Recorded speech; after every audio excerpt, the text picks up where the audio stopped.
All right, we are live. I'm here. Greetings, everybody. Happy Saturday, and thank you, Lord Aquas, for the raid. I'm not sure if you're still around, but thank you very much. Thank you very much.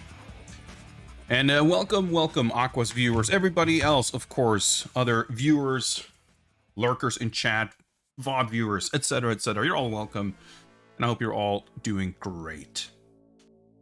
I'm doing pretty well myself, I have to say. Saturday, I went for a nice walk earlier this morning. It's dreadful Swedish winter, which I hate, but hey, at least it was sunny. Working on getting back into better habits in terms of exercise and diet and all kinds of things. I've been definitely slacking off over the holidays, so trying to improve things in the new year, including, I don't know, leaving the house on my days off. As mentioned, I hope everybody else is doing well also. Another reason I am doing well personally is I've been playing Prince of Persia, The Sands of Time. Let's see, I knew I had the cover here somewhere. Boom, there we go, that's the game. I picked this game up kind of on a whim. For whatever reason, I was organizing my game collection spreadsheet type stuff, and through a series of events, I was made aware that this game is backwards compatible on the current Xboxes, which, for again, one reason or another, a series of events unfolded, which resulted in me acquiring this copy and deciding to, hey, fuck it, instead of just putting this on a pile, why don't I actually play it? I'd played this back in the day. I remember liking the game. I remember not liking it as much as the 2D games, but still finding it enjoyable. I finished it even though my computer at the time could, well, it's not that it couldn't run the game properly. I just had some computer issues which made the game well, the game ran fine for the most part, except it would keep freezing like once a minute. Basically, my computer would freeze up for like 5 to 10 seconds, and somehow that didn't put me off playing it. So I guess I must have liked it quite a bit. In any case, it didn't make that much of a lasting impression because I really could not remember a single thing about the game. I mean, granted, it's been almost 20 years, but still. I'd been, curious to kind of revisit this game when the remake was announced a few years ago. Of course, it was supposed to have been out by now. It's been pushed back continuously, and it's got a nebulous to-be-announced release date currently. But last year, we were playing some other older Prince of Persia games, mostly versions of the original 2D games, the original game, and Prince of Persia 2, The Shadow and the Flame. Both of which are fantastic games, both of which have some good ports and some terrible ports. But messing with that, I was kind of thinking like, yeah, you know what, we'll probably play some more Prince of Persia games when the Sands of Time remake comes out. And I mean, I guess that's technically still true, but with the remake being nowhere to be seen, a fateful sequence of events led to me now having the original game instead, and we're playing that. So we made it through, as far as the game is concerned, 33% of the game on Wednesday, and I've been enjoying it a lot. The combat is very unexciting, just as I remember it, but the platforming is still fun, and even though there are plenty of things that sort of stand out as an, dated or archaic or, just of its time, there's a lot of things that I think, in terms of the controls and mechanics and the way the camera works and stuff like that hold up really, really well. So I've been enjoying my time with it. We'll see if we'll finish the game tonight. We might not. One of the things that was, funnily enough, stupidly enough, I should say, one of the things I'm kind of excited for is to unlock the original game, because Prince of Persia: Sands of Time has the Mac version specifically of TOP1 as an unlockable, and that is one of the versions that I've been wanting to revisit but haven't gotten around to. And I'm curious to see, like, I don't expect this to be necessarily the definitive way of experiencing the Mac version per se, but I will. It'll be a way to experience it, and I'm curious both to play that version again, which I haven't played for 30 years, but also to see how the Xbox emulate. Well, the Series X emulation of the Xbox emulation of the Mac version of that game, how that holds up. Lilo-san, what is up? Happy Saturday to you. So if we finish the game today, we might take a look at the Mac version, but if we don't, well, whenever we finish Sands of Time, I'm gonna definitely want to look at the included Mac version, assuming that we actually manage to unlock it. I just know it's a bonus unlockable thing in the game. I don't actually know specifically what's required to unlock it, so if it's some like super secret thing, we might just miss it, I guess. But hopefully we'll get it taken care of. Now let's see if we can get some gaming going here. Let me switch my display here, and we'll hop on over here for you guys. So I think, am I doing my shortcut setup? I think we should do this to get the correct color range. I think everything else is set up correctly, so let's hop in, and I guess it has quick resume. Okay, that's cool. I haven't dabbled too much with original Xbox games on Series X. We did play through what was it called? Dead to Rights last year sometime, I think. But yeah, overall, I think it's funny how certain things are a little bit inconsistent. Like some games, like this one, is strictly 4x3. Some games are playable in 16:9. Some things are different in different games. But by and large, the backwards compatibility for the games that are supported is actually super nice. But yeah, so we... whenever you save the game, there's like a little percentage progress thing shown here. And I just remember it being... for some reason, the last like 3 or 4 times we saved, it was just staying at 33%. So let's hope we can get over that hump.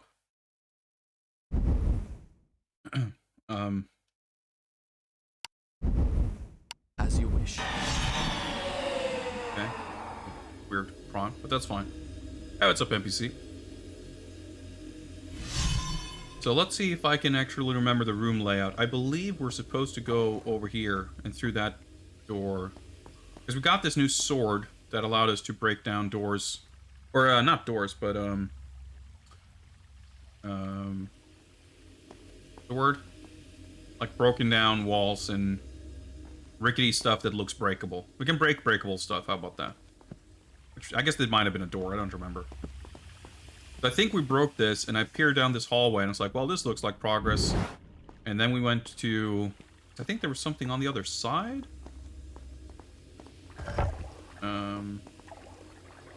Yeah, because we went back up in the hallway, and we got a life bar extension. That's right. Then, when I went to make progress, I realized that it was time to wrap up the last stream. So, alright, here we go. Let's see if I remember the controls.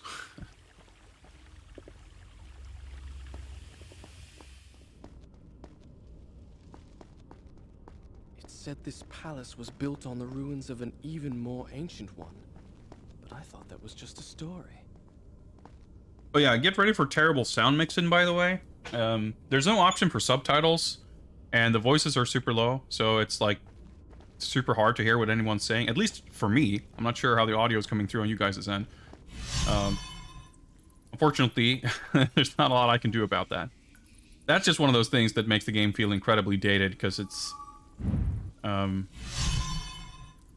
just the idea of not having optional subtitles even feels so... frankly absurd, in my opinion. Even at the time, I don't remember it specifically for this game. I'll go. But in general, like whenever... Oh, that's what she meant. She's like, I'll go, and I don't know what she was talking about, but I see. Nice clip there. Like, I mean, I just prefer having subtitles, and especially if the audio mixing is like whack and you can't hear it. And I mean, especially, of course, if I'm like streaming and talking over shit. I mean, I try not to talk over cinematics and whatnot anyway, but still, it's pretty whack.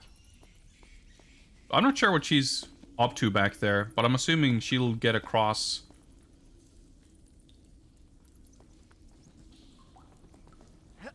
whatever this is through some alternate means. Oh yeah, I should have rolled when you landed, because that's the thing. Okay, I fucked up the roll, but I didn't take damage anyway, I guess. Is there a thing here? Nope. That's... Oh, okay. Oh yeah, I can just walk past here. It's so funny. If you do a wall run and there's like nothing to grab onto or whatever, he just does like a flip off the wall, which can kill you.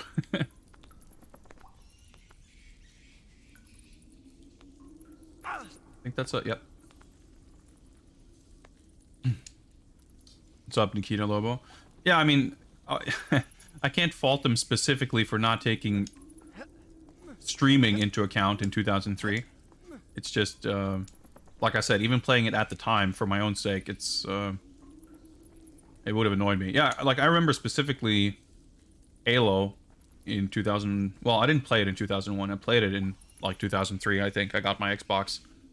And, I basically just completely zoned out on anything to do with story, because I legitimately, like, could not really tell what anyone was saying in the cutscenes. Stay there. I'll come down. See? Like, when the camera was zoomed in during the little cinematic thing, his voice was, like, 5 times louder. But then... it's pretty bad. It's pretty bad. It's, I don't know. It's immersive. It's realistic, I guess. You can't hear shit because she's so far away.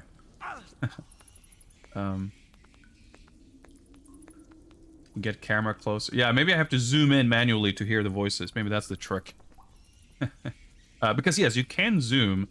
And that's another great example of stuff where, like, obviously, I don't think anyone would intuitively say that, you know, AAA games are the same today as they were in 2003 or 2004.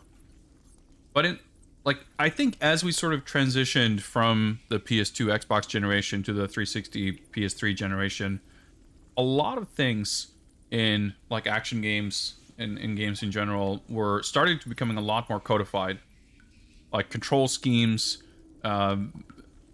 some degree of accessibility options, even if it's something as simple as subtitles. Certain things like that, where as soon as a game has, like, something that breaks from that norm we're used to today, feels immediately, instantly old. Or not even old, just like, separate from modern games. And it's interesting to look at certain games that were a little bit forward thinking, I guess, in, like, the mid 2000s, early to mid 2000s, where you have parts of it that feel like a modern game, and then it stands out in such, like, stark contrast to everything that does not. When I was playing through all the Batman games a couple years ago, I really felt that when we played Batman Begins. Batman Begins is an excellent game, which I really liked when it first came out. And I liked it maybe even more revisiting it, like, 10, 12 years later, whatever it was. And that game, like, it was such a contrast playing the other 3D Batman games, like, from, let's say, 2001 through 2003, 2004. You had a couple of Batman games. They were somewhat different, but all of them had in common that they had, like, very clunky... A lot of it was like, you know, if you want to use a Batarang, you have to go into first-person aiming mode and you aim it and whatever. And, like, in Batman Begins, Batarang is just a button, and you press the button, and he just automatically throws a Batarang at, like, the closest enemy. But also stuff like, you know, tutorials and, well, subtitles maybe in some cases. They were, like, even, like, the automatic checkpointing and auto-saving and stuff like that in Batman Begins that, like, yeah, it was a late Xbox game, but it felt like, structurally in many ways, more like a 360 game than like a PS2 game. Whereas so many of those games that came like 1, 2, 3 years earlier just felt distinctly more archaic in how certain things worked out. And this game does some of that too, where like you have camera control on the right stick, but up and down doesn't look up and down. It zooms in and out. Like you would never see that in a game today. You have like, you can press a button to get like cinematic camera views. It's like kind of a weird thing. You do have a first person camera button, which you can use to look up and down, but that's also like, I mean, sure, technically you might have games that, like the Yakuza games, have a first-person view button or whatever. It's not, like, completely unheard of. But it is kind of weird that you have to press this button to go into this alternate mode to look up. In a game that is, like, around, you know, completely focused on navigating these 3D spaces. I mean, I agree, of course, that I appreciate, like, one of the joys of playing games from this time period is that they are a lot more idiosyncratic. Standardization of certain things is absolutely a double-edged sword. I don't think it's a universal good, per se. In some ways, maybe. Some things, like, come a little easier to sort of jump into without... Oh yeah, sometimes the camera just makes that noise, by the way. It's really funny. Okay, I guess I have to just point it this way to open that door.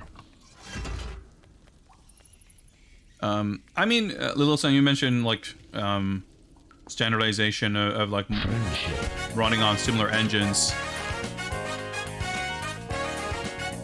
That is somewhat true, but I'm not sure. I don't think the homogenization of stuff really comes so much from that. Not in terms of structure and mechanics and sort of system-level stuff, at least.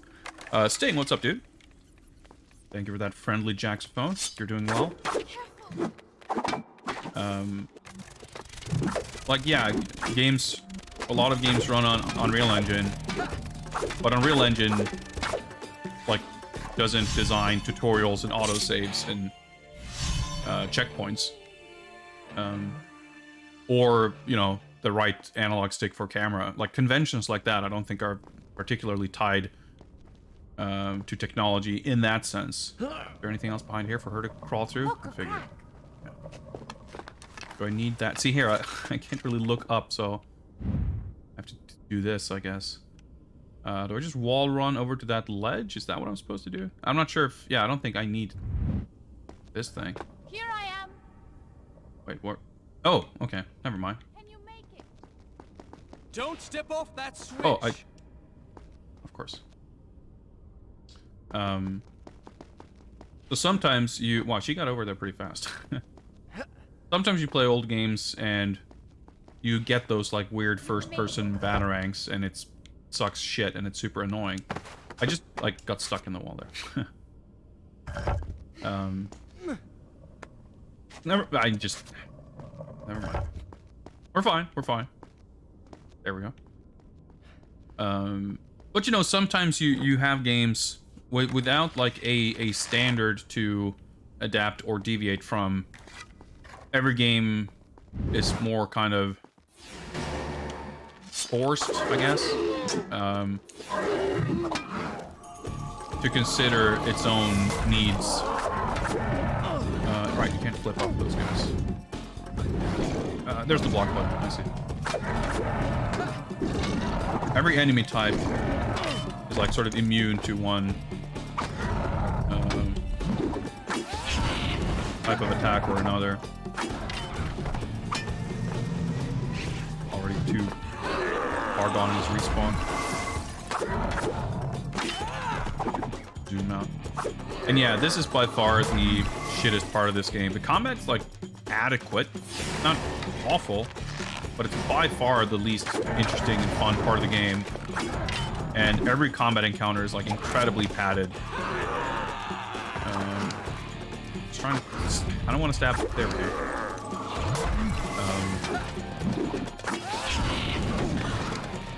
Like, you're... I do like the fact you can block when you're laying down. It's kind of cool.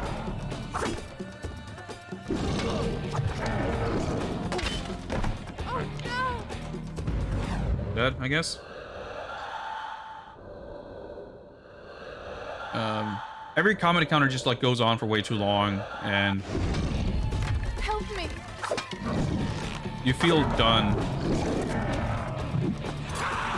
and then enemies, like another 6 enemies spawn, and it's just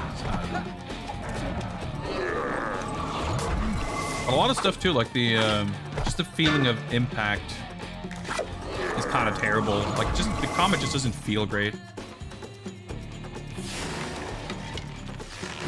Oh, okay, it just like spawned inside me. I do have a full meter, so I could do the like super mega freeze, which lets you like instant kill everyone. Fuck, and I keep thinking like, oh, I should probably save it for the next encounter, but because it's always you spend the entirety of any combat encounter feeling like the combat encounter is just about to end, but then it goes on for like another 2 minutes. But at this point, I figured, fuck this.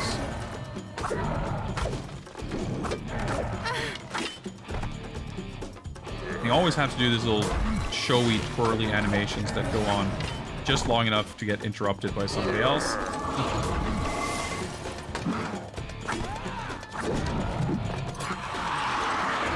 See what I mean? Like, because there's a limit of enemies on screen at once, too, like,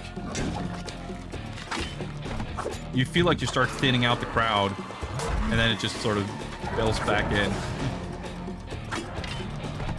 Oh, that guy just spawned.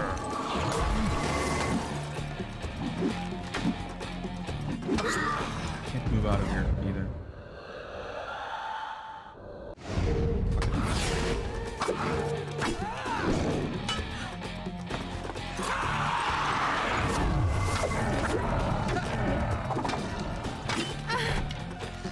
We're almost done here. I think. I mean, I guess I'm just assuming. There we go. We get a little. You lose control and you get a little cutscene here. That's when the combat encounters go for real. Eat it up. What is up with you? Happy Saturday. Yeah, I think. I mean, broadly speaking, people don't know, and I mean, I'm not faulting people for this per se. But people don't really understand what goes into game development. People don't really understand what an engine is. And I can't fault anyone for this because the game industry has spent the last 40 years being very good at obfuscating anything.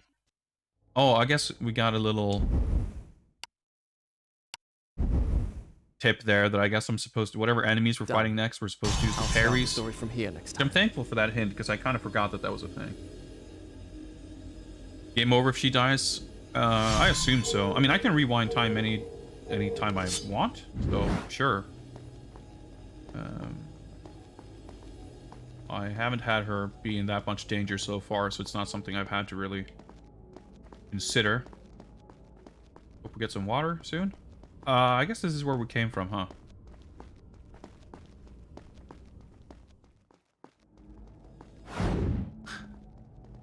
We have to dodge this. If you step near that thing, you get sucked into it. Yeah, so this is one of these breakable things. Doesn't look like it's reacting much, but there we go. Alright, water. Good. I'm always taken aback when there's a little musical sting like that. I'm like, oh yeah, right, music. This game is weirdly quiet. Well, I can see on the audio... Look for a switch. Thing. It's not quiet, but... Again, you know. I'm going in. Don't! Wait for me! Hurry! The original Prince of Persia was not wall-to-wall music either, but... A soldier's mess hall. The smell of food still wafted from the kitchen. Could use a bit more of it. Hours ago, these tables had been filled with men, joking in camaraderie over their evening meal. As my father's men do back home in Seraph, at ease because they think themselves safe within the castle walls with no enemy to fight. Like, why is he giving that voiceover while that's happening? Alright, let's do this.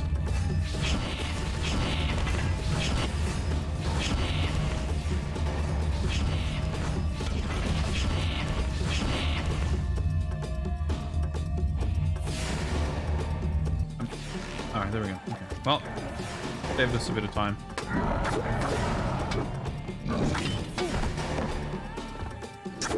So we kill like what? 8 enemies maybe? 6 to 8, something like that.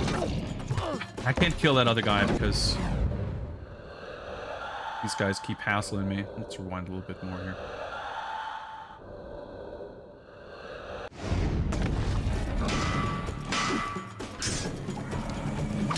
It's too late. Like once they start respawning, so to be clear, by the way, sorry, I should probably have explained that. You have 2 weapons. You have your sword and the dagger of time. And you have to use the dagger of time to kill them. But you can't... Like, if you just hit them with it normally, it doesn't kill them. It gives you, like, you sort of freeze them. But that is like a special move that requires a resource. So on the left, the meters you can see there. Alright, I'm gonna combo here. The yellow circles, they're like for rewinding. So anytime I rewind, I lose one of those. The crescent moons are for combat, like special attacks. Anytime I retrieve sand, which is what I do when I kill dudes. There's the freeze. I fill up my meter, and it'll prioritize filling up the time orbs first. And once those are full, it'll fill up the crescent moons. There we go.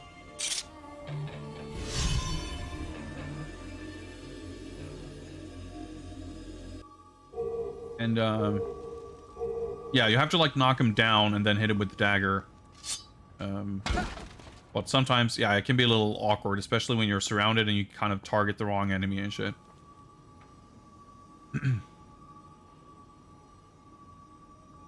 Been tinkering with reverse engineering, modding, and Unity stuff. Yeah, I mean, it's, game development's fun, for sure. It's not easy. I mean, it's... Depending on how you define it or what you're talking about, it's... You might say it's easier than ever. But it's a lot of work. And... It's complicated in a lot of ways. It's easy to, you know... It's easy to start tinkering with stuff. But actually making stuff, finishing stuff, and making something... Wow, okay. Making something good, that's harder. All right, so we went from 33% to 33% to 33% to 43%. I guess the progress tracking there is a little... I'll start the story from here next time. A little dodgy. That was quite the camera move, by the way. All right, we're good. We're good.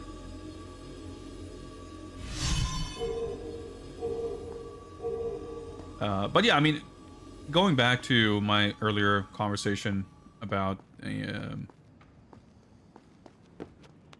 modern games being kind of more homogenous and whatnot, it's I definitely think, I mean, especially, well, when I say that games are more homogenous, obviously that only really applies to AAA games or games that are aspiring to kind of compete within that space, so to speak. Obviously within... You know I can't climb like you can. Indie spaces and other things, like, yeah, there's a kind of larger variety than ever of stuff available, and there's an immense amount of creativity and variety and things, you know, inventiveness, etc. But in terms of the equivalent of this, you know, and I think it's definitely exciting to go back. Like, one of the things that I like about going back to older games like this is to get a feel for, you know, both the historical context, so to speak, of, you know, the context in which something like this was developed and came out, but also how it compares, like, to what we know today and how things have changed and such. I mean, it's true, Nikita, of course, there are, like, homogeneity, is that the word?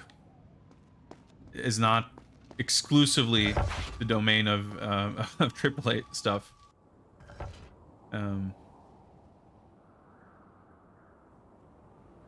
But the sentiment that I think, you know, a lot of people express, that everything is kind of samey, is not entirely true. I mean, it's only true under specific set of criteria, basically.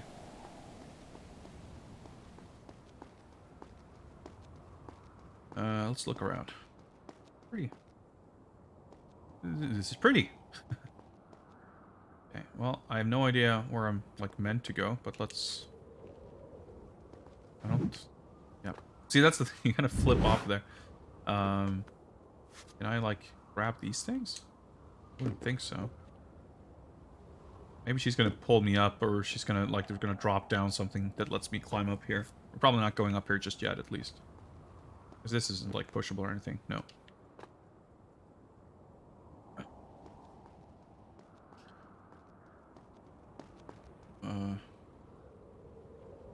Not got full health already. Yeah, I mean, there's definitely more games coming out than ever. There's, like, literally thousands of games every day on, like, Steam and mobile, so... it's just a completely different landscape. I was thinking for some reason that I was going to go down. The camera controls, yeah, the way it's, like, auto-resetting, I have to, like, push it all the way down. Funky. Little wall jump here. Kind of... No, oh, you can flip around. I like that you can do that. Like, the way all these, interactions... No, I want to... Figure I can shimmy? Can I shimmy past this pillar? Probably not, right?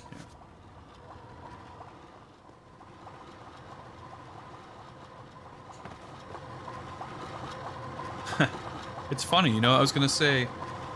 a lot of the way a lot of these things work with the shimmying and the grabbing stuff. Alright, so obviously if I grab that thing and... Actually, okay, never mind. I was gonna say, is that like a zip line? But it's not attached here. I was gonna say, if I could, it would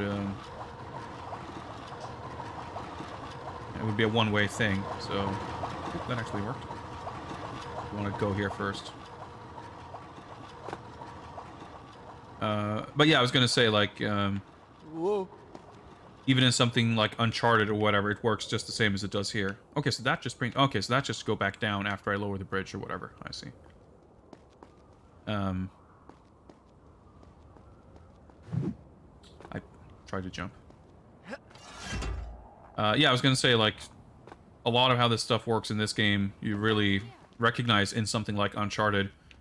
Oh yeah, so I guess, can I bring her now? It seems crazy to think, but Uncharted came out 3 years after this. Time is weird. Like, everything is so... games of this style and caliber take so much longer to develop these days than they did back then. That the pace of... Because we were talking about that last time, too. Thanks. How... yeah, Assassin's Creed, which is the same developer. This is Ubisoft Montreal, which was the studio that made Assassin's Creed. Which made me kind of interested to look up more about the sequels to this, because... Between... You know, this game came out at the end of 2003. We're above the zoo. We'll need to cross that bridge. Alright, just wanted to listen to what he had to say. So, you know, this came out at the end of 2003. Early 2004 in PAL regions. And then you had Warrior Within and Two Thrones. And then, you know, Assassin's Creed started as a Prince of Persia game before it became its own thing. So they must have, like, I don't know, I'm guessing that probably some other studio made either both of those sequels or at least the third one. Granted, like, yeah, I guess you could put out a game like this in a year.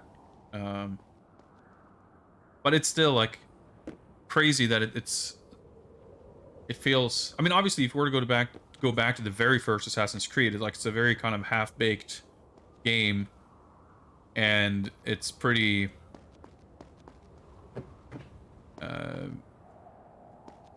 you know, it's a small... It's nothing like what those games would eventually become. But there's still like enough of it that feels... I probably should not have gone down there. I'm not sure. She's over there somewhere. Well, I guess we'll go back up. Parts of that feels new or modern enough that it's like... It seems like it's of a different generation than this. But then you had like... So, you know... Assassin's Creed started life as a Prince of Persia game. It didn't turn out that way, but the very next year, we got the actual Prince of Persia reboot, if you want to call it that. And to think that that all happened within the span of like 4 years feels so crazy when nowadays the equivalent of a game like this... Understand? No, I cannot. Okay. Probably gonna rewind that. The equivalent of a game like this, you'd not be surprised if it took 4 years to make. You know, the only... I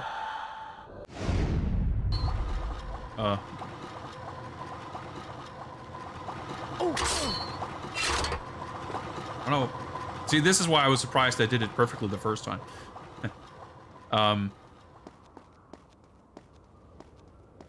That's strange. I almost feel as if I've lived this moment before. I said something, I couldn't fucking hear it. Oh, I guess she can squeeze through here? Maybe? Okay. Now what? Yeah, alright, okay. I just had to trigger these. Yes, I was just going to suggest that. Whoa, camera. Like the only time, which not that it's particularly rare, but the only time you see bigger games or this sort of style of game having sequels come out like annually or biannually or whatever, it's when you have... You did it! Either, you know, different studios making, like the Call of Duty model, right? Where they have like 3 different studios make their own game and they're on this kind of offset schedule. So one of them releases their game. So every one studio, each of the different studios kind of releases their game once every 3 years. I mean, I guess it's not exactly like that nowadays, maybe, but it used to be like that for a long time. Like after post Call of Duty 4 Modern Warfare is when they started kind of that sort of thing. Or actually, I guess it used to be like Infinity Ward and Treyarch kind of did their every other year, I think, for a bit. And then they started, I think it was the 2 of them and Sledgehammer, the 3rd studio. But I guess those productions have also kind of grown, so they still have like other studios involved as well. And that's kind of the Ubisoft model too, where they have, you know, like 8 different studios across the world working on the same game simultaneously. Do I have... Yeah, let's just do this.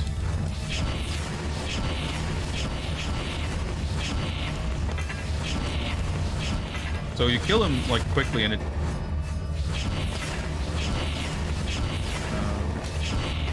dudes, like the new dudes keep spawning. You can still do the quick kill on the newly spawned dudes, but you can kind of see like I killed that many dudes, and new dudes keep spawning anyway. Combat in this game. Oof. So what am I supposed to do? Oh, great parry there. So they're probably gonna like block everything. For fuck's sake.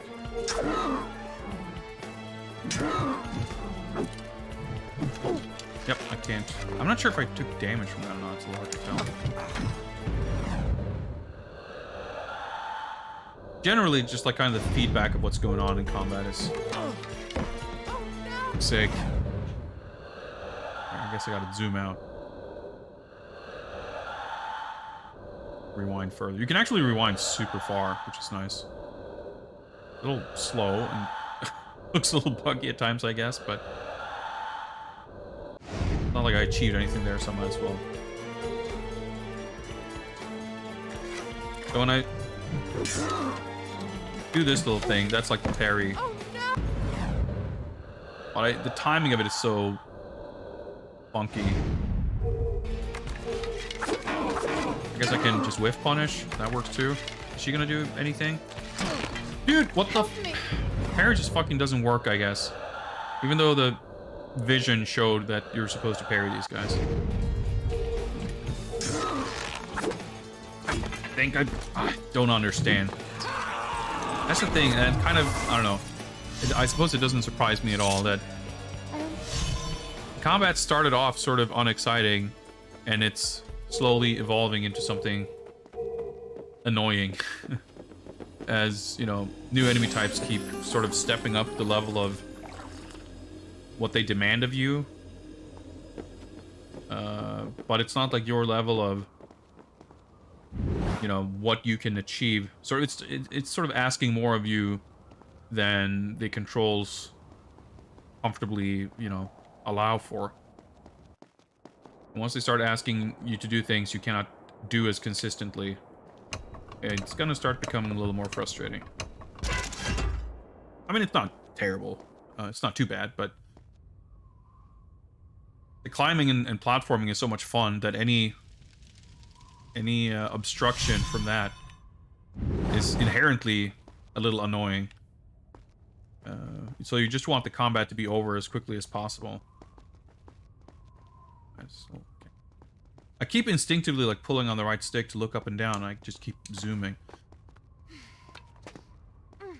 I'll just wait for you here then, shall I? Sure.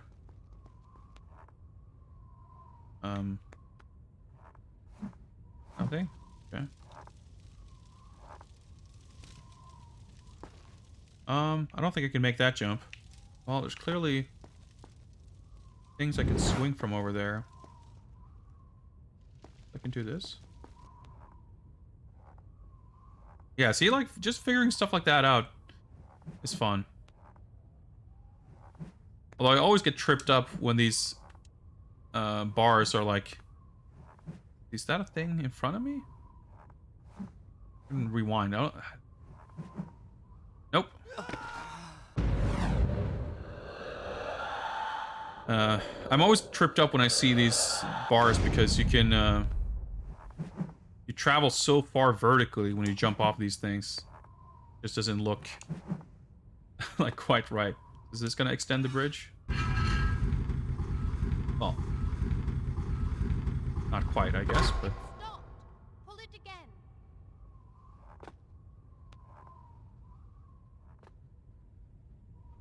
I think I see how this works. Try pulling yours now.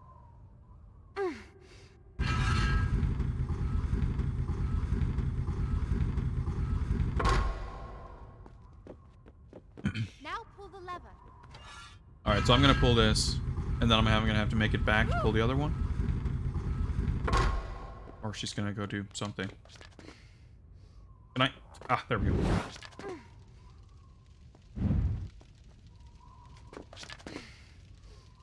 Oh, there's a switch up there. Let's just wait to see what she does.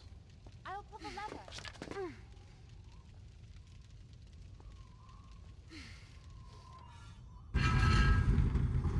Well. Okay. Not exactly what I expected, but obviously I can climb up here.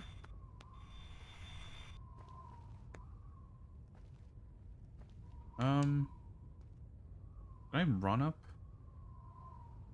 Nope, I cannot, and I can't grab. Okay, well. Just kind of conspicuously looked like there'd be something there. I'm not sure. I feel like there's a reason for this giant hole in the wall. I mean, I guess I can jump from here.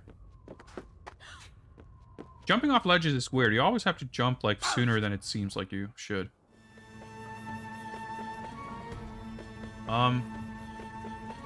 Was this accidental progress?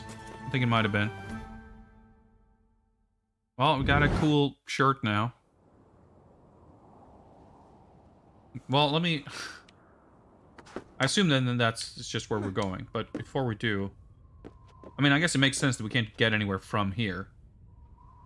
But I just want to kind of scope things out. Oh, I guess I just go around there. I see, I see.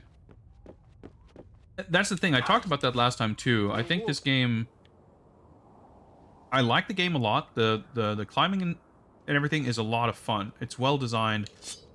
It works well. It's good, you know. But the one thing that I think the level design could do better is make sure to sort of guide the player to introduce the obstacle or the problem to solve before you're handed the solution. Because a lot of the time, like that, I don't think I was like, obviously that hole in the wall. I mean, I literally said it's really conspicuous. Surely there's got to be something there. But I ended up being sort of drawn to that hole in the wall before I even realized that I could have gone into the room and realized, I need to go somewhere. Aha! If I go to this hole in the wall, I can figure I could have seen this and understood that I'm supposed to go here before I see the solution of going through, the hole to the outside. And I think this game, it's like all over the place. Hang on. I'm pulling line.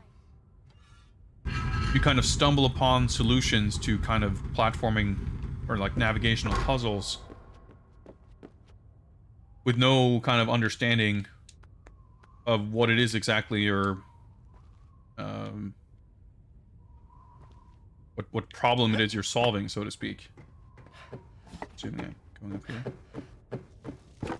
And it's just generally a lot more satisfying. Is there a switch here? No. It's generally a lot more satisfying to be faced with an obstacle or a problem,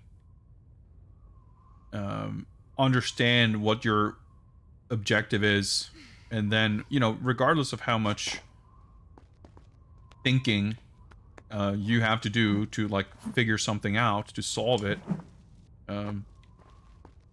at least being given the opportunity... If you can fit under this gate, I'll really be impressed. The opportunity to solve something... I knew that hole was there. I just wanted to see if you knew. Why is he such a dumb fuck? Whatever. Being presented with a challenge to figure something out and then solving it, it's just like inherently more satisfying than just stumbling around and then, afterwards piecing together like, oh, okay, I see, this is how it all fit together. Like, I just think the game is... It's not, like, annoying or an issue to the point of, being problematic or anything like that, but I felt it sort of consistently be a little... just not as good as it could be with that stuff.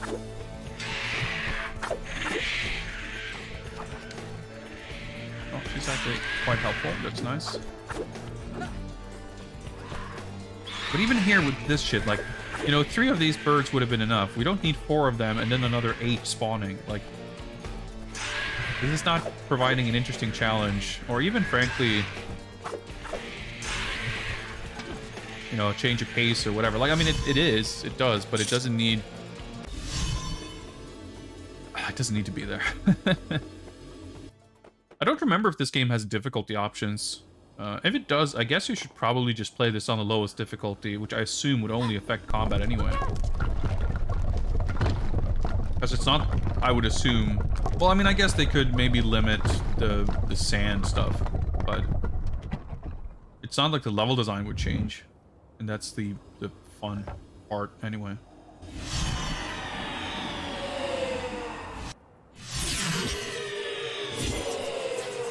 See, stuff like this. The whole game is like just showing you what you're supposed to do, and I think this is a pretty... I'm not saying the game needs to have... needs to leave everything completely, like... that it has to be harder to figure out what to do. Very funny. But the fact that they kind of show you, like, I think it's just a heavy-handed way of providing guidance. All right. You go on down. I'll find another way in. Try not to take too long. Game could be loading stuff. I mean, hypothetically, yes, of course, if you sort of artificially, so to speak, force the player to, you know, not, well, if you prevent the player from advancing, I guess is a better way of phrasing that. Yeah, sure, but I don't think that's what's going on. I mean, if I had to guess, I would say it's probably... Oh, that's not how you grab that. If I had to guess, I would say it's probably some producer basically dictating that we need more, like, the game is it's too short. There needs to be more playtime. But can I drop down and grab that thing? I can, I see, okay. I wasn't sure. See, I also kind of try not to pay too close attention to those visions. Avid fart. Oh, okay. I thought I could grab that other ledge. I guess it was... I guess it's further set into the... Yeah, okay. I mean, I can see now why I wouldn't be able to grab it. Go around here. No. Oh, I guess I can swing to the pole from here.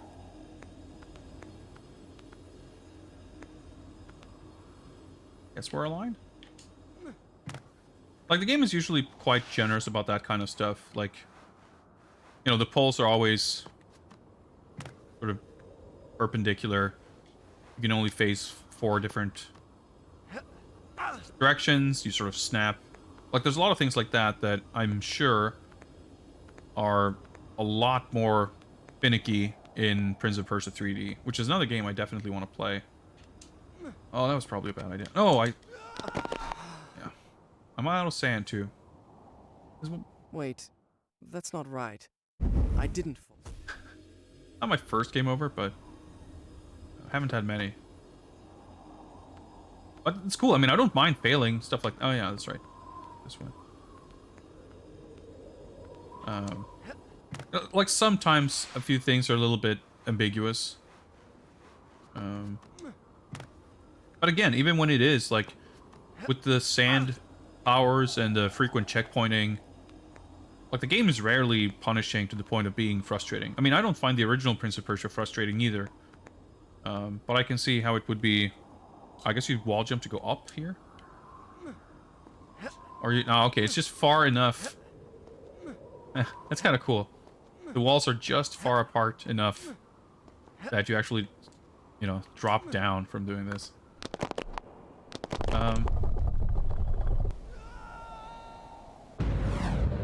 Alright, okay. I guess I can go to the left there. I just sort of panicked.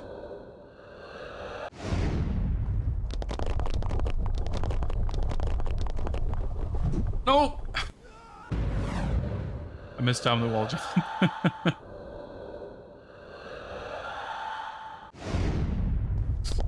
It keeps rewinding for, like, after you let go of the button, as it, like, fades back into real time, it keeps rewinding for, like, 2 seconds. It's really... It always trips me up a little bit. I'm up here. Down below, there's a great open balcony. Come on, I'll show you. Easy for you to say. Okay. Guess I have to do this, I guess. Doesn't really work with this angle. Oh, and it was actually quite helpful. Well, that shit's gonna break, right? Oh, that's the... oh, okay.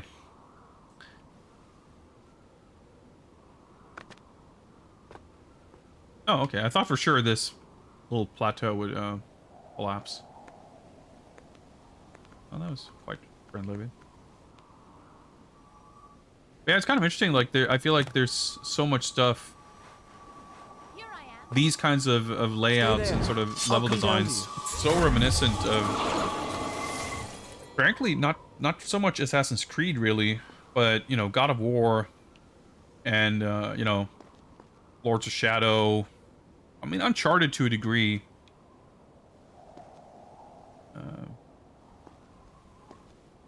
But it's... I mean, it's funny, because, like, in that sense, this game really does not feel Come on. It's far too removed I from, can't jump it. you know, what would I know become where sort I of the am. template for This gate leads to the baths. action adventures for a long You think you time. can find your way there? course. Finding my way to the baths from here should be easy. While there's other parts that I'll just meet you there. feel a lot more archaic. But I mean, this stuff is fun. It holds up really well, so... I'll just ask the first sand creature I run into. Could you direct me to the baths, please? Well, thank you. Don't mention it. I used to be a bath attendant back when I was alive. Fucking dialogue, by the way, it's definitely one of the things it's so funny, because I feel like I remember at the time... If I were a servant. It's my own fault. With women, you need to show them you're in charge right from the start, or they'll walk all over you. Jesus Christ. I've been too indulgent. Probably because I felt sorry for her. Well, it stops now. Guy's a From now fucking... on, she'll have to toe the line. That is, assuming I can find He's an idiot. And he never shuts up. But yeah, I was gonna say, like, I feel like the narration was, like, seen as not just novel, but, like, you know, sort of enriching the game's narrative and atmosphere. But, like, I don't know, playing it now, like, it's not particularly well written or well delivered. Like, it just feels kind of pretentious and very convinced of its own awesomeness, much like the prince himself. Comes across as just smug, I guess. I think it would... I guess I feel like it would work better if he didn't talk so much. Then again, I guess you can't hear shit anyway, so... I'll start the story from here. It works out.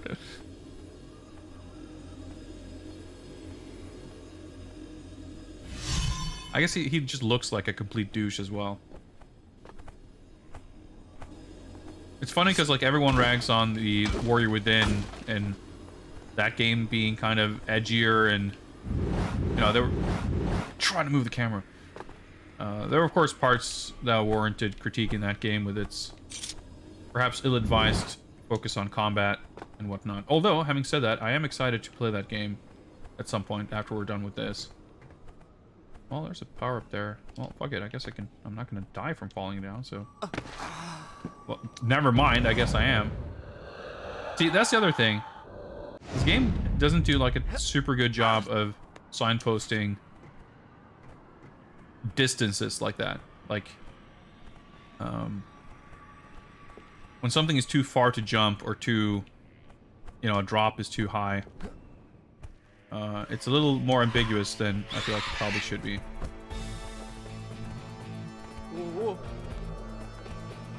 But I guess that's just one of those things that you kind of... Oh, I can actually fight from up here. I think I'll be able to.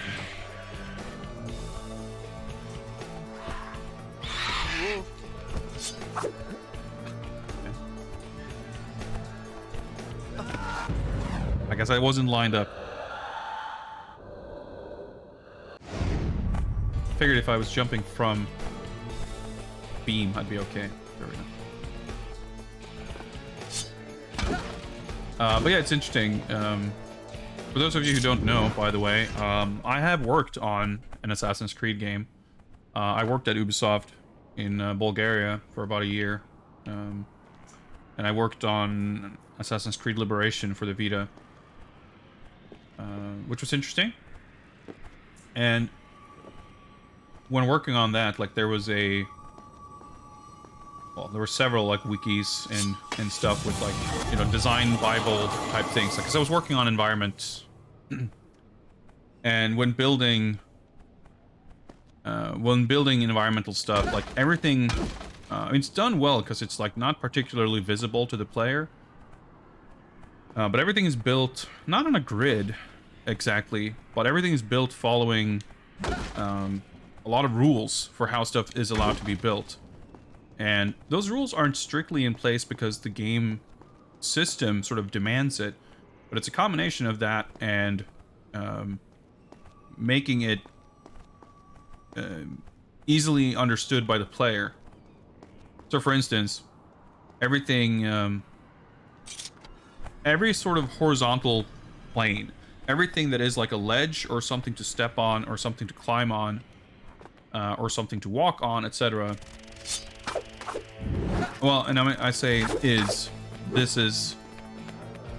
was the case in the original games and up to and including Assassin's Creed 3. I'm not sure how much it might have changed since then, but back then anyway, everything was like every vertical level sort of, or every horizontal plane has to be on an even, I guess you can call it a one-dimensional grid, on like even divisions of 30 centimeters, basically. So if you have ledges or loose bricks on a wall or whatever it is, like it always has to be placed on even like 30 centimeters or whatever it was. Like all buildings and stuff are kind of built from blocks that are 3 meters. Like nothing is ever really narrower than 3 meters. Visually it might be, but it's going to still occupy kind of that sort of space. And all of the jumps that you can make. So like the way the system works for climbing is that like if you have collisions, if there's like ledges that you can grab, as long as they are within particular range of how far the character can sort of reach with their arms, like they're going to be able to grab it. And I remember it being kind of a hassle building houses and obstacles and stuff to climb on, because we were using the Assassin's Creed 2 like traversal system, and midway through development we sort of switched to the Assassin's Creed 3 stuff, which like broke a lot of things. Like a lot of things were sort of tweaked to work well with the Assassin's Creed 2 climbing. Wait, what did that actually open? And then it sort of didn't work the same. It's not that it worked worse, it just didn't work the same with the Assassin's Creed 3 system. But I digress. The point is, the system is like really, really robust in terms of allowing the character to grab whatever. So you could build stuff that like didn't follow those rules and it would still work. Yay, just jump through there. But if you don't follow those rules, you're going to create something that is too visually ambiguous to be like fully reliable. And specifically, the thing that was reminding me of that playing this game is that there are, just like there are like sort of rules for how the character can climb, there are also rules for jumping. Like you can jump certain distances, like certain types of jumps can cover a certain distance. Alright, okay. Something up there? I forget. We'll just... Okay, so I guess I'll run around and go up that ladder to go to somewhere to find a switch that'll open the gate. And again, I don't remember the distances specifically, but let's say for the sake of argument that, like, you can jump... 9 meters is, like, the maximum distance you can jump. And it's like, if a fall would be lethal, you should never create a gap that's like exactly 12 meters being, you know, the next sort of step. Okay, I thought maybe I could wall run from there. Okay, sure. Like, if a gap is longer than 9 meters, you should make it 15 meters or longer to make it not ambiguous as to whether you can make the jump or not. And I feel like rules like that were probably figured out in the process of making games like this in the first Assassin's Creed, because this game, I feel like, does not have that, because you end up with jumped into him. Oh, Jesus Christ. Again, the way checkpoints work, the way the sands work, like a degree of ambiguity and stuff like that isn't going to be a deal breaker, but it's still annoying when you die, if you die, and it feels like it wasn't because you made a strategic mistake, but because you couldn't parse the information given to you. I guess you can't block when you're standing up like this, so... I guess I just want to get rid of these things. I still don't understand that switch down there, though. It's like you can hear the noise that it's like a timer. still active.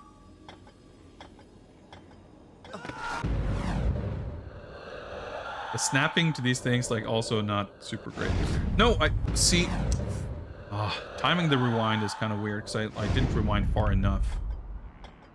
See, jumping to my left here, I don't think I can make it to grab that ledge, but it's a little too ambiguous for comfort. Well, the ticking stopped, so I guess the timer ran out. No, it didn't stop. It's just the audio mixing being weird. Whoa. I guess I closed the door so I can jump back, grab that ledge, which I would not have been able to do otherwise. I see. Dude, is walking on these ledges so awkward.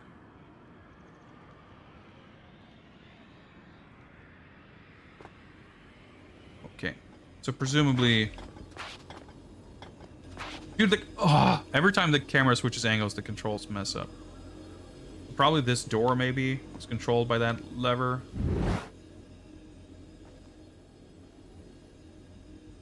And then maybe pulling a switch is going to open up something there so I can wall run across. Or maybe that was the thing that was open, actually. Maybe that's what the timer was. Well,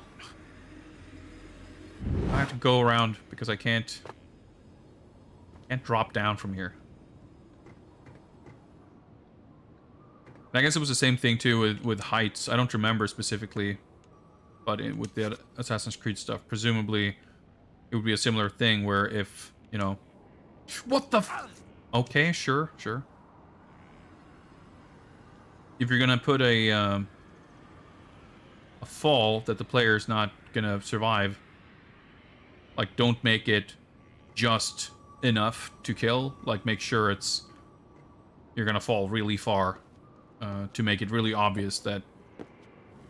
Again, we just experienced that here. I'm looking at this, like, the first thing I did when I came to this room, like, well, yeah, I mean, I can drop down here.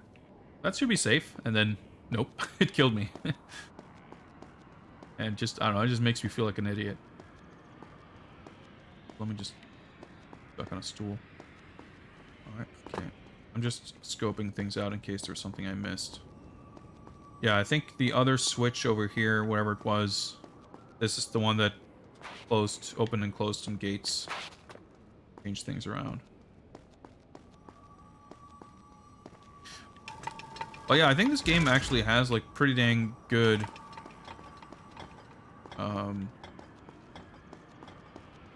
puzzles and sort of environmental traversal challenges. One of the first things you did in the game was this, like, very elaborate machine puzzle, like pulling switches to move this giant thing around, and it was very elaborate. And it wasn't actually, like, super complicated, but it was more complicated than it seemed. Or, like, it was more complicated than I would have expected for, like, the first of that kind of thing to show up in the game that early. Not that we've really had much more of them. In fact, I think this game's done a really good job of not feeling repetitive. Yeah, this thing is up here now, I see.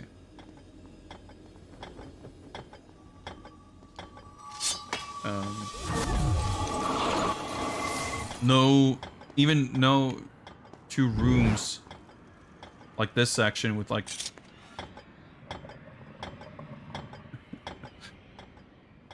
these kinds of sort of puzzles and stuff have felt that similar. And you never really feel like you're doing stuff and it's like, oh, it's one of these things again. Alright, that sounded like a little secret jingle. Oh, this is a health extension thing, probably, right? We're gonna go to the dream world, whatever? Yeah, looks like it. There we go. Nice. I have been here before. I like to look at these areas.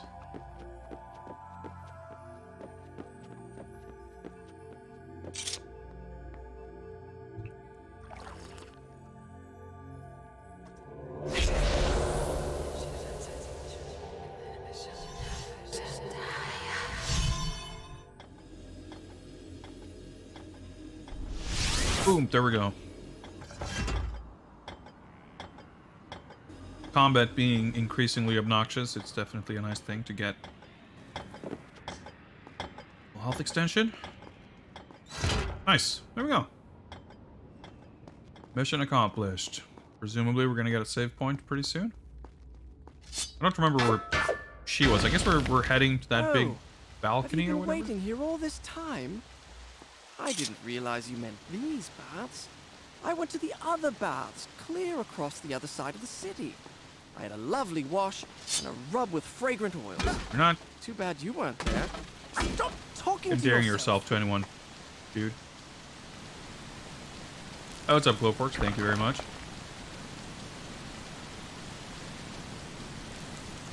Yeah, these should... you know, this stuff is fun. So that's the thing, like... I definitely maintain that I'm not as big of... I didn't even realize there was a sand thing here, because everything's so glowy. I guess we'll do these guys first.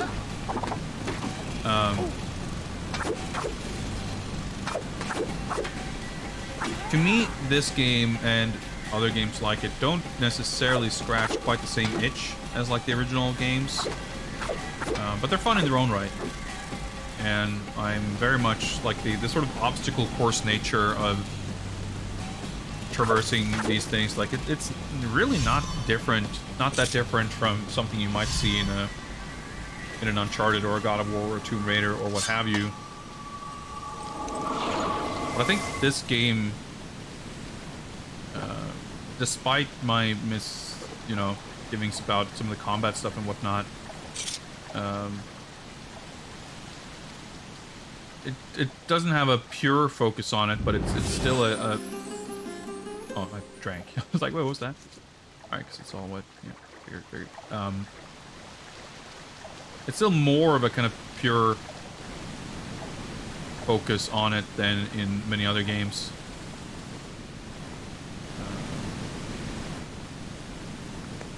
Which I enjoy very much.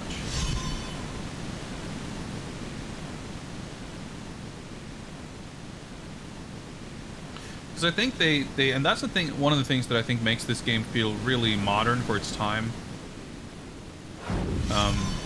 Its balance of like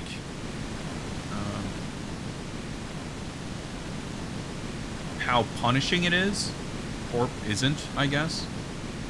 Because like if you go back to something like the older Tomb Raider games, and I haven't played a ton of those, to be honest. I mean, I've played like the first 3 Tomb Raider games. I haven't completed any of them, but I played them at the time. I think those games have, you know, the combat in those games is also not fun, but I feel like they can definitely, you can die pretty easily in those games. Looks pretty cool. Controller vibration. Whether it's in combat or in platforming, you have to rely on those like save point diamonds and whatnot. Bats, sand bats, I guess. I mean, I guess if all humans turn into sand monsters, why not? And vultures, or whatever they are. Because why not bats? Giant scarabs. And I think this game, you know, it's a combination of ease of control and not being too punished if you fail something, making it a little less of a, there's a bit less friction to the experience than something like some of the older Tomb Raiders. And as far as the, I didn't play like Last Revelation or Angel of Darkness or whichever ones. Okay, so I can jump here.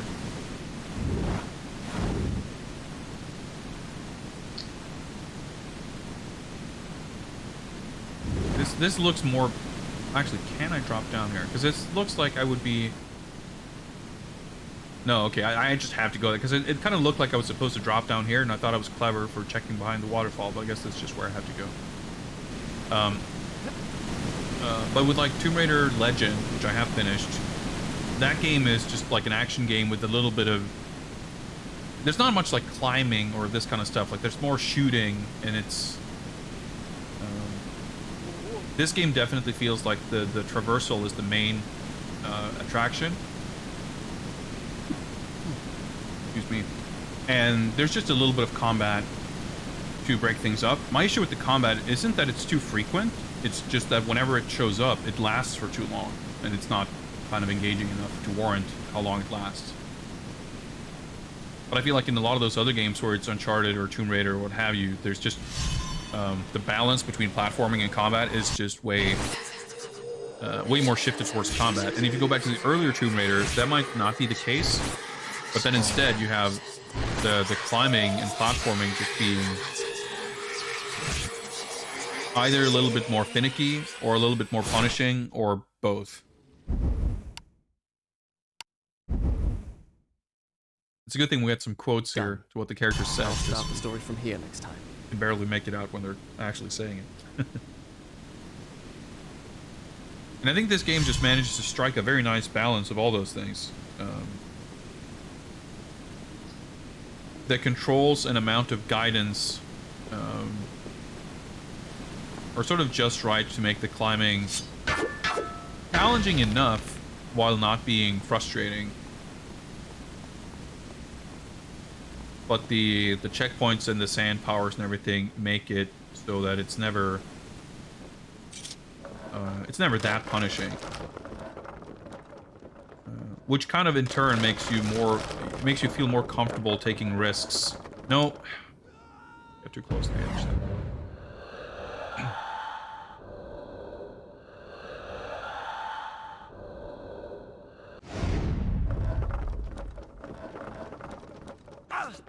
Like, it just works reliably. And it's pretty fun, too. Like, it's a different style of climbing and traversal from the old games, of course. But it's a style that... Can I hit the wall right in front of me, please? There we go. It's a style of movement and a kind of a set of abilities that complement the level design well. And they kind of... proportion and you know, scope of the different spaces that you're in. Like a wall run like this would just make no sense in the original game, the original Prince of Persia. But I think when you have, as I said, like, I'm actually really, I'm gonna have to look into what's the best way to play Prince of Persia 3D. I wonder if it's on GOG. I'm fairly sure it's not on Steam. And I assume the PC version is the version you'd want to play.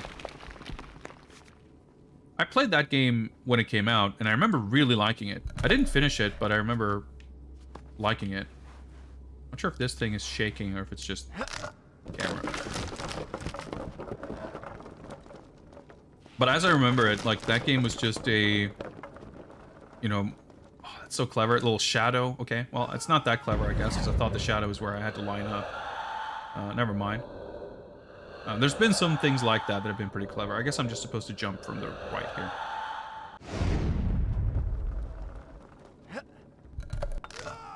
Alright, okay, so... maybe I'm not supposed to wall run? Can I just jump straight to that thing? No way. Okay, what if I...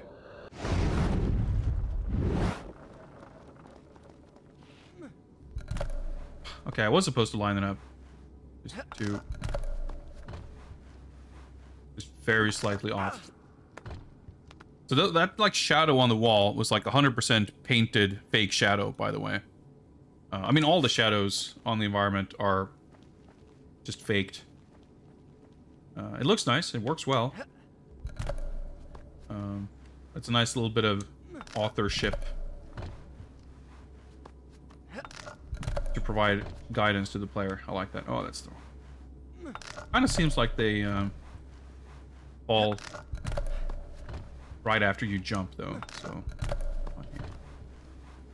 but that's actually a good example. Like, even with the free camera, the mostly free camera, the game still sets up these specific camera angles to show where you're supposed to go or what's next. But again, even with the kind of grid-like design and the sort of allowances with a bit of snapping Done. and stuff, I'll start the story from here next time. there's still room for you to fuck up and die from your mistakes. Which is fine, because again, it's not like you have to redo an entire level or anything.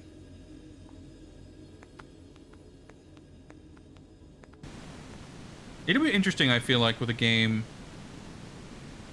that had a structure more similar to the original game, with like not a lot of focus on narrative, sort of levels and set pieces, but like this style of climbing, and very sort of, if there is combat, have it very quick and simple, and just, you know, not a big thing. I don't know. But yeah, going back to Prince of Persia 3D, I remember liking it at the time, even though it was a little bit finicky. I remember like reading about it at some point years and years later and being kind of surprised that apparently it was not held in very high regard. Like, it was thought of as a very bad game. It's like, huh, okay, I hadn't realized, but okay, sure. I mean, it's from like, what, 97, 98 or something? Not too shocking. Well, actually, maybe it's a little bit later than that. I guess it came out on the Dreamcast. That version came later, but maybe it's like 99? I'm not sure. But that game, as I recall it, is like very much of its era, you know? It's a lot closer to the old Tomb Raiders than this in terms of its approach. It's like a lot more punishing and unforgiving and sort of precise in what it demands of the player. It's a lot more of a literal translation of the original Prince of Persia's, not necessarily level design, but like the way certain obstacles and stuff like that works, and it's not as liberal an interpretation as this is. For better or for worse, I suppose. Okay, let's see. Go down. Well, this doesn't exactly help me. So I guess I can probably wall run over there. There's another ladder. It's hard. So that takes me down to wherever that is. So there's a ladder here, though. There's something above the door. Rope there. Is that something I can grab? Nope, it's just dangling there. I'm just... Any place like this, like, it's usually kind of whatever to just...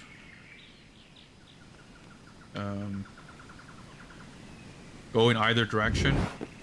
Because you're not usually... I mean, usually there's kind of only one place you can go anyway. Even if there are multiple paths, only one of them is going to actually lead anywhere. Might be some platforms that are kind of not used for anything here as well.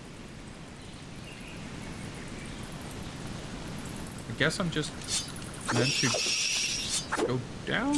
I don't know. Probably going to die if I fall down here, though. Oh, there's a ladder over there. Okay. So wait. I guess that was just a different... I could have gone up there. Okay, basically just looks like a different way. Just two routes down here. Anytime there's like a fork in the road, you know, I always just feel like I'm gonna... Unless I'm gonna discover that this is too far. Nope. You can wall run really, really far. Anytime there's a fork in the road, you know, I always assume that one of them is going to lead to some optional upgrade and the other one's going to be forward progress, locking me out of whatever was in the other path. But I guess that wasn't the case here. Hope this doesn't cause a flood. No, we're fine.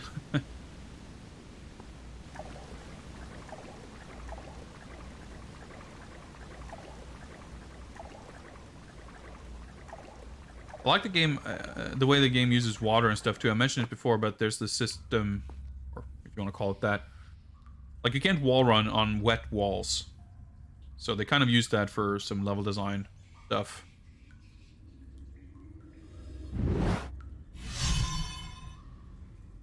So this is, that little camera thing is supposed to show you whatever, like yeah, you just slip like this.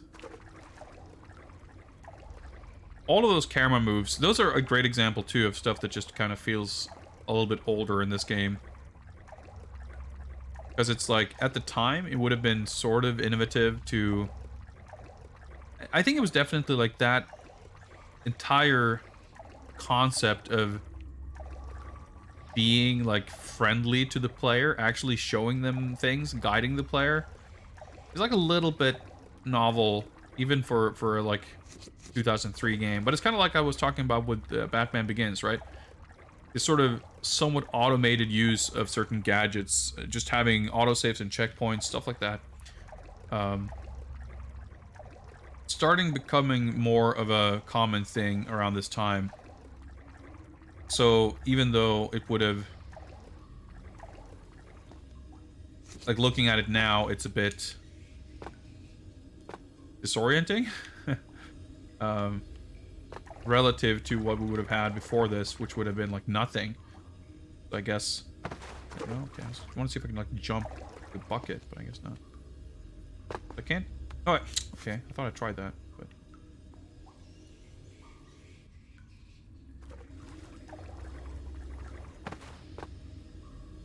but nowadays, when we're so accustomed to a much higher degree of hand holding than we have here,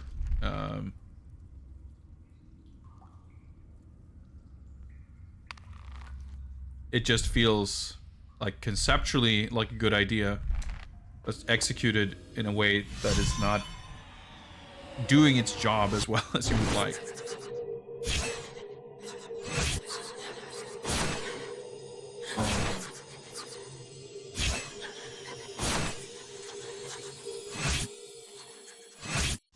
And yeah, this stuff too, I just feel like it's a little bit heavy-handed and clunky, but also just the aesthetics of the way the visions look is so extremely early 2000s. It ends up feeling dated to the point of distracting, frankly.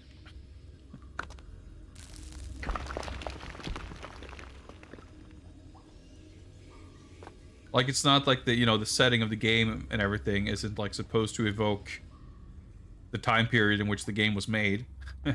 But then you have stuff like that that kind of makes it unavoidable. I'm gonna guess some of those other beams are just gonna fall apart, so I guess we probably have to jump across like this.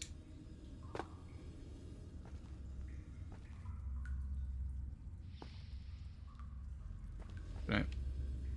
Maybe not. I can't, like, wall run.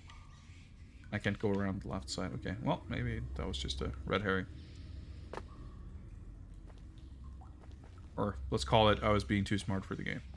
I can't, yeah, cute. It seems like you would be able to... No, I'm holding right. There we go. Even if this was collapsing, I guess you could, yeah, you could, like, jump like that. There we go. Transitioning from, like, the wall hug to the beam. Like, not quite perfect.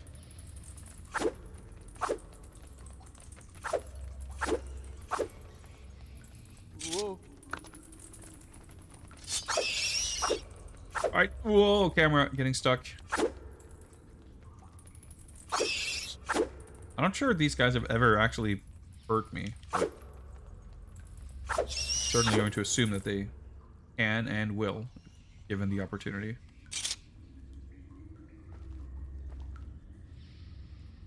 Well, okay, I see. I can definitely go up here.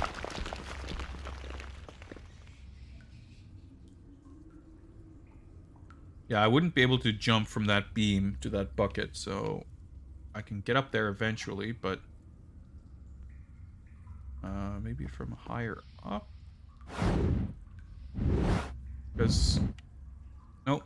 Get up. There's obviously an upgrade there. The little sand orb. And I assume I'd swing on that bucket to get there. Oh, I guess I'd swing from that bucket over there. Well, I'm going to eventually get a box down on the floor. So I guess I'll use that box. I guess that's like the ultimate goal, basically. Because once I have that box... that should allow me to get there. But I guess I'm... Unless we're just doing this now. Yeah, look, I guess there's like cracks on that beam. Obviously they want me to use the rope, but I guess I just jump over to this beam? Not exactly sure where we're going. Oh, maybe that ledge is where the box is. No? Well. Actually, I guess I might as well do this instead of balancing on the beam. It's like faster. What the heck are we even... Oh, wait, hang on. Okay, I can... Ah, so I can make it to this bucket rope. There we go. I can turn... No, not that way. Wait. And I should presumably be able to make it to the next rope.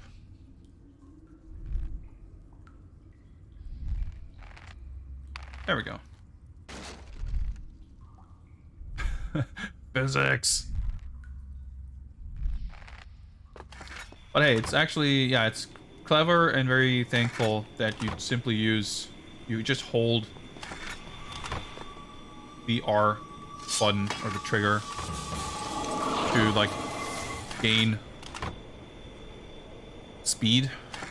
You don't have to like time backwards and forwards input or anything like that. It could have been a lot more obnoxious. It's just one of those things that the game shows it being, for its time, pretty forward thinking.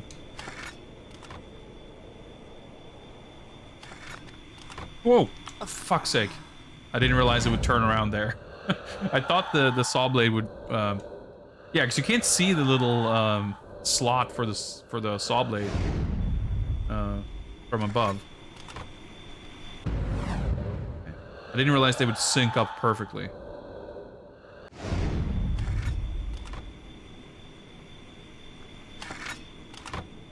Fuck's sake.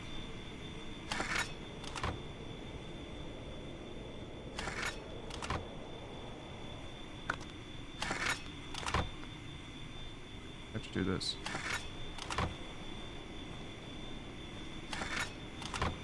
Alright, we got there in the end. We got there.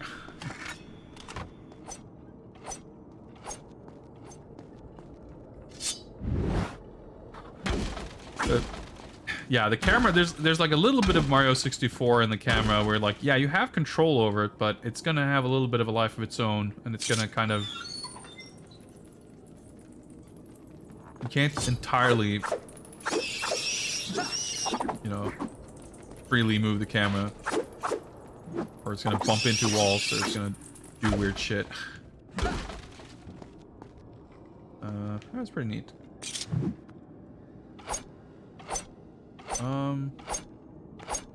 Fuck, okay. I mean, it would appear that I'm...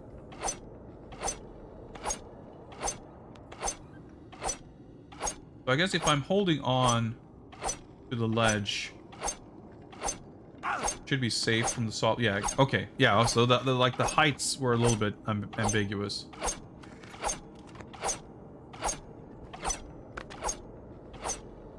There we go. And we're back to pushing the box. I almost failed to push it. Well, I mean, I guess if I fell down, I could have just rewinded, because that's a thing you can do in this game. Speaking of which...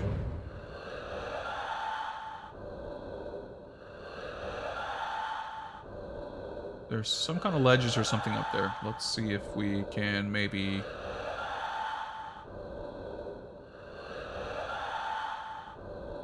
do some... Well, no, of course not, because I can't fucking run through the ceiling. But that's fine.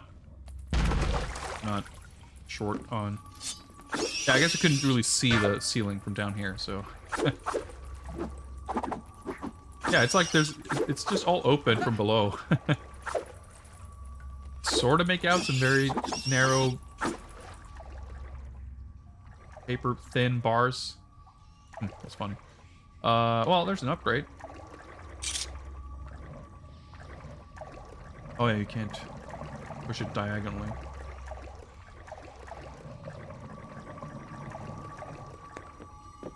Oh yeah. Oh, that actually worked. Oh, where am I going? Is the question. Well, maybe up here.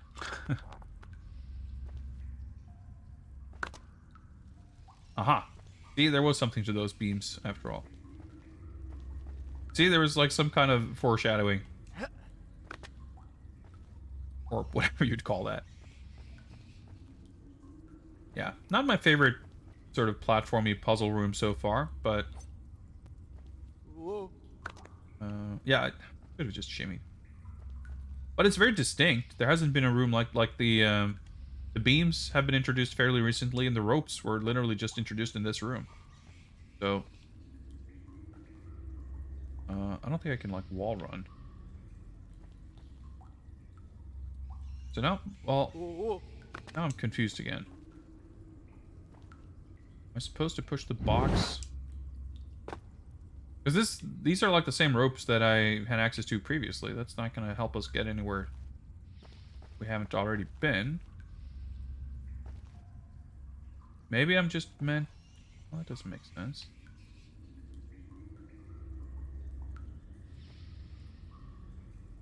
Obviously, I can't... The part I would have to jump from... Get to the rope. Not there. It seemed... conspicuous. Well, okay. I thought maybe I'd be able to jump in the direction of the rope, but it seemed like it sort of snapped me... to a cardinal direction. Well, maybe I should have just looked around and tried to figure out where the heck I'm meant to go. That sort of doorway opening thing looks pretty conspicuous. Can I make use of the crate to get there? I drop down here. I don't think I can jump across. Can't even apparently go on this beam. Because, yeah, I don't think... If you look at the heights, the box won't get me up to those beams. Let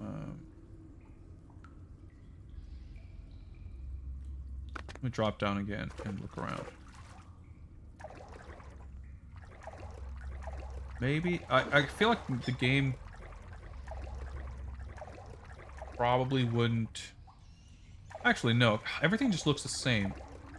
I guess... if I can make it to the ropes... Well... Okay, let's try this again. I don't think that these would be here for no reason. Okay, I guess I'm meant to just drop down here and jump off the rope from here? Maybe? Actually, no, I don't see how that would help me. Okay, maybe the crossing this beam was my mistake.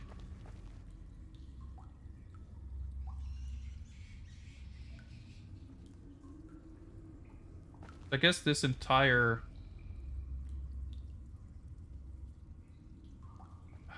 I guess this part with the pillars is new. Because these are not the same pillars as the ones I was around previously. That would make sense. Going back or going over to that side still does not appear to help me, though. Seeing as I cannot... Nothing to grab and I can't wall run. I can't make it to the buckets. Well, let's...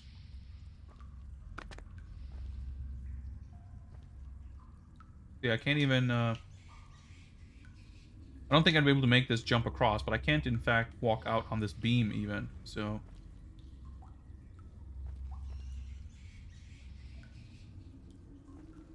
Because, yeah, this rope, I wouldn't be able to get to that. Okay, so let's see. If I... Okay, it looks like if I push the box over here, I guess maybe I'd be able to make that rope? Oh, from here. The room is, like, so symmetrical that it's so hard to make sense of sort of which parts of it I've been to and which I haven't. I was giving the game the benefit of the doubt that it wasn't gonna force me to push this box all around the room. And maybe it wasn't going to, but now I am. We'll see if that that helps. I'm not even sure if I can oh, those ropes are fucking high up. That's not... I'm not gonna make this jump. Nope. Okay. And I don't think there's anything really else I could grab from that little alcove. And I mean, you can see that I can just barely... Yeah, except times I can't at all. But I can just barely make that. There's a save point up there. I guess I just assumed that I had been there, and that's... Yeah, because that's... This little pile on the corner on the left there. So I got up there before, and I swung to that save point.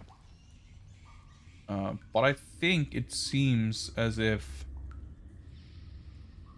Oh, try to grab that. Heal whatever, though. I think this is where I haven't been. Oh, wait, how the fuck would I even... Okay, yeah, I swing into there. Maybe I can just reverse engineer this. So probably it looks like this beam... Maybe it's just the way it looks. It looks kind of cracked, so maybe it'll break if I step on it. But how do I get to it? It's a pocket raptors. Yeah, this is definitely very clean, healthy water. So it's totally fine. Like, what was the purpose of that box?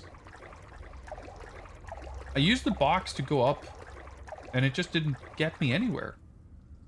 I refuse to believe that I'm not supposed to use the box. I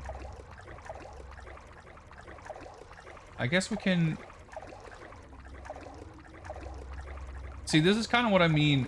Although, actually, it's not really what I was saying before, but I was talking about the game making it obvious what your objective is before you get the solution. And I guess right now I'm not, like, stumbling upon the solution. Quite the opposite. But it's... I guess the problem isn't so much about giving you the solution before they give you the problem I'll solved. start the story from here next time.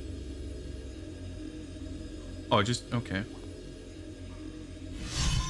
So I have to deliberately not save. Repeat the vision. Okay, yeah. I just don't feel like it's super clear what I'm looking to achieve.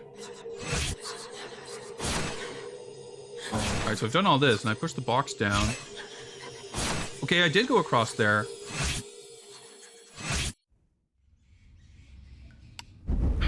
So, I was correct in giving the game the benefit of the doubt. I was supposed to make it up, which made perfect sense, because that's the place I hadn't been. There must have been some ambiguous jump to get to the ropes that just didn't seem like I should have been able to make it, so I didn't try. Because so far the game has still been pretty accommodating, friendly. Like, it doesn't require you to do anything absurd. Like, things are kind of just placed for you in a kind of friendly manner. Like this, for example. I get the box was pushed down from here, and this is where I need it. Like, I wasn't supposed to push it across the room. Because I just need to get up here.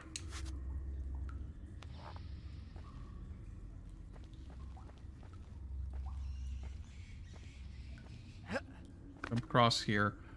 And this is where I'm a bit confused. I guess I jump to the rope from here? I guess that makes sense. But, okay. I guess getting to this rope seemed to make sense. Oh, okay. Because I can't get to the rope to the left, surely. Yeah, because you can see the light beams, right? The light beams are on a regular grid. And you can see that the next light beam over to my left doesn't have a rope.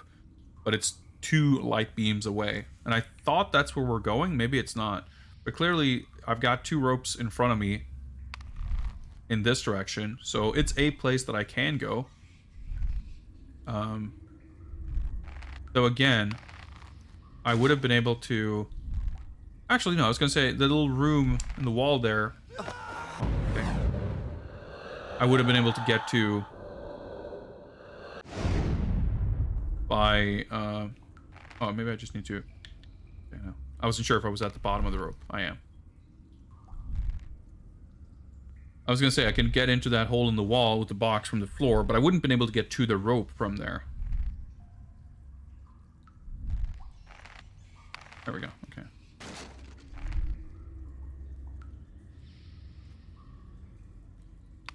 Right. So I guess... Isn't this the thing I already went in, though? I mean... I guess not. Or maybe it was, but I guess I'm supposed to climb up. Although... Did I... That's pretty funny. Did I go inside here? Did I do something else that opened this up and it wasn't open before? Or could it be that there's something... I should be able to rewind.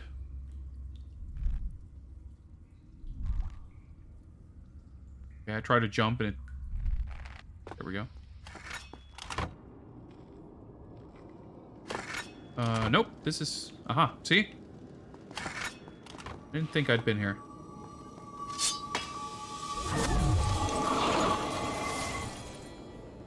My instincts proved correct. So it sure looks like I could use these beams for something. I mean, maybe it looks like it. I guess I don't know. Oh, there's kind of some kind of ledge up there. I'm not sure.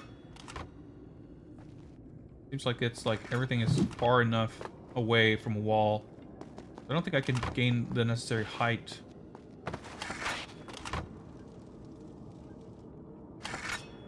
Oh, what's on my left here? Oh, there was just like, yeah. The walls here to my immediate left and right seem like they would be close enough to wall jump between.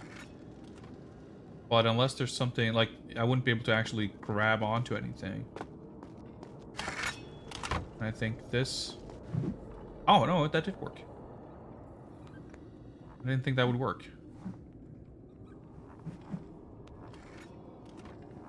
It's a breakable wall. I see.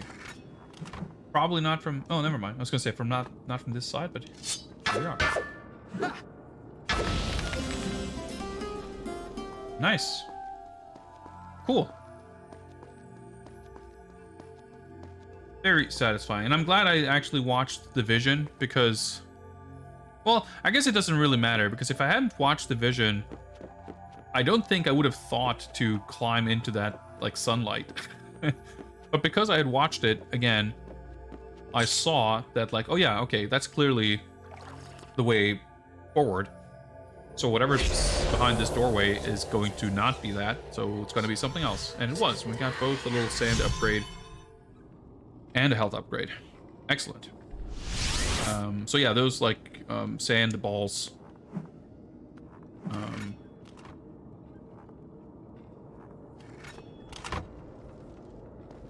You see a little circle below my yellow orbs. That little circle is gonna, like, grow, which every one of those you grab.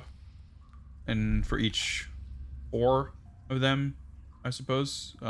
You get another yellow orb. Alright, enemy just chilling.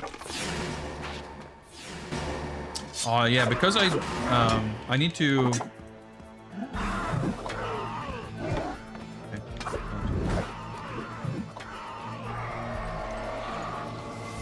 I need to do that a few more times. Build up my present meter. Wow, it's building up really fucking slow now. Do that on these guys. Oh, I can. Oh, well, that works too.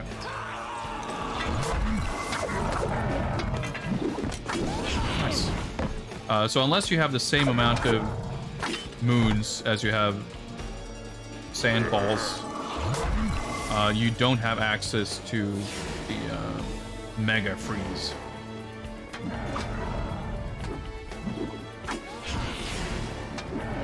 Which I guess I should be careful not to. But I think that meter only extends when it's full. Alright.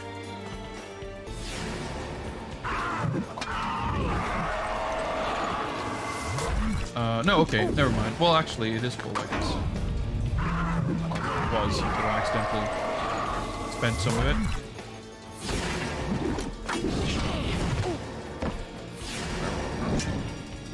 I guess I'm gonna grab that thing, which I guess doesn't quite work mid-combat. You just get fucking comboed. Dude, can I... What is this, Tekken? I can't fucking stand up. Hey, what's up, Tex? Happy Saturday. Getting destroyed by these dudes. These guys are like the most annoying to fight because a lot of your moves just don't like work on them. This does work though.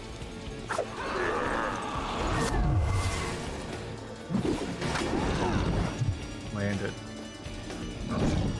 Wow, weird snapping.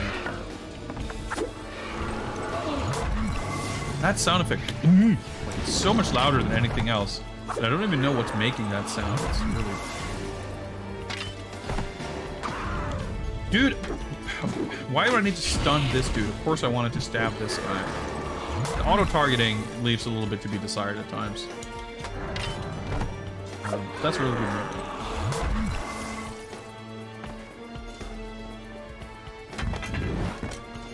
It's a lot easier to do that to these guys than trying to parry them. Nice, okay. So I think... Oh, that's not even an upgrade, it's a save point. I hate that they look so similar to each other. I always get confused. That's an upgrade. The one without the beam are upgrades. And with the beam are save points. But it's so kind of... Yeah, they look similar enough. Take a beating every fight. I mean, of course, I guess I'm playing fairly sloppily, but still. And this is a pretty nice looking game. I am playing this on Series X, which certainly helps to some degree. There's, well, I could be playing it in 4K. I am playing it in 1080. It's still locked 30 FPS, sadly, but it sure has no problem keeping that frame rate. But there's, like, really nice anti-aliasing, too. Like, it looks super smooth, I guess. Not just crisp, but really smooth, too. And it actually, like, I think it's true for a lot of Xbox games. Like, they hold up really well rendered in higher resolution, too. Because a lot of the texture detail, like, I feel like the character... Like, there's a lot of detail that would not be seen in, like, 480i or 480p, whatever. Not to say that this wasn't a pretty game originally, of course, but... it's really nice. Again, the backwards compatibility, I think... You know, unfortunately, it doesn't cover as much of the library as one might wish, but the games it does support, it generally treats very, very well.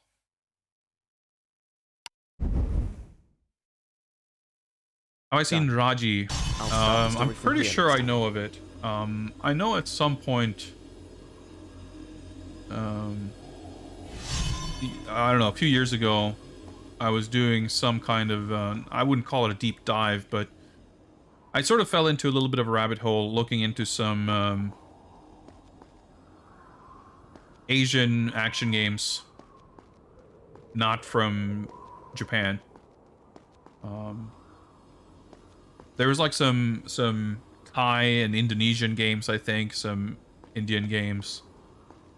Obviously, Chinese games are getting a lot more worldwide attention nowadays, but I remember there was some stuff I was looking into. I don't know if that one was one of them per se, but it might have been.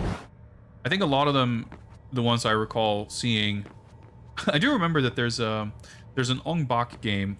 I could be misremembering. Don't quote me on that, but I just recall like sort of seeing some stuff, because I know that there's an Ong Bak game. I don't think it came out like with the first movie. I'm not sure if it was a tie-in to the second or third movie. But it was kind of like, it looks extremely ghetto for its time, but the fact that it exists is still really, really cool. So I remember being like, I really want to check that out at some point. Like, I don't think it's on Steam.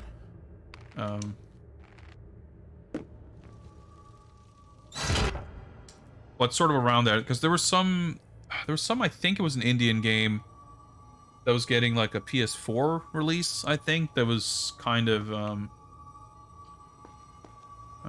made somewhat of a big deal. Well, I mean, the developer slash publisher was making a big deal of it, I should say.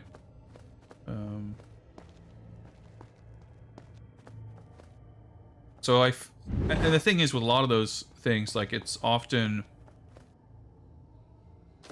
it's pretty common, I feel like, for those types of games to be based on local, you know, myth and folklore and that kind of thing. And they're all, you know, often these sort of historical-esque action epic type of things, which means that a lot of the time they often have somewhat similar sounding names also. That was perfectly fucking timed, wasn't it? Okay, let's try that again. Probably should have... Okay, let's actually think about this for a second.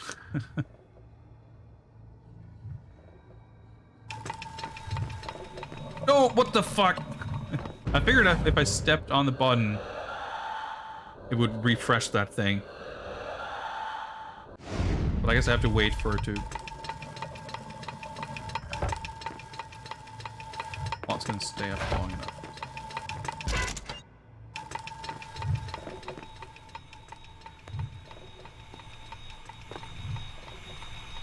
Oh, I can just run over this. Oh. I guess I should have jumped off the wall there. I see. That's fine.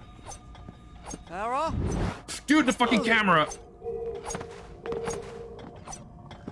Are you there? Is that you? Here I am. The camera is sometimes not the best.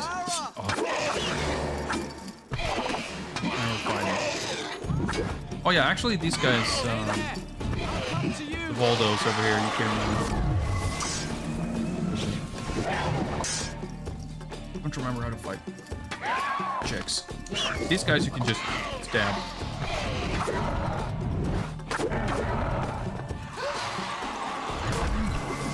Oh, I think you do the vault and the, into the stab. Or not, I mean the vault into the regular attack, rather. And that'll knock him down. Yeah, that's there it goes. So, like, I like that this game does have distinct enemy types. Oh, whoa, you cannot... Okay. Whiffed. Each of them have, like, different attacks that work. It's fine. Oh, nice. They hit each other. It's pretty cool. And it, you know, it can get a little tricky to memorize which attacks actually it's going to work. But when there's enough aspects like the targeting and stuff that feels a little bit unreliable. Thanks for streaming this. Never played it. It's so ambitious for its time, and it seems like it executes well over 90%. I thought that was a wall. Thank you very much for those ice cold bits, Glowforge. I appreciate it. And yeah, I'm enjoying myself a lot. Like this game, as I wrote in my little info box, I wasn't sure I would feel like this game would hold up, basically.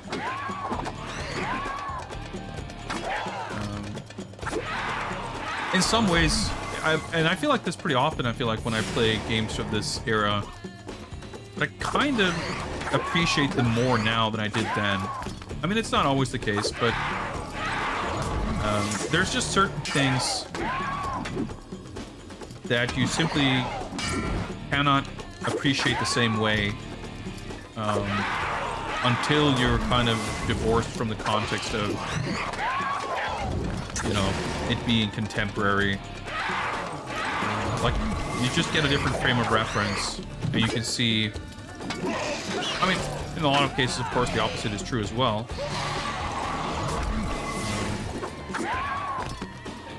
I'm gonna get hit, yeah. And the stab didn't work. Dude, what the... Okay.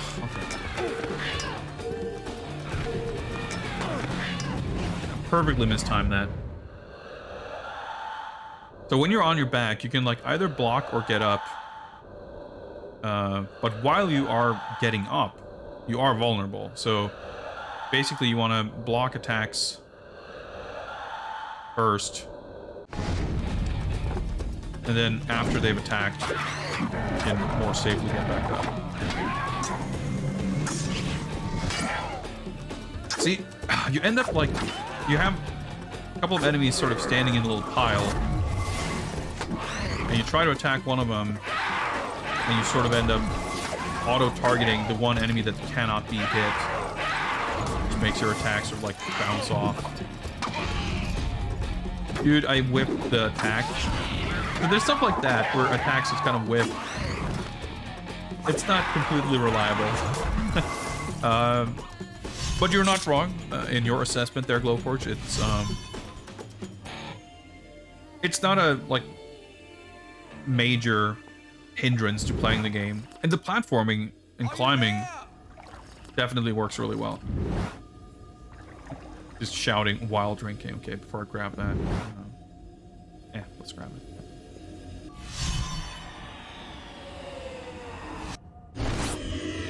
I am actually playing through this. It is making me intrigued to see what the remake's gonna be. So the remake of this game was announced. I think it had been rumored for a while, and then it was announced, and it was not like the announcement was not received very well.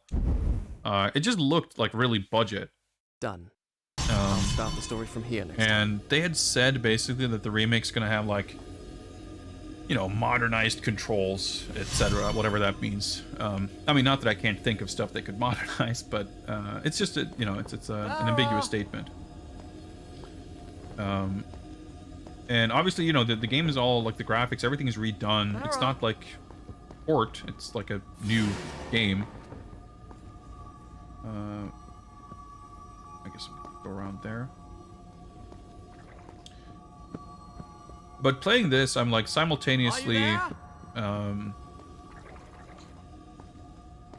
intrigued what sort of changes one might make, but also I'm like, you know what, this game holds up really well. It doesn't really need remaking. But I'm curious like how much they would change. There is a parry. A parry would help. There are two parries, in fact. There's like a sword parry and a dagger parry. I just don't use it much because it doesn't feel reliable at all. But like when I'm blocking, well, I guess I can't because I'm not in combat. Or, okay, whatever. It just doesn't go into his blocking stance. But I'm holding the block button, and I'm pressing the attack, and he does that. That's the parry. And if I press the dagger button, I guess he does a similar animation. But the way you're supposed to time it with the enemy attack is much like a lot of things in the game. Weirdly kind of ambiguous. It's kind of hard to execute. I think obviously the immediate thing to update would be the camera. Not that the camera's bad, but just the free camera control, not being able to look up and down, just feels very strangely archaic. Oh, was it over here on the left? Yep. Whoa, okay. Like, I would assume that there's going to be a lot of, you know, sort of the dialogue and cinematics and stuff would be pretty different. Well, it would just be redone. But I'm curious now because, of course, they showed the game and people were pretty unexcited. And for them to kind of sell it as... I'm coming! I think it was announced, like, it was supposed to be like $40 or whatever. What took you And, so long? you know, of course, Frolicking about the palace.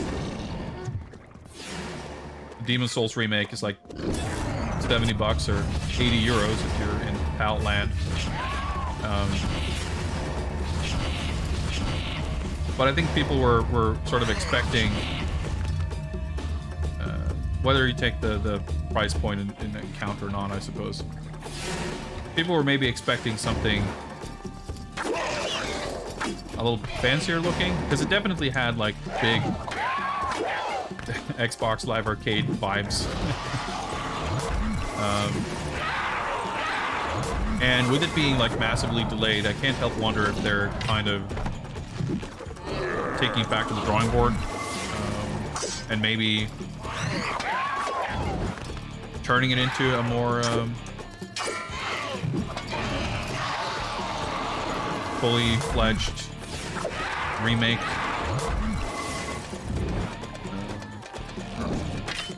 I mean, I would assume that they're not gonna like redo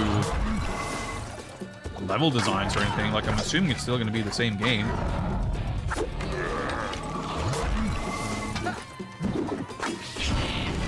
I guess like stuff like the combat though could certainly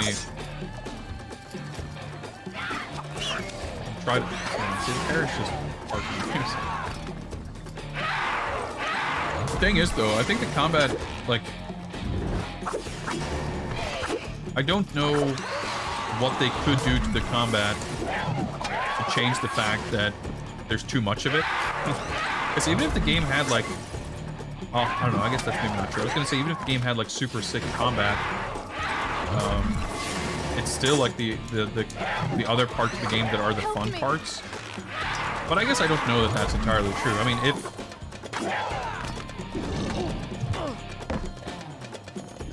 you know, the combat could be anything if they were to remake it.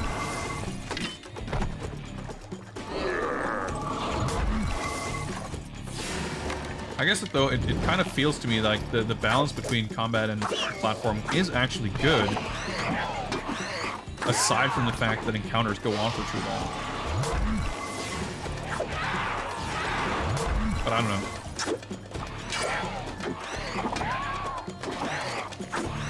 It's not the Prince of Persia 2 floating heads. That's true. Like, combat is not particularly... I mean, much like the rest of the game, it's not extremely annoying or tedious or punishing. It's just not as fun as the other stuff. Whenever you're fighting, you're just like waiting to get back to the game. Which is probably not what you would want from combat, you know?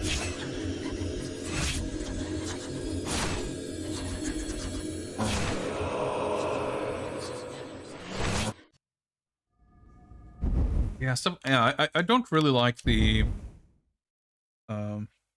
Done. the way Start the these story from here visions next time. Me.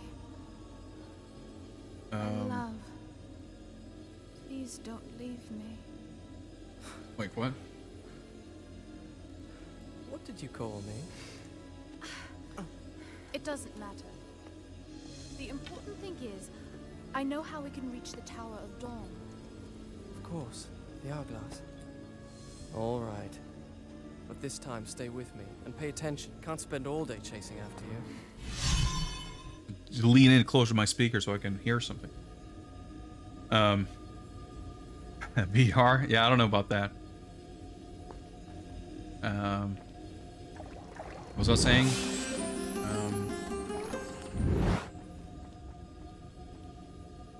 What was I gonna say?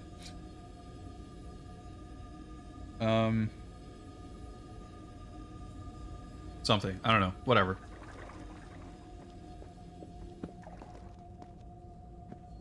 Oh yeah, the visions.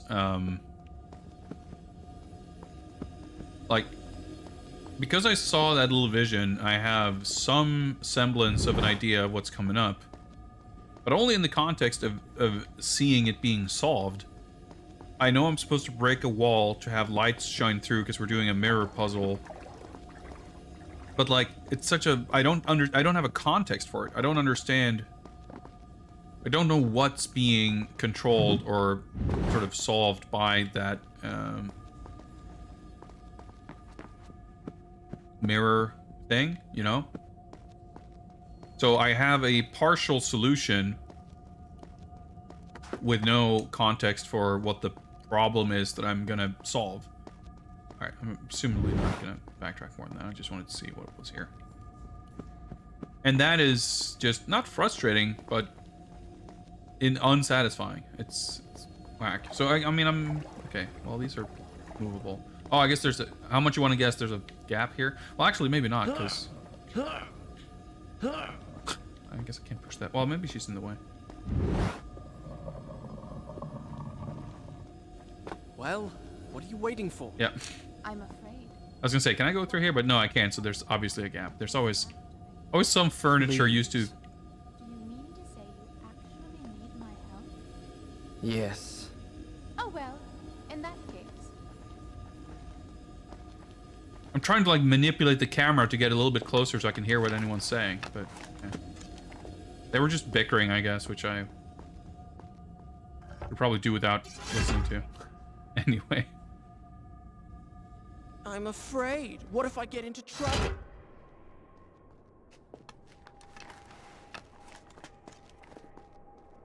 Alright, okay.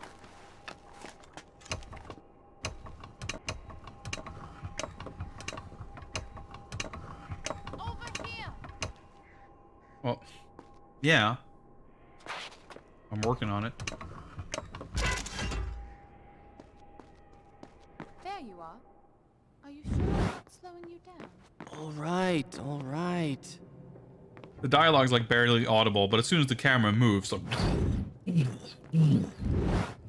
That's so ridiculous.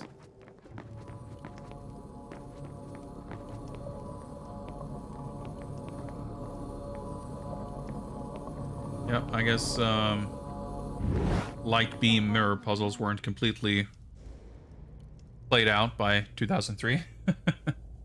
We must have come out the wrong side of the baths. We'll need to go back through the royal palace. All right then. Let's find a way out. So I think the red version of those guys were the guys we fought first. So I think you can actually vault over those guys. Yep. Actually, I have a... Might as well do this, right?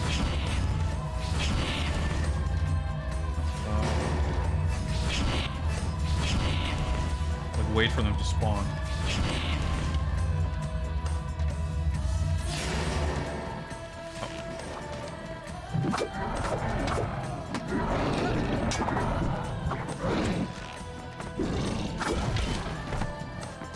That was like not a super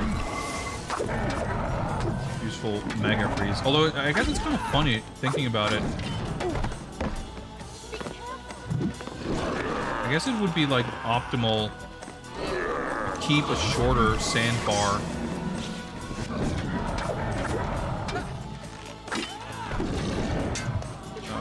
So that you can charge up your mega freeze more frequently. Aesthetically, anyway.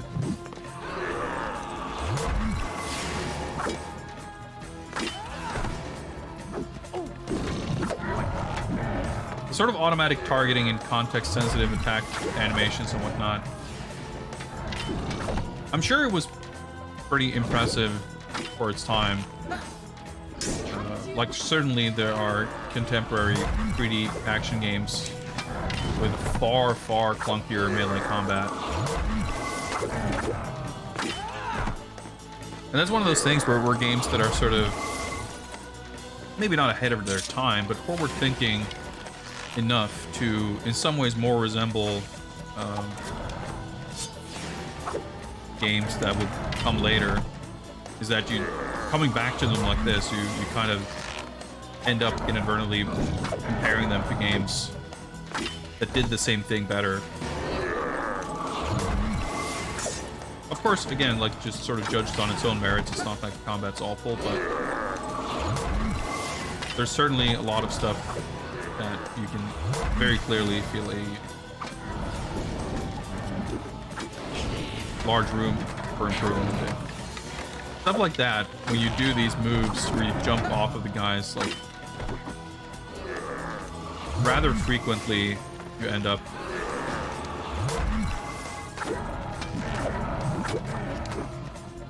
like, you need to have a lot of empty room around it, or you sort of, I don't know, you clip into a wall, or you fall over a ledge, or you bump into another enemy, or you get pushed just far out of the way for your follow-up attack to just not connect, and stuff like that.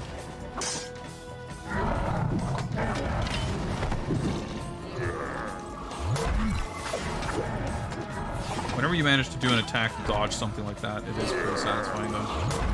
Let's just do this. No, I didn't mean to fucking stun him twice. Try to stun this guy. Which I guess at some point, if you're spending like 8 moon meters to do the mega freeze and you only kill like 5 enemies, I guess it ends up not being really worth it. Alright, we're done.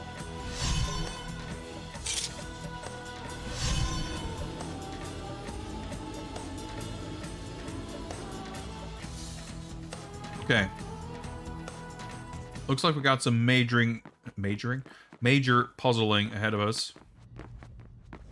So I think this is a good opportunity for a short break.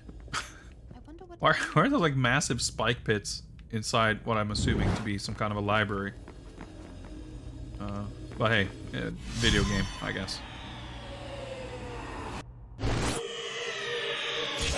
So this is probably, oh, maybe not. I was gonna say, is this like the same vision? Oh, it doesn't seem like it. We haven't actually done this stuff from the previous vision yet.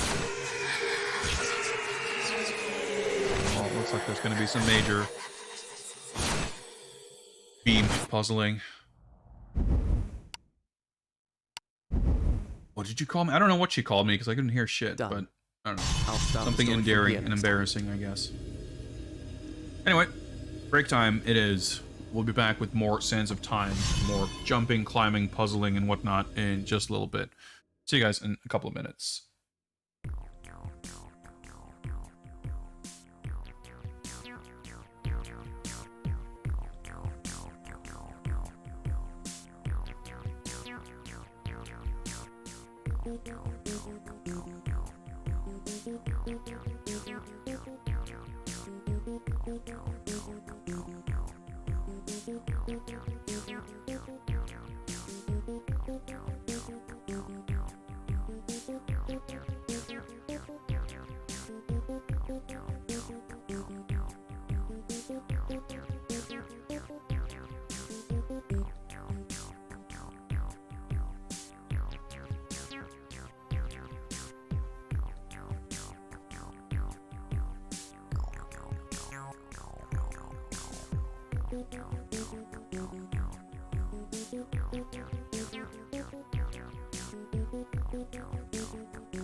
continue, shall we?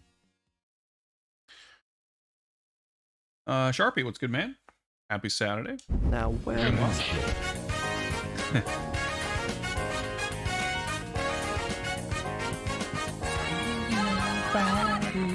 We got some more jams to see us in. Cool, appreciate that. All right, here's a ladder. Why don't we climb that? See where that takes us. Some loud camera swoosh. Well, all right, there we go. Okay, I don't think that's gonna. I don't think I can like jump to the side or anything. Let's explore. Let's explore other avenues first here. Oh yeah, I'm gonna do the light thing first, I guess. That's right.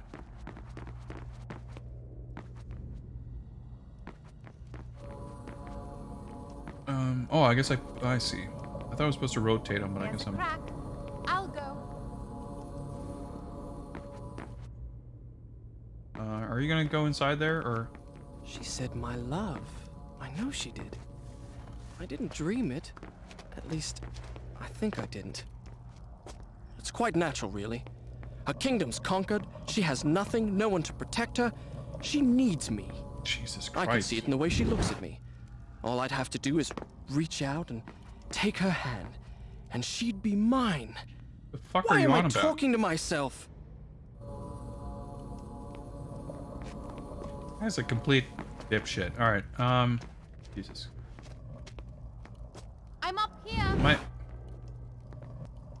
It's not a mirror? There we go. Okay.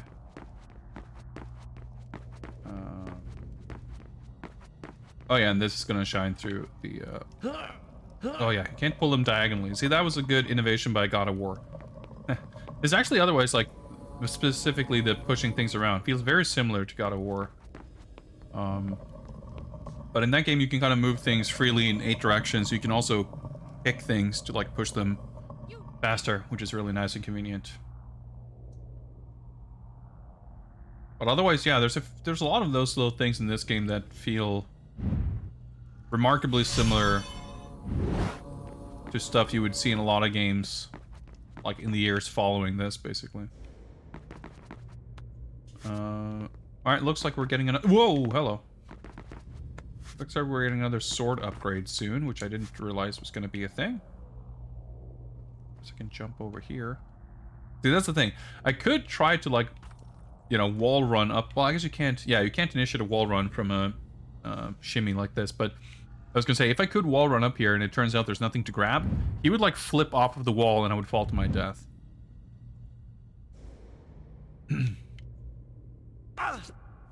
There we go. Yeah, I think the casting of Jake Gyllenhaal in the movie was definitely something that was somewhat questionable and generally regarded that way at the time. You know, I still haven't seen that movie. I remember I think I like downloaded it or something like years and years ago. It's like, hey, no, I should watch this, but I still didn't get around to it.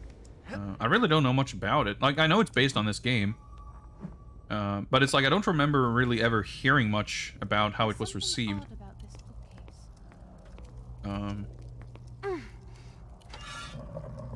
But I'm a big Prince of Persia fan, so I feel like I owe it to myself to at least That was on the pillar. Stay check there. it out at some point. I'll come to you. I have the game that came out, The Forgotten Sands, which was kind of... it's not based on the movie, of course, because the movie's based on this game. It's no use moving the mirror. There's no light beam. I can see that. Dab USA, thank you very much for the follow. Welcome, welcome. But it came out in, you know, timed with the movie release. So I feel like I should watch the movie before I play that game, just to, because I know, like, at the very least, the look of the prince, like the character design, is very similar to the movie. But it would be interesting, I guess, if you've seen the movie, to play that game and see if there's anything else that sort of stands out as similar. All right, so yeah, there we go. was like, I ran up that thing, but I think I like failed to achieve what you were meant to achieve. All right, can I wall run all the way over there? Probably, but let's see if. Yep. Oh, the camera's a bit.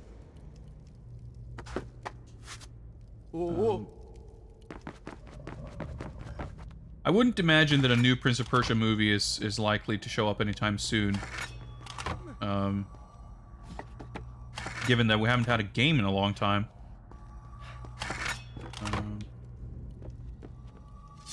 I mean, Hollywood's nothing if not starved for ideas. I feel like it's certainly a well-known enough brand to warrant another attempt at some point. I mean,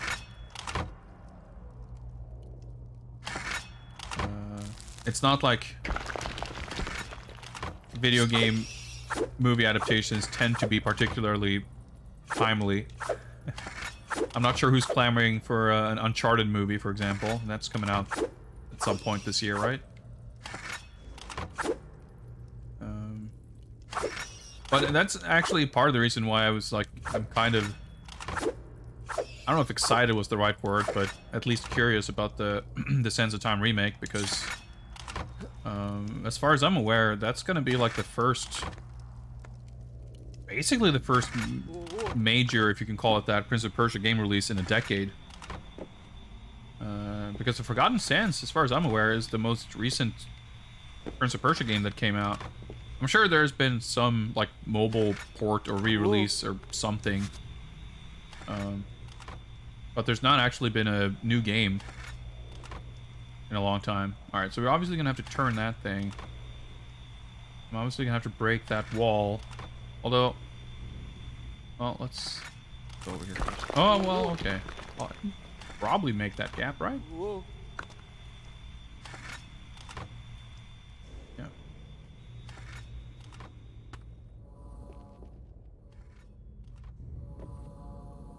There's Where's been, that I know glow that coming from? Jordan Mechner wrote a Prince of Persia comic book, or a, I almost called it a visual novel, a graphic novel, which I would like to read at some point.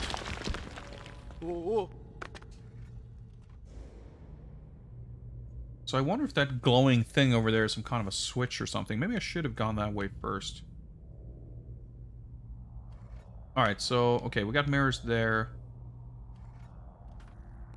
I guess, okay, I can see what's going on here. I'm supposed to direct the light into that beam. Or, direct the light beam, rather, into that glowy thing. It's my best guess, anyway. Do that. Okay, so that's too far to jump across. There's a rope, but I'm not sure I can...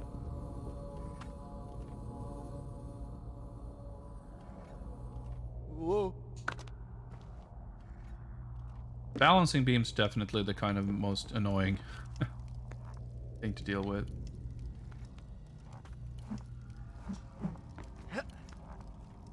I guess if I... over here, that should be enough to get me over to that beam. Yep. How do I make it back? Oh, fuck it. I'm dropping down here anyway. Listen to this. Of what use is reason against the power of love? Love is life. So if you want to live, die in love. Die in love if you want to stay alive. What the hell is she talking about? What's that supposed to mean? I thought you'd like it. If you want to be useful, try finding a book that'll tell us how to get out of here. This isn't that kind of game. Game? She thinks this is a game. The camera. Alright, there we go. Wait, is it...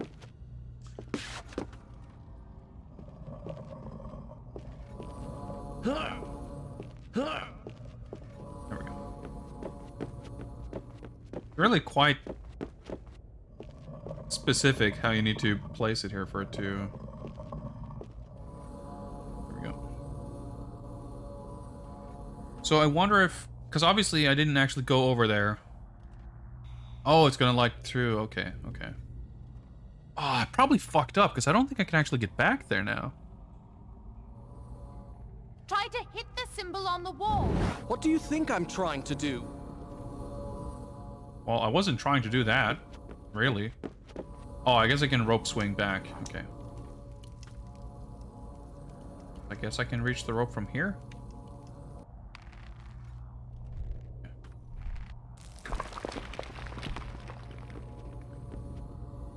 I don't even know what symbol she's talking about, but I guess we'll try hitting it whenever we find it. Did we go past that stuff? I don't know. Ought to have. He probably came from there.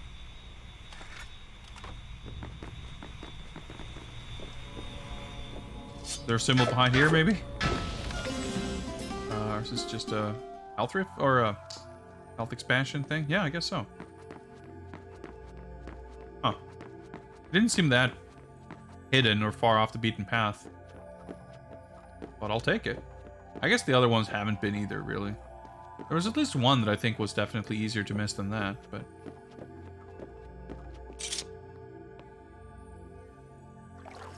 We definitely got the light beam thing to go back down into a mirror that was shining into the wall, so we can turn that thing around.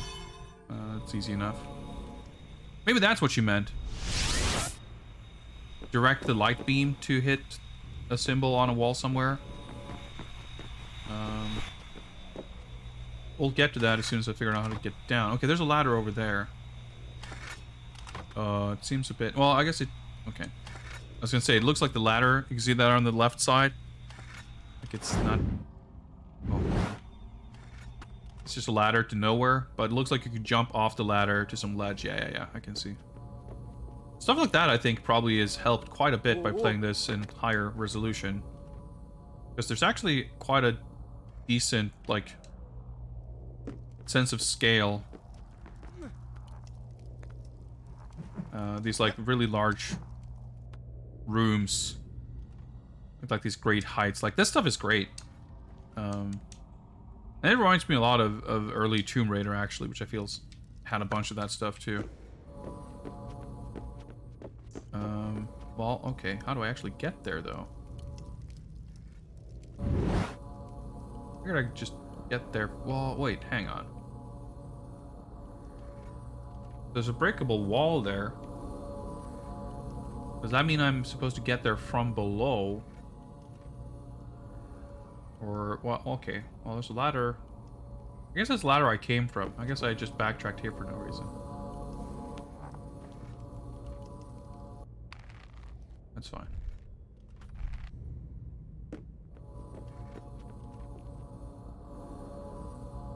Jumping and climbing is actually a lot of fun, so it's not like that's a particular nuisance. Right. There we go.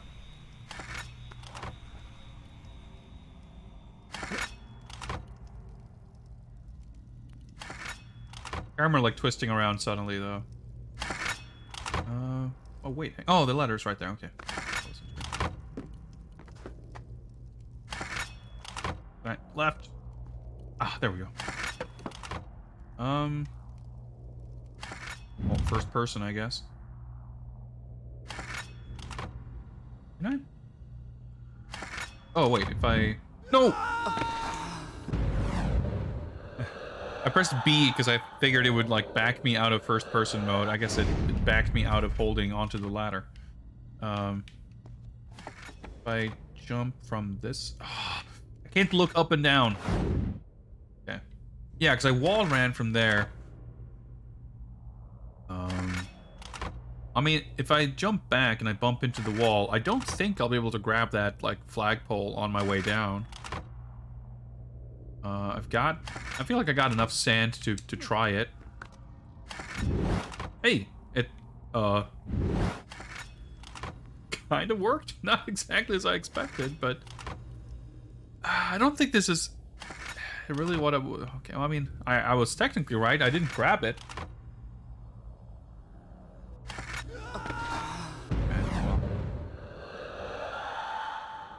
I want to see if I can just jump to the other one. I might be screwed here because... let's see how far I can rewind here. Because it kind of seems like I'm having trouble grabbing it. Yep. Okay. Well.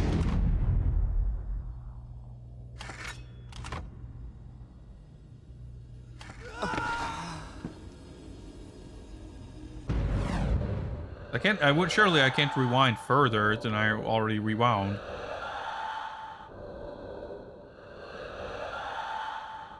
Nope. Okay. Well, we got like 3 attempts to see if we can... Okay. What if I jump into the wall?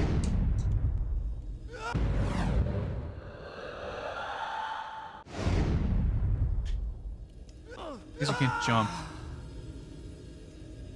Okay, well... I'm pretty sure that's not what I was supposed to do. So where do we restart? Okay, I restart... where I got my life extension. So that's basically not really redoing much of anything. That's good. So, okay, let's...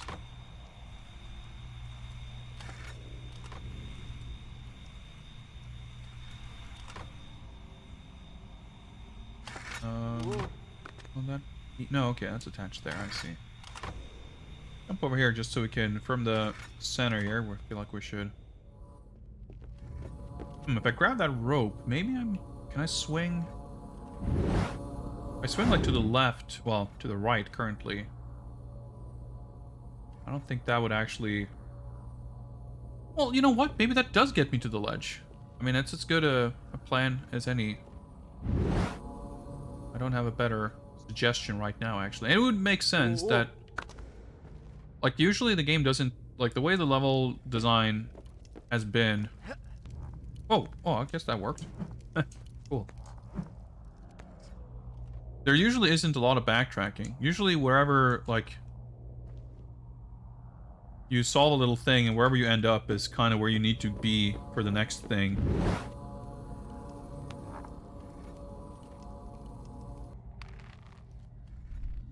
Like, the camera definitely doesn't show it to you, but...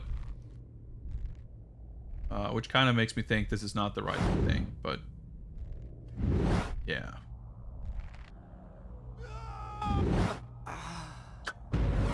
Well, it was worth a shot.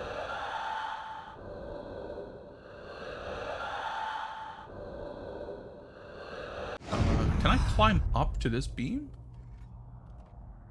Nope, I cannot.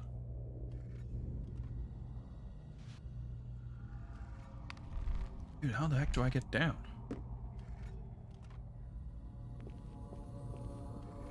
Could I just jump from it? Surely not.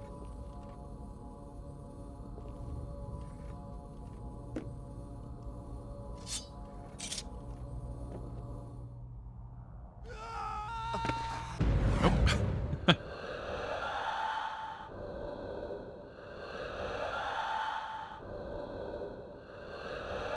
But I will say, this is something I've actually really enjoyed about this game. Which I feel, even though you get a lot of these, you know, you get the visions and stuff that really give away a lot of the kind of solutions ahead of time. Of course, at this point, this far into this, of course I've forgotten. I mean, because you don't have context for what you're seeing, it can be a little harder to remember. Ooh, maybe I can drop down there. Unspeakable horror awaits you. What's up, Lamasar? Thank you very much for your continued support. 19 months of sustained unspeakable horrors. I appreciate it, dude. Drop down here. I'm gonna use a back scabbard? I don't know. Gives you that idea, to be perfectly honest, but sure, let's roll with that. Can I... Saw that's a thing down... See, when the game presents a camera angle like this, that certainly gives me the impression that this is not what I'm supposed to be doing. But yeah, like,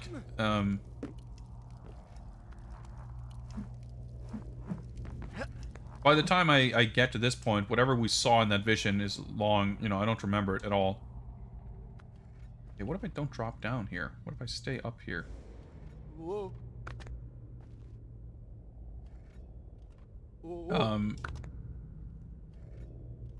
Wait, hang on. I can wall run from... Aha! I solved it. Whoa. Well, that was not the solution, but... let me just jump to the left. There we go. Missed paying my taxes. Well, it looks like a lot of people have been covering for you, because we were up to like 30%. Like, no, that's not the right button. After like 1.5 stream, so we're making very good pace on the current community challenge. All right, finally, we're making it down here. But yeah, like a lot of the sort of puzzly, traversal, challengey type stuff, like it's pretty, well, it's pretty challenging, which is cool. Like I feel like, even though I'm sort of whining a little bit. Oh yeah, this is the thing we need to turn about this game's showing you a lot of solutions and giving it to you early. Stay there. I'll come to you.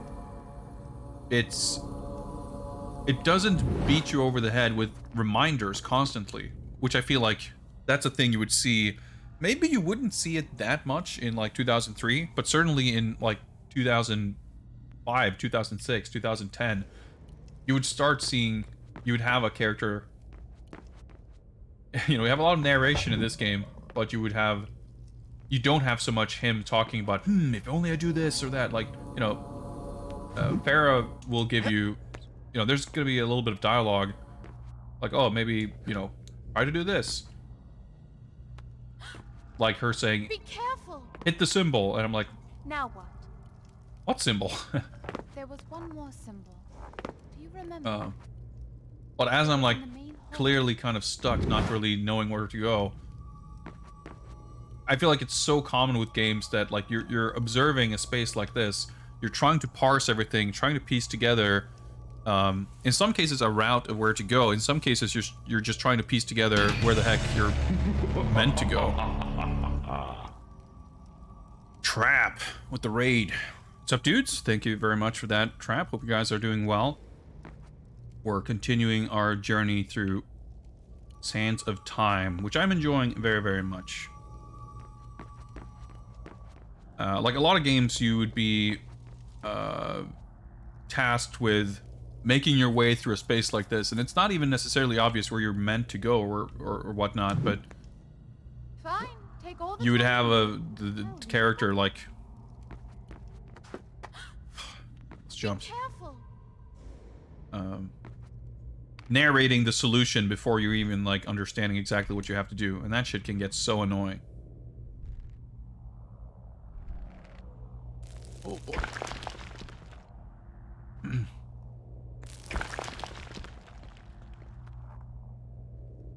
Yeah, but I think this game was well received for good reason. I played this when I played it on PC. I don't know if it was brand new, but I played it, you know, like at the time.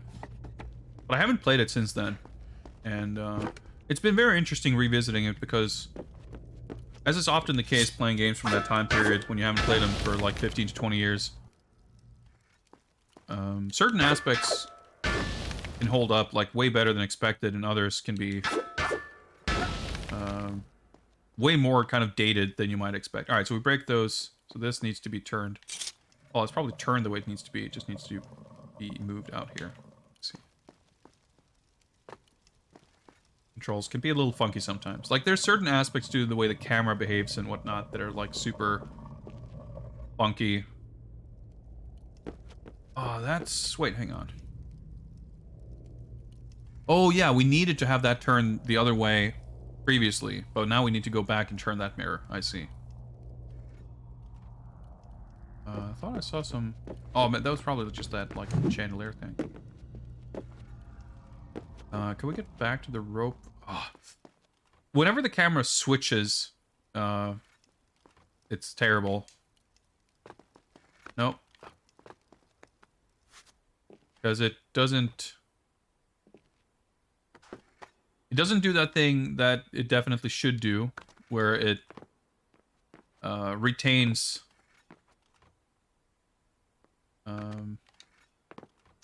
you know, if you hold up and you move up on the screen, and then suddenly the angle shifts, so up is no longer up. As long as you're holding up, like, you would want the character to retain its orientation, and then when you start shifting the input on your joystick, or after a little bit of time, the character would adjust to kind of the new camera angle. But in this game, it happens instantly. And it makes you, like, a lot of the time you're running in a direction, and as soon as the camera shifts, you just get flung in the complete opposite direction, and it's, like, terrible. Wait, do I just wall run across here? Surely not. Yep.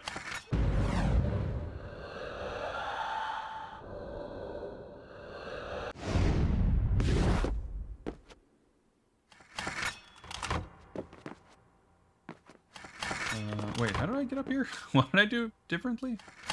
Maybe I just jump. I want to say I did something where, like, I didn't think I'd be able to grab, and then I did, and it was confusing. Oh, I guess I just did that. Whoa, okay. Not perfect, but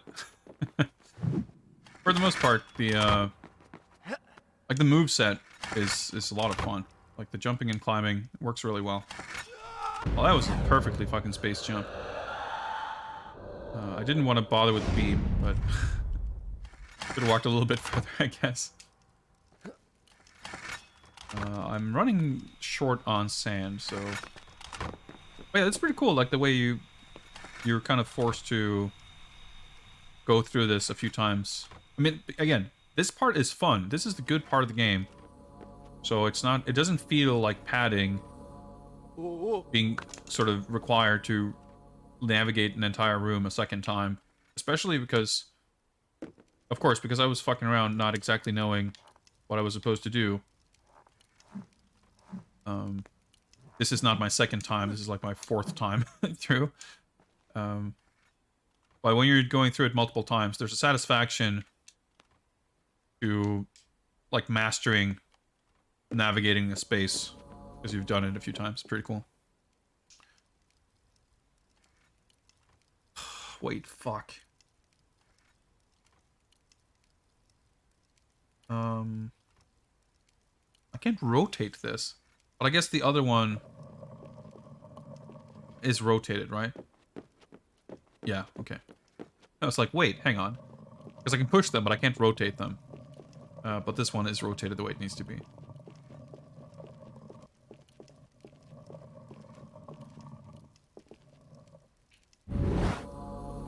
And that one's not aligned, so now I have to go back to... Well, hey. This is the fun part. This is fine. No, I have to go down. This way.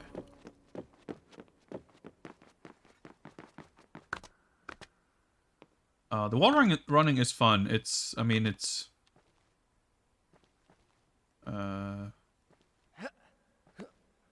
It's quite exaggerated. But it's fun to do. So no complaints there. The only thing is, like, sometimes it is... oh, wait, no, I'm back here.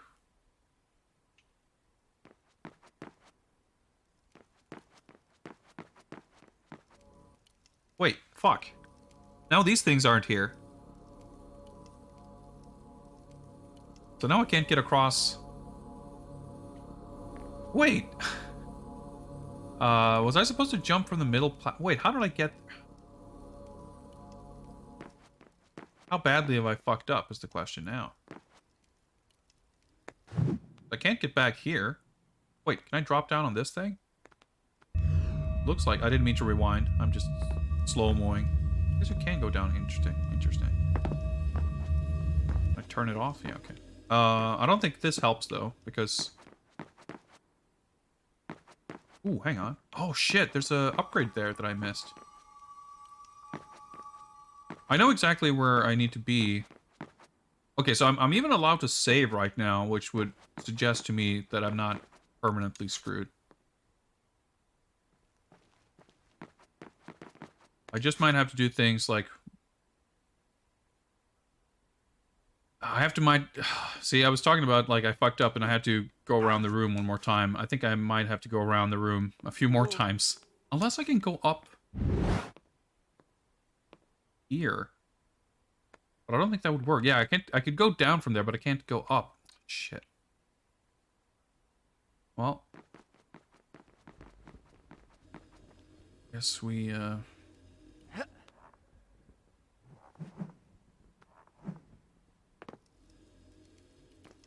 do this again. That's the wrong button. It's fine. What are my favorite 3D platformers? Good question. I wouldn't say that I have a sort of canon. I mean, in fact, I wouldn't say that 3D platforming is a... it's something I definitely enjoy. At least when it's... stuff like this that is very mechanically focused. Like when you say 3D platformers, to a lot of people, your first association might be, you know, Spyro or Sly Cooper or whatever. And I've like barely played games like that. In fact, it doesn't really interest me much. I guess, you know, I like platforming that's fun and satisfying, whether it's 2D or 3D. But it's usually more when there's like climbing involved, or where the traversal is like there's more to the traversal, I guess. Okay, so hang on. The thing here is, I think the those platforms that I needed to get across to get to that part, like my fuck up over here is that this mirror, I placed it incorrectly on the other side. Although, hang on.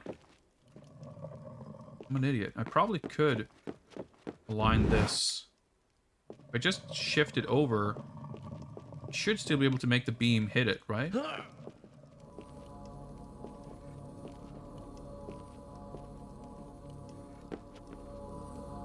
I guess it must not be aligned correctly. Maybe I did do this.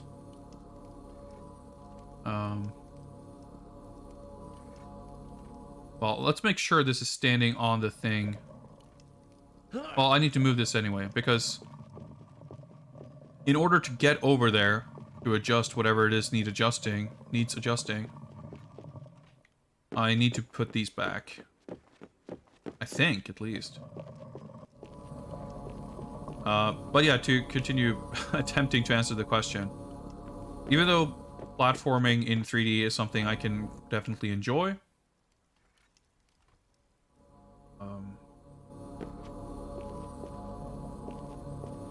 did not hitting the thing?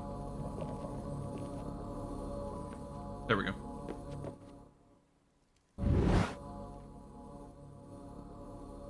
It's not something I'd like think about too much. Okay, yeah, so now those platforms are extended down there. Okay, good.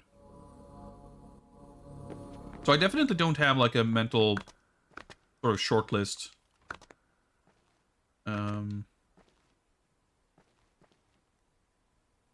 And I don't think I can reasonably drop down and land on any of those. So I have to go around here, I think. So I'm like legitimately struggling to think of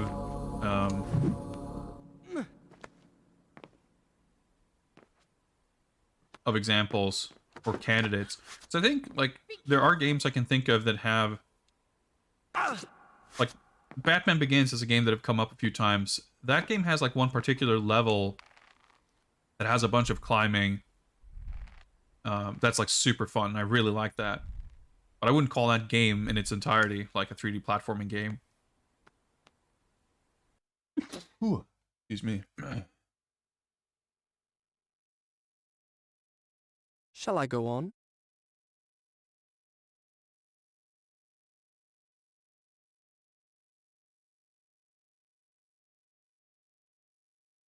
Starting to thank you. Then I'll continue. Begins and ends with Mario 64. I mean, Mario 64 is a game that I feel like I I respect it a lot more than I like it, personally. It's not to say I don't like it, I just, like, I don't know.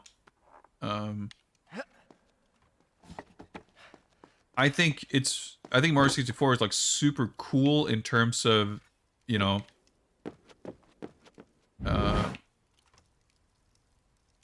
what it allows for in terms of mastery. Like, seeing that game played at high level. Did I fucking not do this before? That would have made things a lot easier. Oh, I clearly fucked up. That's for sure. Maybe I did align them, but because I did it stupidly the long way around, it didn't, like, trigger. Who knows? When I play Mario 64, that doesn't really reflect those aspects of it.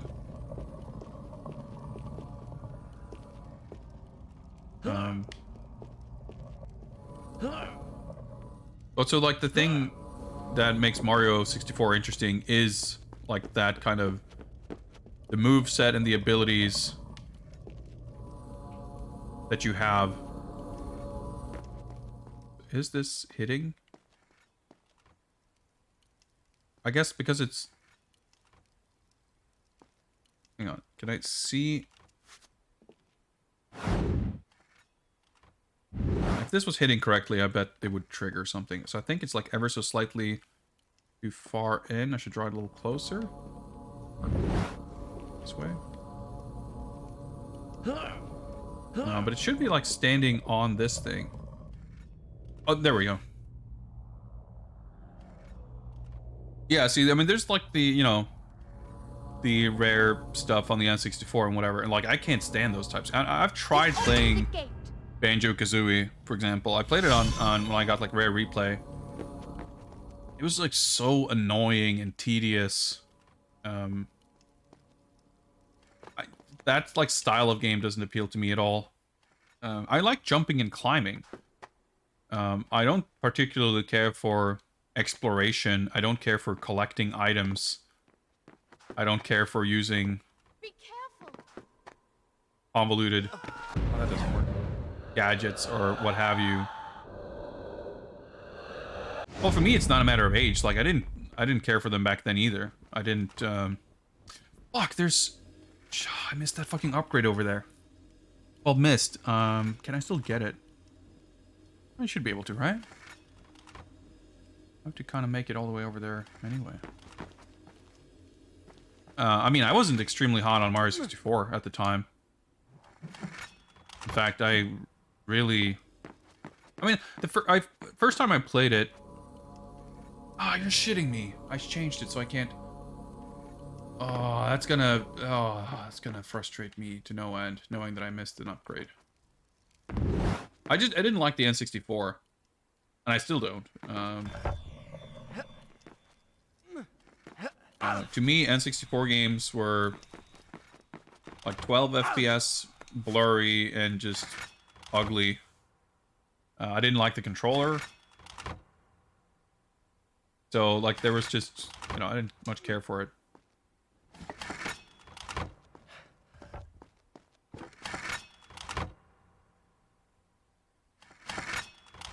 So, if I were to, like, think of, and that's what I mean, like, when I think of, you know, Ratchet and Clank or Sly Cooper, whatever, Spyro, even, like, to me, all that stuff, like, falls in that mold.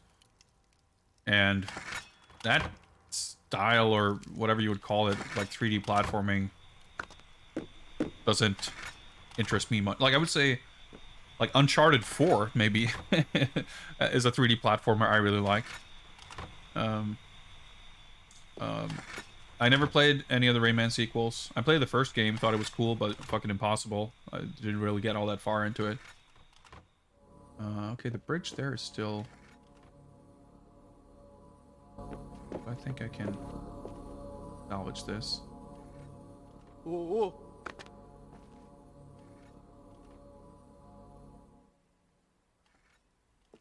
But I don't know, like, I played, you know, the other year, we played, Pitfall 3D, which I really liked. We played Pac-Man World, which I really liked.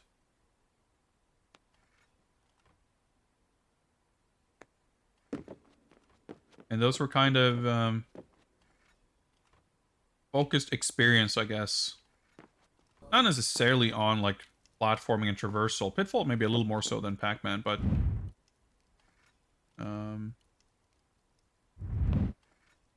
I mean, if anything, I would say 3D platforming is... In fact, I would argue that my kind of appreciation for 3D platforming, if not as a genre, as a...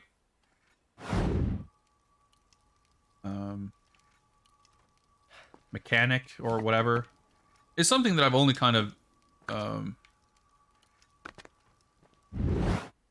to pretty recently. Camera. I don't think I can actually get back this way, can I? Because this is like I swung on a rope to get here somewhere, I think. This is how I get back down. Well, I don't think I can go down from here. I'm trying to... No, that's just spikes below me. So... Obviously, you know, if you ask me what's my favorite fighting game, what's my favorite beat 'em up, that's a super difficult question to answer, but that's just because I just have a hard time picking favorites. My favorite anything is going to be a hard question to answer. Okay, so let me think here. But with favorite 3D platformers, just like there aren't that many candidates that stand out because I don't have you know, decades of emotional attachment to games of that style. So I guess that's about as good an answer as I can give. Okay, so I'm like stuck here a little bit because I'm both trying to get down, but also like very cognizant of wanting to get to a place where I can drop down to get that sand upgrade. But because of the light beam stuff here continually changing how things operate, I get tripped up and I end up like running in circles.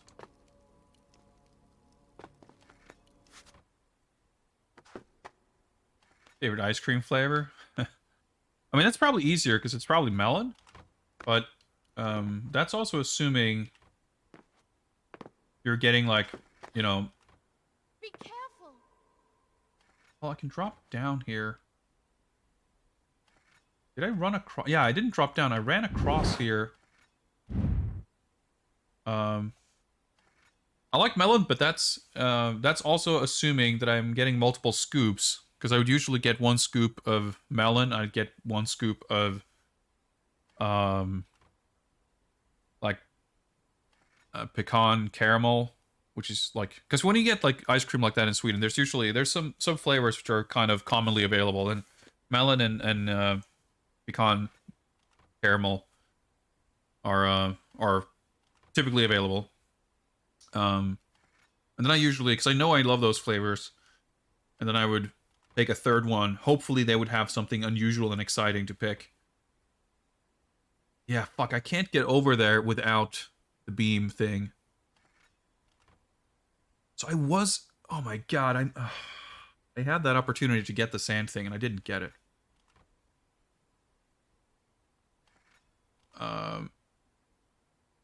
Yeah, so to be clear, like, melon flavor is... So I guess it's honeydew melon? It's like, it's not watermelon. I'm not a big fan of watermelon in general, but certainly as a... I mean, not that watermelon flavored ice cream would not be tasty, but... Seems like a weird flavor. Okay. I can get down and I can progress, but I'm like trying to... Oh, it's so tantalizing, that upgrade. But I'm spending like an hour doing the same thing over and over to get the up. Because the thing I would have to do to get there would be to go back up there and change the mirrors again and drop down. Which I've probably on 5 or 6 occasions right now, I've been distracted or absent-minded and taken a wrong path, making it 5 times more time-consuming to do the things I would need to do to get there. So I'd have to go back up here, and go all the way up there and go across. Because I was up there not long ago, and then I dropped down here, and now I'm like, oh yeah, I need to change this. I'd still need to change it back and forth. Yeah, fuck it, whatever.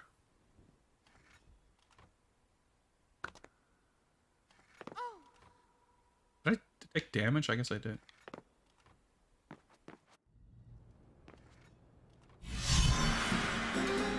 Anyway, I got a bigger sword now. So the previous sword, we needed to break open a wall. And we got the ability to break breakable walls. I don't know what the purpose is of this sword or what it does for us, but...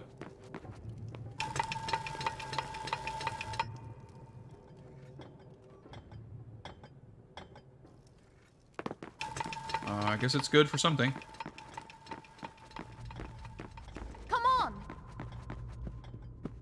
Can I get up here? No. Yeah, whatever. We'll just do that again. Just heal up real quick. Yeah, he just like makes a nice sound effect, and it just glued to his back. But hey, that's how shit works.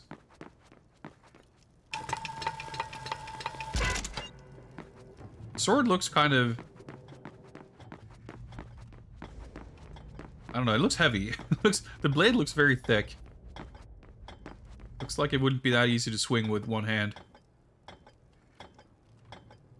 But hey, this is the guy who can wall run like 30 meters.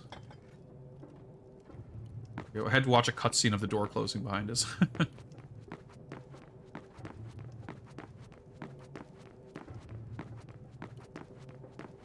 Man, I'm gonna be bummed about missing that thing.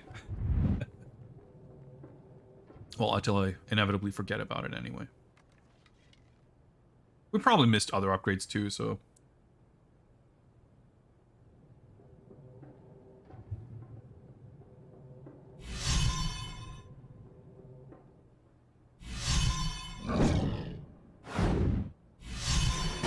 All these sound effects. Oh, behind you!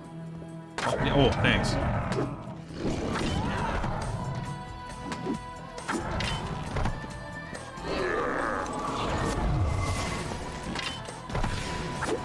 This guy's gonna respawn. Yep, too late.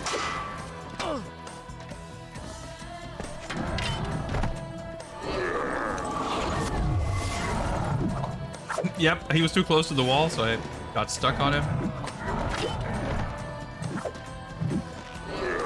Like, there's a lot of stuff like that where the combat just doesn't quite account for, you know, enemies or architecture getting in the way.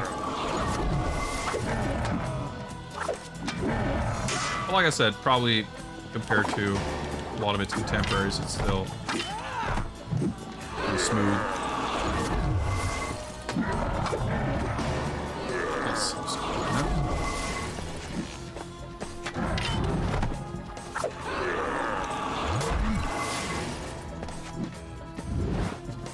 Okay, he rolled around him. That's kind of weird. Well, okay, so we've got enough for a mega freeze, but I can't be bothered. Be careful! Maybe I should have, because of course there's fucking way more enemies spawning. Maybe these guys are the last ones.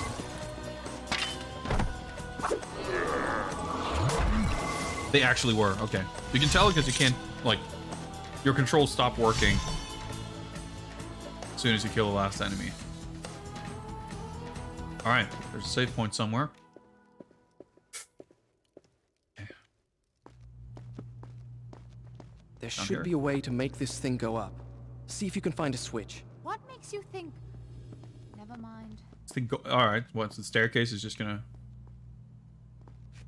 Of course, it's a staircase. Of course, there should be a way for it to go up.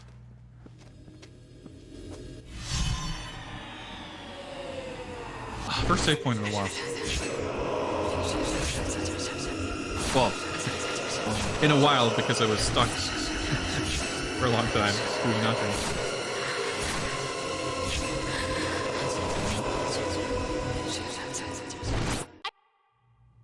That doesn't look like a puzzle solution. I don't think should get impaled, but it is probably an accurate prediction of what's going to happen. Not so. yet! Wait till I'm on the platform!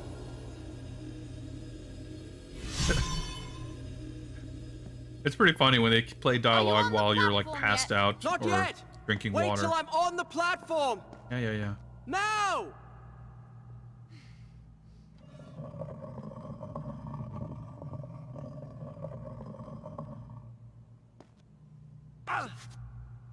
Get our upgrade here, at least.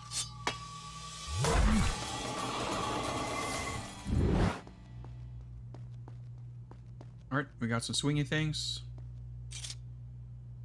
Okay. Cool. I guess I hit the fly. Oh, I'll just wall run. That's probably safer. I wanted to jump because it's, like, cooler than wall running. Like, more satisfying to soar through the air than being just glued to the wall, but... so much for that. Guess this is some kind of a switch. Oh boy. I hope that's all there is to it, and I don't have to, like, think about what it's supposed to be. Okay. Not quite what I wanted to grab. There we go. Yeah, this looks correct.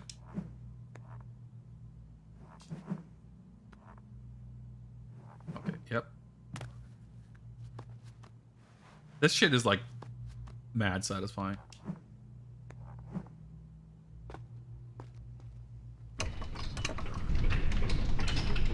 There's a lot of stuff like this where, like, they could make a big old puzzle of it and make it really convoluted to figure out how stuff should be turned around. But for the most part, that's not the case. Usually, interaction is, like, simple enough. Although in this case, I probably need to do it more. It's a bad spot to be in.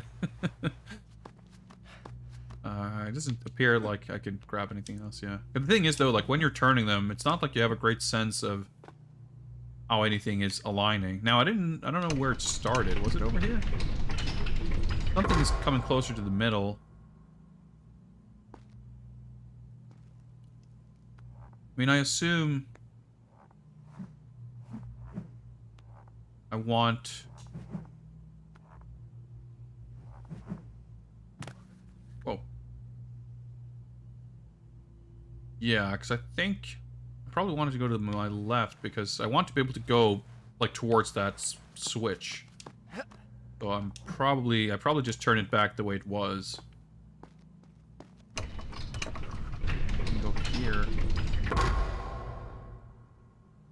That appears, if my spatial understanding is correct here, I think that is correct. Well, I guess we can try to look here. Yes. We have the switch. Okay.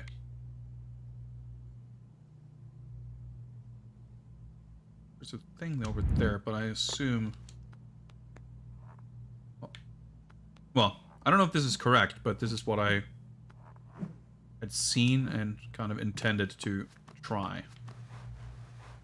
And we'll see where that leaves us. Oh, okay. I hope these things are gonna stop, yeah. Well, I guess that isn't a switch. That's just like... Oh, never mind. I guess it is.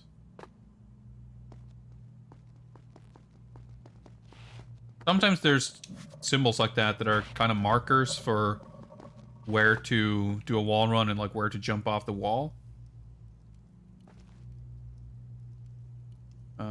Okay, I think things spun around so we can land on top of that thing now, and it looks like everything is already aligned for it, so... we should be good. Yeah, see, the camera's even turning this way to indicate this is where we're meant to go.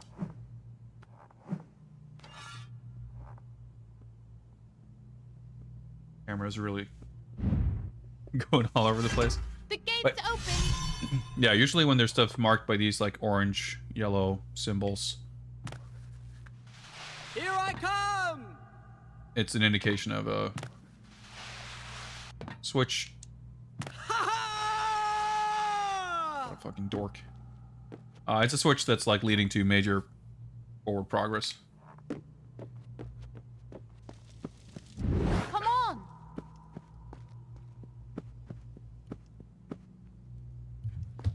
Look, a crack. Wait, let's see where this corridor goes. All right, you can take the crack. See you soon. Oh, here's a conveniently narrow space that only I could squeeze I'm through. up here. I guess I'm supposed to go pulling here. that lever. Well, just not wrong. Okay, I have to risk my life here to get some health, but sure, I'll do it.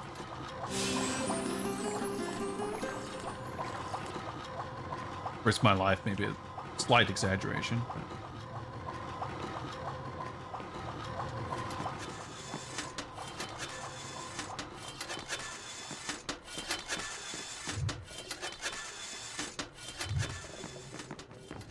Oh, that's maybe not how I do that. Okay, let me just lay down and relax for a bit. I guess I just jump across.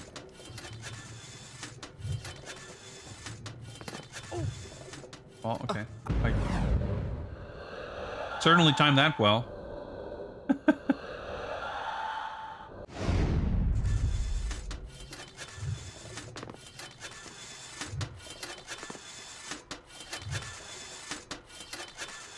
I feel like I prefer to have it behind me, but no, that's the better idea. I think I should be safe here. Okay. Oh boy. Do you think I can jump it? Go on, try. What's the worst that can happen? There you go. Fucking friends. See, now that they're like getting all friendly and having like friendly banter instead of talking shit, they're somehow even more obnoxious. Man, the hitbox in those places though.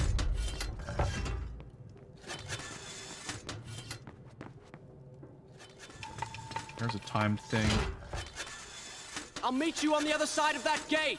Careful. You be careful. Damn, because the timer isn't starting. Well, it's... okay, nice little frame drop there. Do this again. So I got all tripped up. Okay. Like a weird hiccup.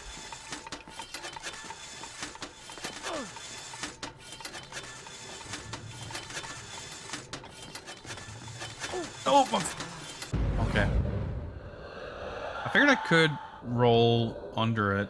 You probably can, but I guess you have to time it correctly. But I might as well rewind. Okay, I should have rewound further, but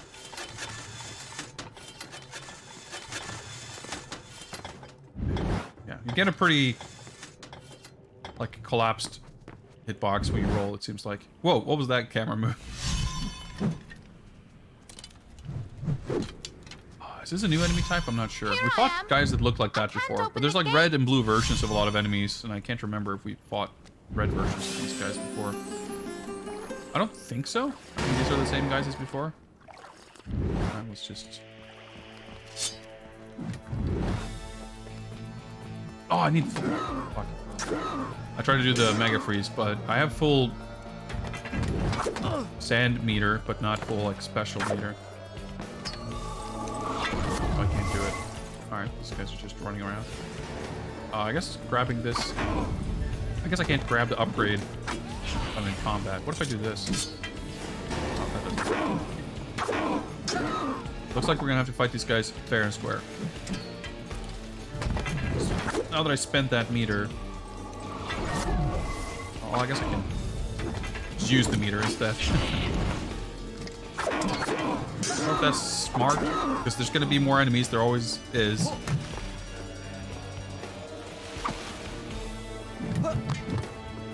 Ah, the wall is too low. I can't vault off of it. Alright, let's just whip punish. What's up, Mr. Fui? Yeah, yeah. Well, these guys have been pretty... Wow. Holy shit, that was like the shortest combat encounter in the entire game. Oh, I see. Okay, I've had this happen before, where it's like, I'm in a fight, I'm like, hey, there's an upgrade here. Let me try to grab it while I'm fighting. And it's like, okay, I guess it doesn't work. I'll just grab it after I fight. And then it turned out to be a save point. I'm like, huh, I guess I got it mixed up. And now I realize, I guess save points just look like upgrades during combat, and then beam starts coming out. That's kind of strange that it's like, I mean, you can't interact with it during combat either way, it seems, so it's kind of whatever, but it's already confusing that they look so similar. I'm realizing now that maybe I was additionally confused because they literally look the same until they don't. It's definitely kind of weird. Anyway.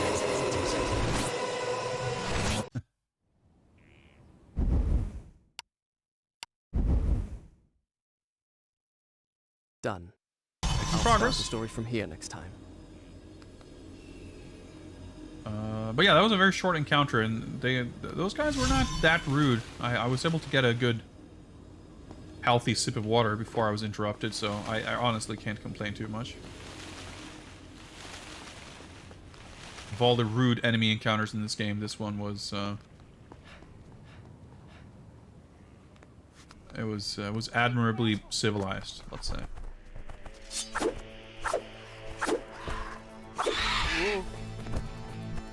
What? Okay, that's the first time that actually happened. So this time, when I was in an area where you would have fallen to your death from that happening, I was able to fend off like 8 of these, no problem. Now that it's safe to fall down, of course I get fucked up by the first one. See, like, even when I get knocked down to the ledge, I would usually be able to climb back up. I don't know why. Maybe that's the thing, like, because you would have died in that other area, they made it so that you don't actually get knocked down. I don't know. Oh, apparently can't fucking even walk without falling down. These beams are easily the most annoying type of obstacle in the game. Like, I guess you're just supposed to...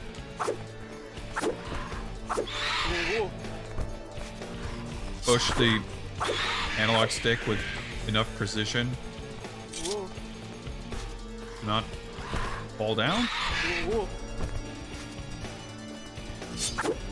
But I don't know. It's really hard to do. Depth perception.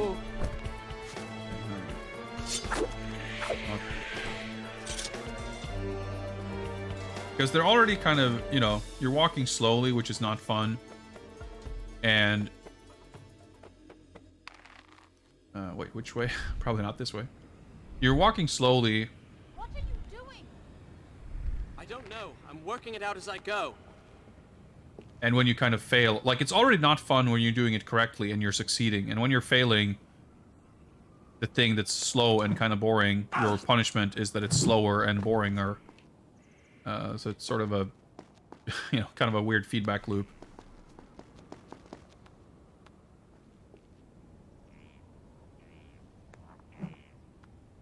Like, this shit is fun.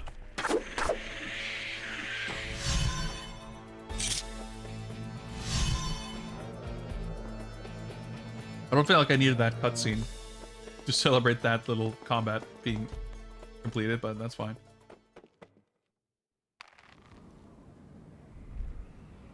Well done. I feel like I could have just wall ran over there, but that's fine. I'm gonna do that instead. RBX Edge, thank you for the follow. Appreciate it. Let me just, let's go all the way back. I can. Actually, looks like well, at this point, yeah. Safest to just let it go there, okay. Turn around this way. No, wait, hang on, can I? Cinematic view, okay. Well, that didn't exactly help, but like, I don't think jumping that. Wait, hang on. Oh, it was a safe. I just saw something glowing. Now I'm obsessed with the idea of missing upgrades. So, okay. Well, let's go back. I think if I'm standing on that thing... Pretty sure... Yeah, I can't wall run from here. And jumping certainly is not going to work. So maybe I had the right idea and I just failed it for unknown reasons. Maybe I just wasn't low enough on the rope. I'm pretty sure I'm... Yeah, I'm as low as I can go. Well, we've fucked around long enough so the rewind power should have charged back up. Yeah, there we go. Yeah, I did the same thing before when we were in that water area. I did a rope swing that killed me. I was like, maybe I actually should be doing this. And I tried it again and it just worked. Sometimes this little cinematic angle can kind of help. Because it kind of shows you what's in focus. Oh yeah, this thing.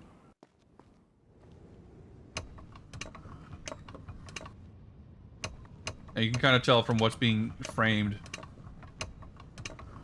what the game is going to find I'm out. important. Or what the game thinks you should find important, I suppose. Alright. I could marry her. After all, she is a Maharaja's daughter. A conquered one, but still. Her blood is royal. Besides, what better way to tame her insolence? It's not so bad for a woman to have a little spirit. It's a challenge. Jesus Christ.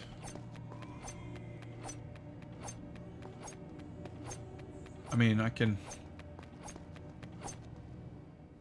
only hope the guy's intended to be an idiot? I don't know. Well, he is anyway. So I guess I can jump. Oh, fuck. I wanted to like break the landing, but I think I saw an upgrade thing here. Maybe it's a save point because I kill enemies first. I will figure it out.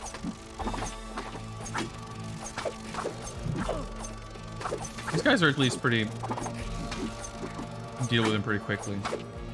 And whenever you fight these bugs and birds, there's usually not a ton of respawns. Well, actually, the birds...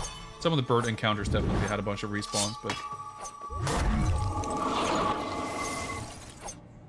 the bugs aren't so bad. Oh. Hello. There you are. Come on. It can't be much further.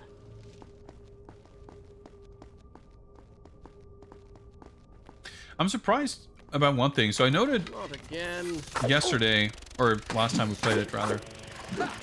Something that I really had not remembered from this game at all is the prince's kind of gradual, you know, the gradual distress of his outfit. Dynamite Deca style. Because obviously, you know, you see the cover art, he's got that, like, shirtless look. I'm pointing to my, like, stream preview window, but you can see it right here. And I feel like that's, like, the way he looks. When you think of the prince from this game, that's, like, the look you think of. Watch out for spikes. And obviously when the game starts, he's wearing a little more full... Well, we're... always throughout the game, he's not wearing everything anymore, but he starts off wearing this, like, hood and everything. And when the game starts, you're like, oh yeah, okay, yeah, this is like in the intro, he's gonna change his look. But I really had no memory at all that it was, like, so gradual of, like, losing half of a sleeve after several hours. Because we're, like, as far as the game is concerned, what, 75% way through the game? And he's still, like, yeah, he's missing a sleeve and a half. And he's got this stain on his pants, but, like, that's it. And it's just interesting, because that was not... Like, it's a cool element, but I didn't remember it at all. Look! That's the bridge to the Tower of Dawn. Ow! Sorry.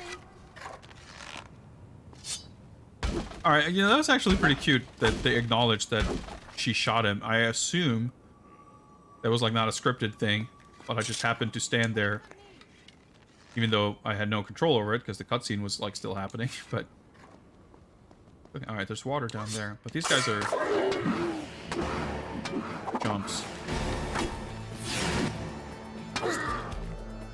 Although, I wonder if I...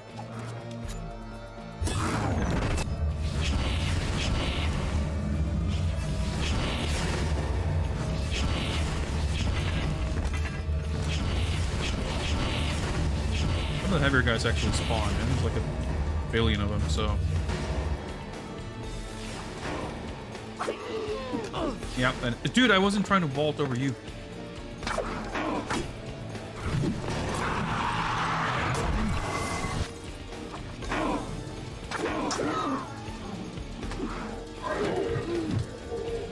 Oh, I'm alive. Okay.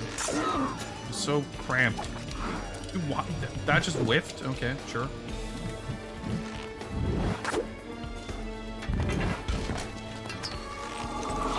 Very frequent, like, camera cuts and rapid camera movements can definitely be a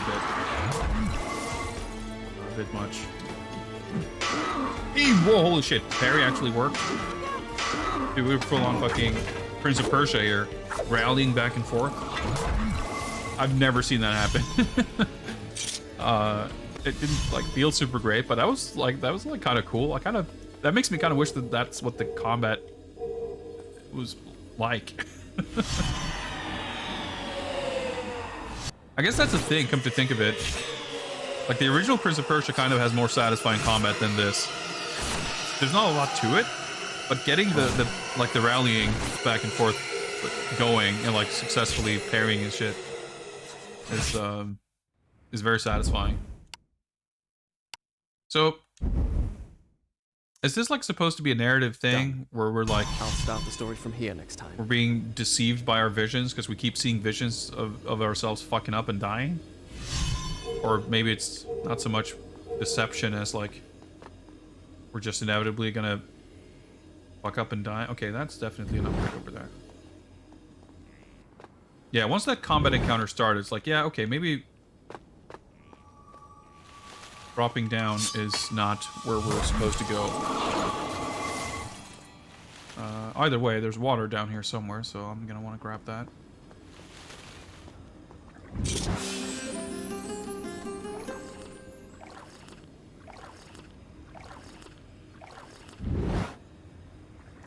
Okay, I can see something else glowing there. Is that another upgrade? Sure looks like it. I guess you run faster on the wall than on the ground. It's quite something. See, if we hadn't missed that other upgrade, we'd have another sand ball by now. But hey, at least this way we still have the ability to mega freeze.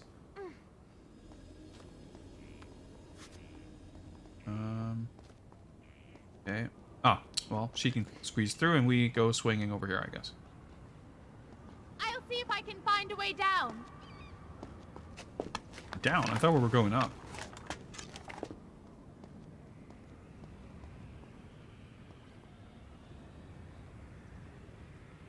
You gonna talk to us from here? Well, if she is, we're not gonna hear anything anyway. One on the other side. Stay there. I'll climb around.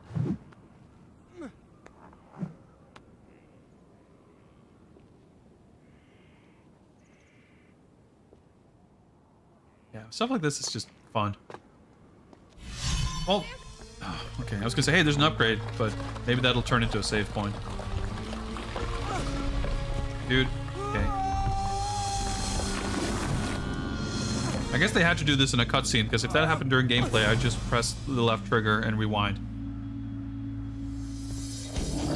But I guess he got a rock falling on him, so he didn't have time to rewind until he passed out. Fair enough, fair enough.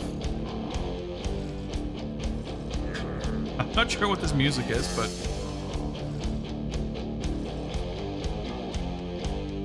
sign of things to come in Warrior Within, I suppose.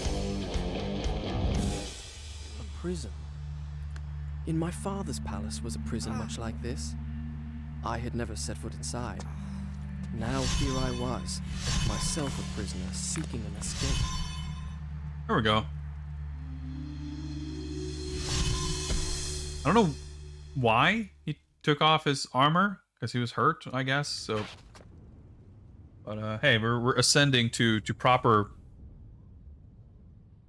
I was about to say priesthood. He's not the priest of Persia. Princehood? That's probably not a word. We're in a dungeon. We look cool. Gonna be pretty alright. Okay, hang on.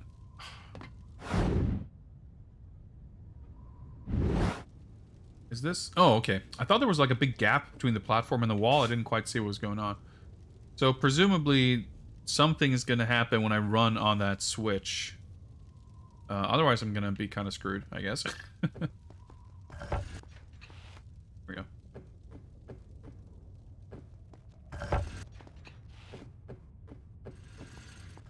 Just blindly trust. Dungeon got our back. Okay. I mean, it's pretty fun. Oh! It's all fun and games till someone accidentally does the wrong type of wall run.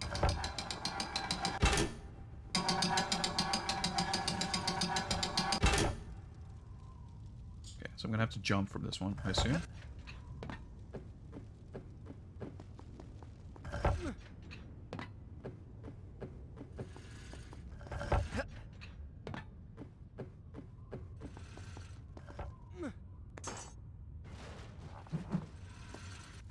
Alright, there we go.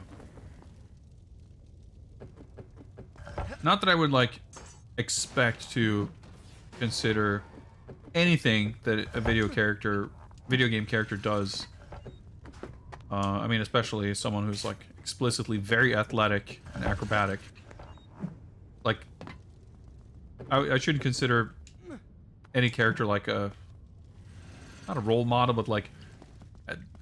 I shouldn't expect anything they do to be something I could consider doing, but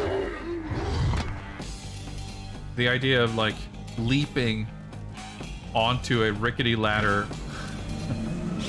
I was kind of waiting for him to stand back up so I could activate this.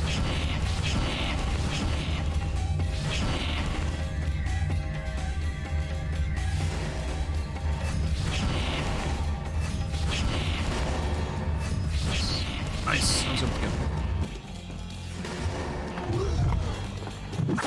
What the? Who am I even targeting? Fine. But yeah, I'm just like laughing looking at those like extremely tall ladders that do not look particularly stable, just kind of leaning up against a wall, and imagining the weight of a person just like crashing into it full speed, and just like sort of trusting that the ladder is just gonna, you know, support them. But hey, maybe that's why this guy is a prince and I'm not. Like, I don't think that's how it works.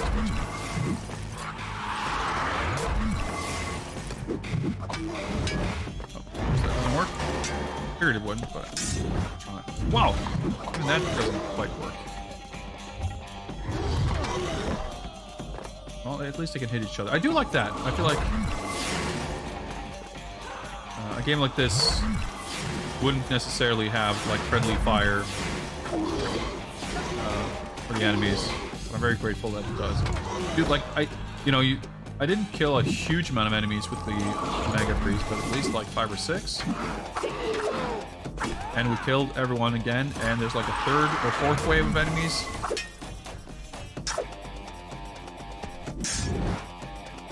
Look at this.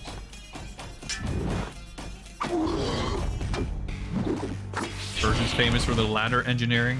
Well, technically speaking, we're not in... I don't even know where we are, but we are not... we're not in our own palace. The game starts with... I don't know, the Royal Persian Army or whatever... invading, conquering some other neighboring land, I guess. And just, I don't know, fucking killing everyone and taking all their shit. And the prince wants to fucking bring glory to his father by taking the dagger of time. And the Maharaja of whatever this place is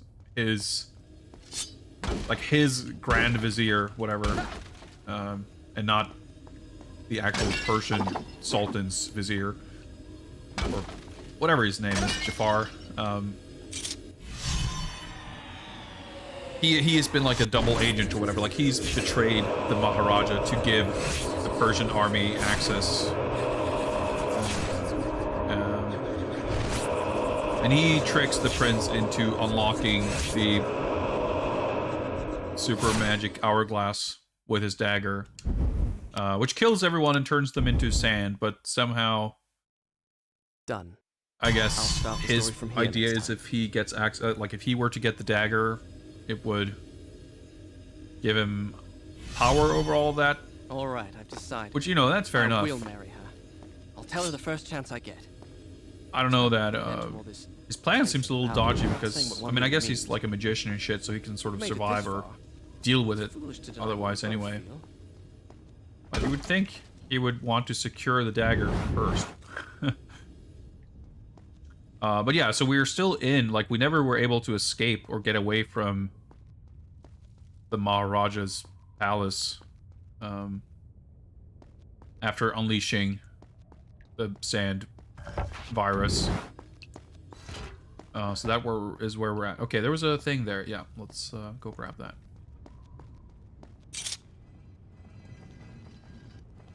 But hey, ancient technology, whether Persian or Indian or whatever it's supposed to be, I'm sure they had ladders on lock. I mean, there's no shortage of other engineering miracles going on in this stuff, so maybe the ladders are not the most impressive out of all of it. I mean, it's they're impressive, that's for sure. They're very sturdy.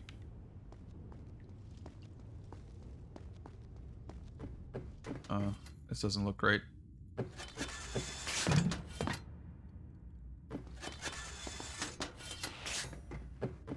No, that's okay, sure. That was meant to be a vertical wall run.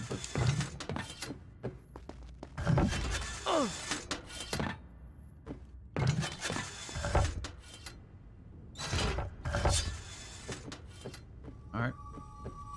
Great, sure. Let's grab it. A torture chamber. It was the first time I had seen such devices at close range, close enough to touch. Where were the men whose trade it had been to apply the question, to extract the answer their king sought? If indeed there was one. In the end, they had met the same fate as their victims, guards and prisoners made I wonder equal if you- by the sands of time. And that's it's gonna work. Barely got that. Alright, bats. Should be fine. Really caused me trouble in a situation like this before, so. Not hitting anything, but they're not hitting me either, so.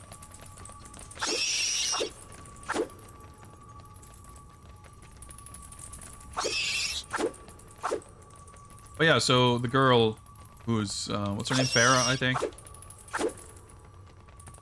She's the daughter of the Maharaja, and obviously she knew about the power of the sand stuff, and she was doing everything in her power being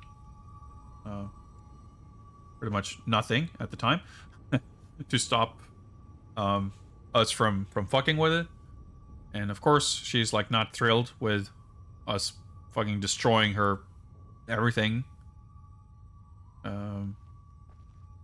But I guess she's also, because she's the token woman, she's still falling in love with the prince, because of course she is. And I guess the prince is very impressed with her ability to squeeze through tight spaces. But he's falling in love with her. I guess that's how this shit works. I don't know. Whoa. See, that's the kind of stuff where I feel like it's just, I mean, I suppose the writing is intended to be kind of, let's call it fairy tale-like, be charitable.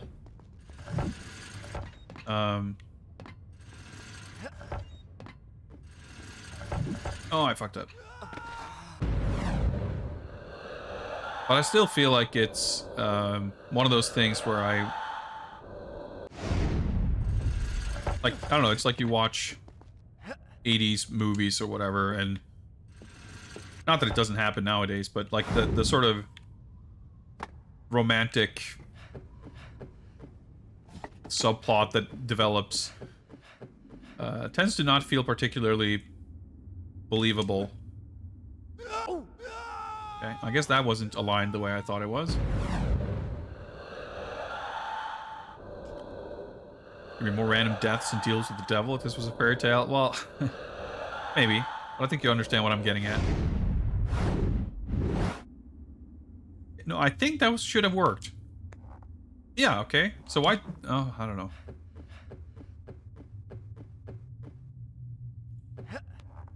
Well, if I'm being less charitable, I guess I could say that it's a very old-fashioned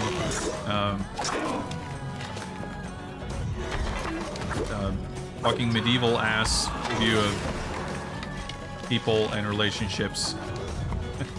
Style of writing.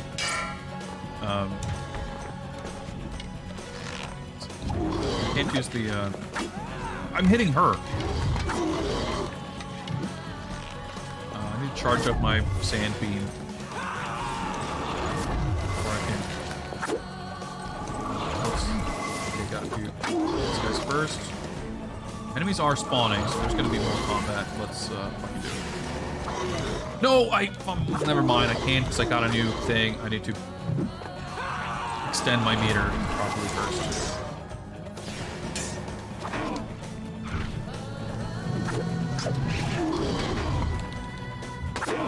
But yeah, so, like, speaking of the remake and stuff, right? Like, I feel like even if they're sort of setting out to do a story that is supposed to be evocative of a very old-fashioned, dated, if you will, mode of storytelling. I feel like having these characters and this relationship between them develop this way, to be perfectly frank, like, it feels kind of laughable. Like, and honestly, I do feel like in 2003, when this game came out, you could present a story that's written that way, completely at face value, without it being considered like a joke. I really don't think you can in 2021. Dude, I'm trying to rewind. No. I did not die in that battle. Let me begin. Why could I not? Okay, that was weird. Anyway, let's try that again, I guess. But I'm curious, like, what they would do, because obviously, you know, are they going to... It's still, like, I doubt they would kind of take the romantic subplot, whatever you would call it, out of the picture entirely. But kind of, you know, I'm sure you can obviously rewrite the dialogue to be a little less degrading. But it's still, like, at its core, like, it's you still have these characters supposedly developing romantic feelings for each other very suddenly and unconvincingly. Help me. And, like, I'm not sure if improving the dialogue is going to make that much of a difference on that thing kind of in particular. But I don't know. Oh, getting fucking comboed. Rewind. Oh, I didn't... I guess whenever you use a... Okay. I guess I gotta pay more attention, because you have that circle that's right underneath the life bar that shows you, like, how far you can rewind. You see it's building up right now. I guess maybe it... Does that, like, reset to 0 whenever I... Yeah, okay, so it resets to 0 Maybe it's like whenever I use the dagger for something. It's kind of fucked. So if you kill an enemy, that prevents you from rewinding. Stuff that like forces you to be judicious about like when and how to use resources. Obviously, is not something that's inherently flawed. Help me. But it's a bit shitty when the combat, like, fights go on for too long. And the one thing you can do to, you know, prevent them from going on for too long, the one thing you can do to, like, make them end, i.e. getting rid of enemies, is, like, you have to be careful when and how you do that, lest you prevent yourself from getting killed. That's a little bit whack. Like, it's already kind of annoying enough to deal with a lot of shit, so...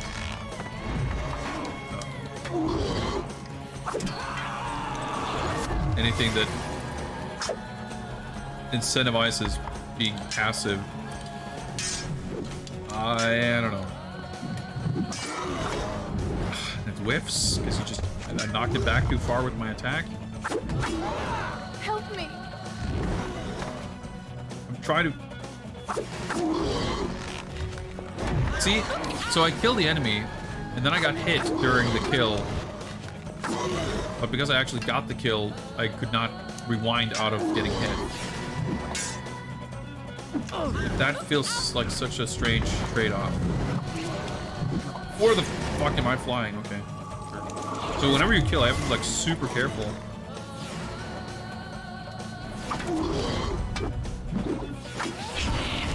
Wow, even just hitting with a regular attack.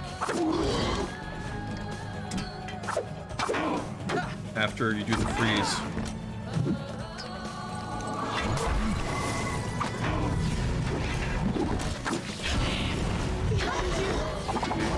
Very lucky counter hit. Like mashing dodge button. Okay, he just like started walking around. I do like stuff like that, like even though enemies that can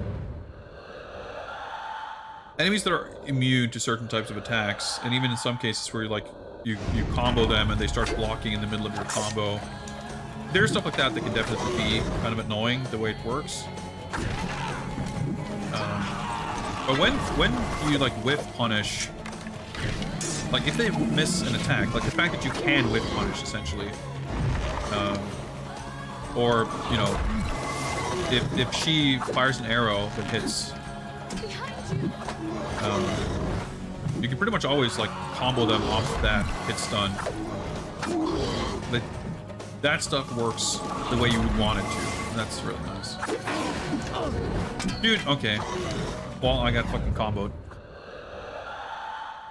I thought because he was like stunned that I would be able to flip off of him. That's a perfect example of when it doesn't feel great.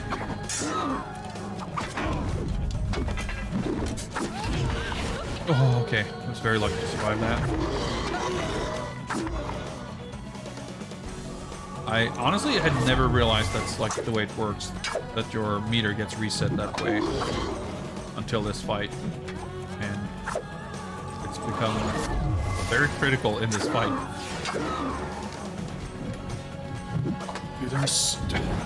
Yeah, the way that flip attack just whiffs a lot of the time is not great. See, when they're all like bunched up like this, which they are, because even if you try to create space, they will just teleport you. Like every enemy can teleport. Like that. I don't think, yeah. I just killed an enemy, so I couldn't rewind.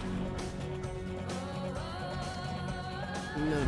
That is a very annoying thing that I have just not been threatened enough to have be a problem until now.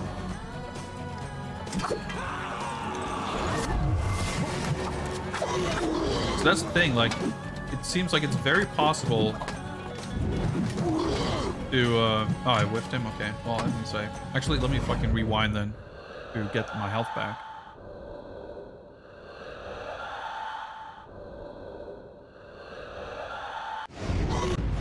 No, I need to rewind. I didn't rewind far enough, so I started my attack already. See, like, you knock him down, but if it turns out that after knocking them down that you don't have an opportunity to kill them the way you thought, then you just have to wait for them to respawn and get life back, and you do the whole song and dance again.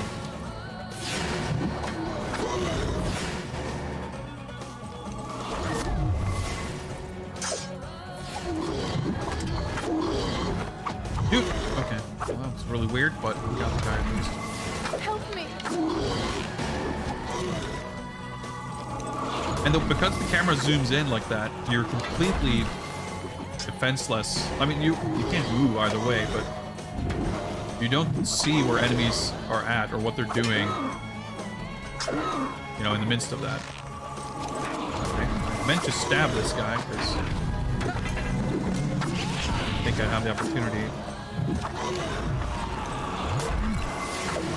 Alright, doing a lot better now. Yeah, sometimes you can do that. You can sort of stun them with a regular attack long enough.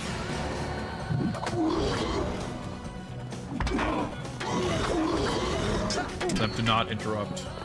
Whenever I get hit and I can rewind, I should, probably.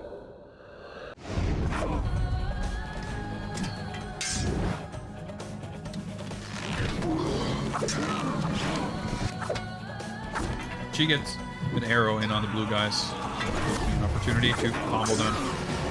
Just land a hit or so.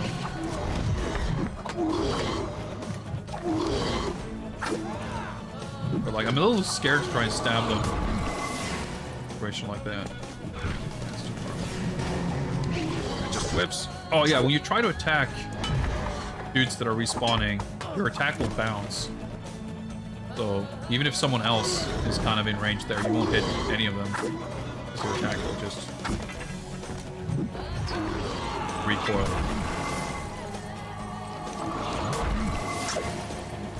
It's funny, you would think that killing an enemy and retrieving sand would like reset the meter to like fill it up.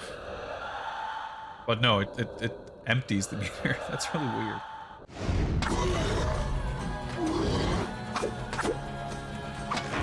Okay, sure.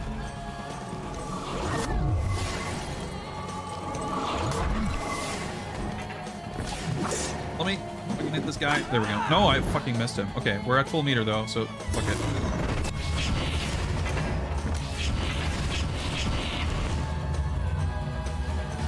Yeah, he's in the middle of respawning. I can't attack. Oh, someone else. On though. I guess the mode lasts longer if you have a longer meter, maybe. See, there were still like 6 enemies left or something after that, so using the Mega Freeze was not a waste. But holy shit, the combat encounters are... They were too long at the start of the game. They're only getting longer. I guess the enemy count is maybe not increasing that much, but these guys are tougher to fight for sure. Let's go save. I'm not sure exactly how the checkpointing works, but let's save. I don't think yeah, there's water up there too. I don't think I came from... The fight's been going on so long that I don't remember if I... which direction I came from, but I don't think I think I came up from the ladder. Unspeakable horror awaits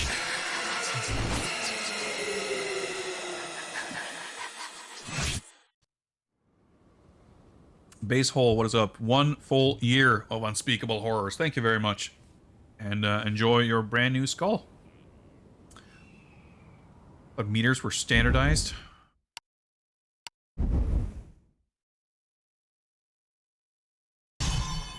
I wish I had a snappy comeback. Oh, I guess I... It's all right. It's What's going on here? It's me. Like, yeah, I was gonna say, wasn't he going on about how he was gonna ask her to marry him At last we're here. 2 seconds ago? The Tower of Dawn.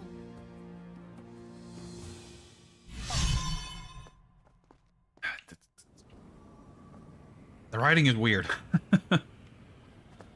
Tower of Dawn. Okay, so I guess we're gonna run up that button and open that door, but there was water up there and maybe something else, who knows. Gotta be very careful to dodge the save point so I don't teleport back there again. That's a weird thing that happens in this game. I mean, it's not a, well, weird thing. It's maybe... Makes sense, I guess, but it's annoying. Huh. I guess there's more to this than just running up that door. Or running up that wall. Hit the switch to open the door. Skip a few sentences there. Getting upgrades left and right, though. I mean, okay, this is a little conspicuous. I guess I will die if I fall down here, because there's no way I can get back up. It doesn't seem like it would be... I mean, in real life, yeah, I wouldn't jump down here, but... You would think he'd be able to survive it, but sometimes it's really hard. Like, there's no... no landmarks to get a good sense of scale sometimes, so... I was just about to say, like, I didn't think this drop was much shorter, but no, I guess this was also far enough to kill you. I didn't realize. I guess going back... Well, there's a door there, which we're going to get through eventually, but... Otherwise, we just got a little upgrade here. Did I step on this? Oh, yeah. Oh, there we go.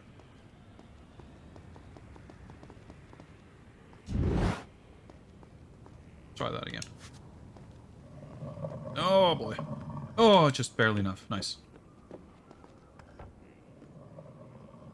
That's on the other side, and it's going to push... Oh, okay. We need that for... Oh, why did I jump? That's going to kill me. Nope, didn't. Okay. Good.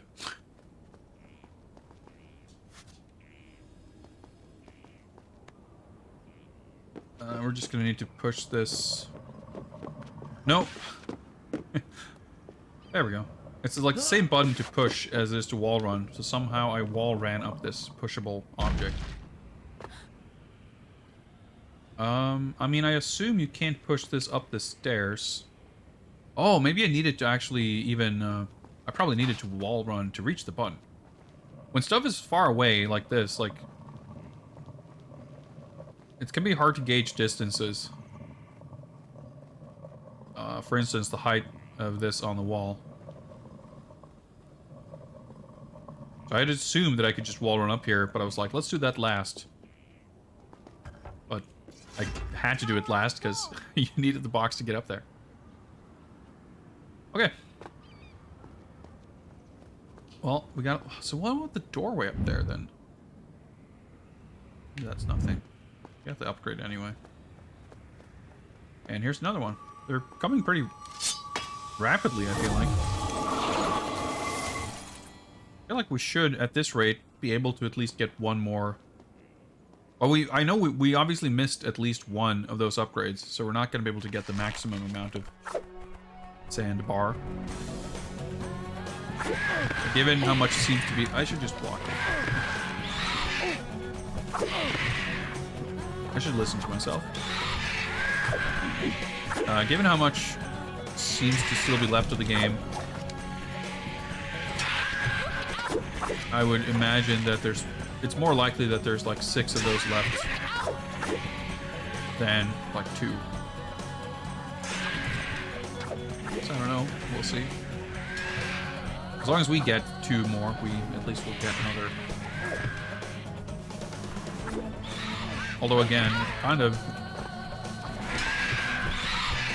makes it harder to reach. Because the way that the Mega Freeze works is that it requires a full meter. But because the definition of a full meter changes, so like every time you extend your sand meter with another yellow orb, you don't automatically get the next like crescent gauge. You have to actually kill a good couple of enemies before you get that. What? Okay. 30 seconds apart. I mean, I'll take it.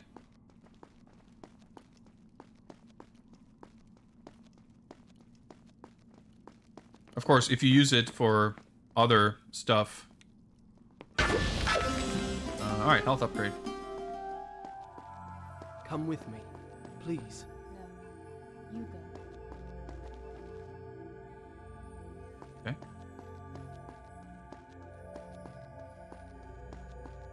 Because obviously, like, the tougher things get, the harder it's going to be to maintain or get a full meter to use the Mega Freeze. I mean, it was worth it still, even that last encounter, but you build up the meter to have more abilities for freeze stabs. I guess that's it's good too.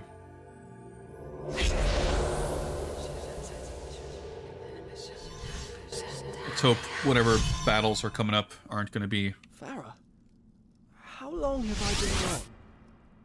Gone? What are you talking about? Never mind. Anyway, we've got some stuff coming up here, I guess. So, I'm gonna take another break. It's been a while. I'm taking a glance here at my Shall I go on? uptime. If I wanted to continue, friends, I wouldn't have paused. Prince of Iran isn't as catchy, I guess. I guess not. I guess not. Thank you for those 50 smoky bits, Space Soul. I appreciate it. Let's take a break, guys. Let's enjoy some jams. I'll be back shortly.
All right. I returned. I was reminded, by the way, just apropos of nothing. I mentioned this on Discord, but I was so I got this game recently, right? And I along with it, I got a pile of some other games. As you know, you look for something, you go on some auction site, you find an ad for someone selling something, they sell some other stuff, and you think, well, I better see what else they're selling just in case I want to get something else for like $3 and save some money on shipping. And that's how you end up with a copy of Jumper Griffin's Story for the Xbox 360. We're gonna have to check this out. I found out that this game has a 29 rating on Metacritic, so this is bound to be an exciting time.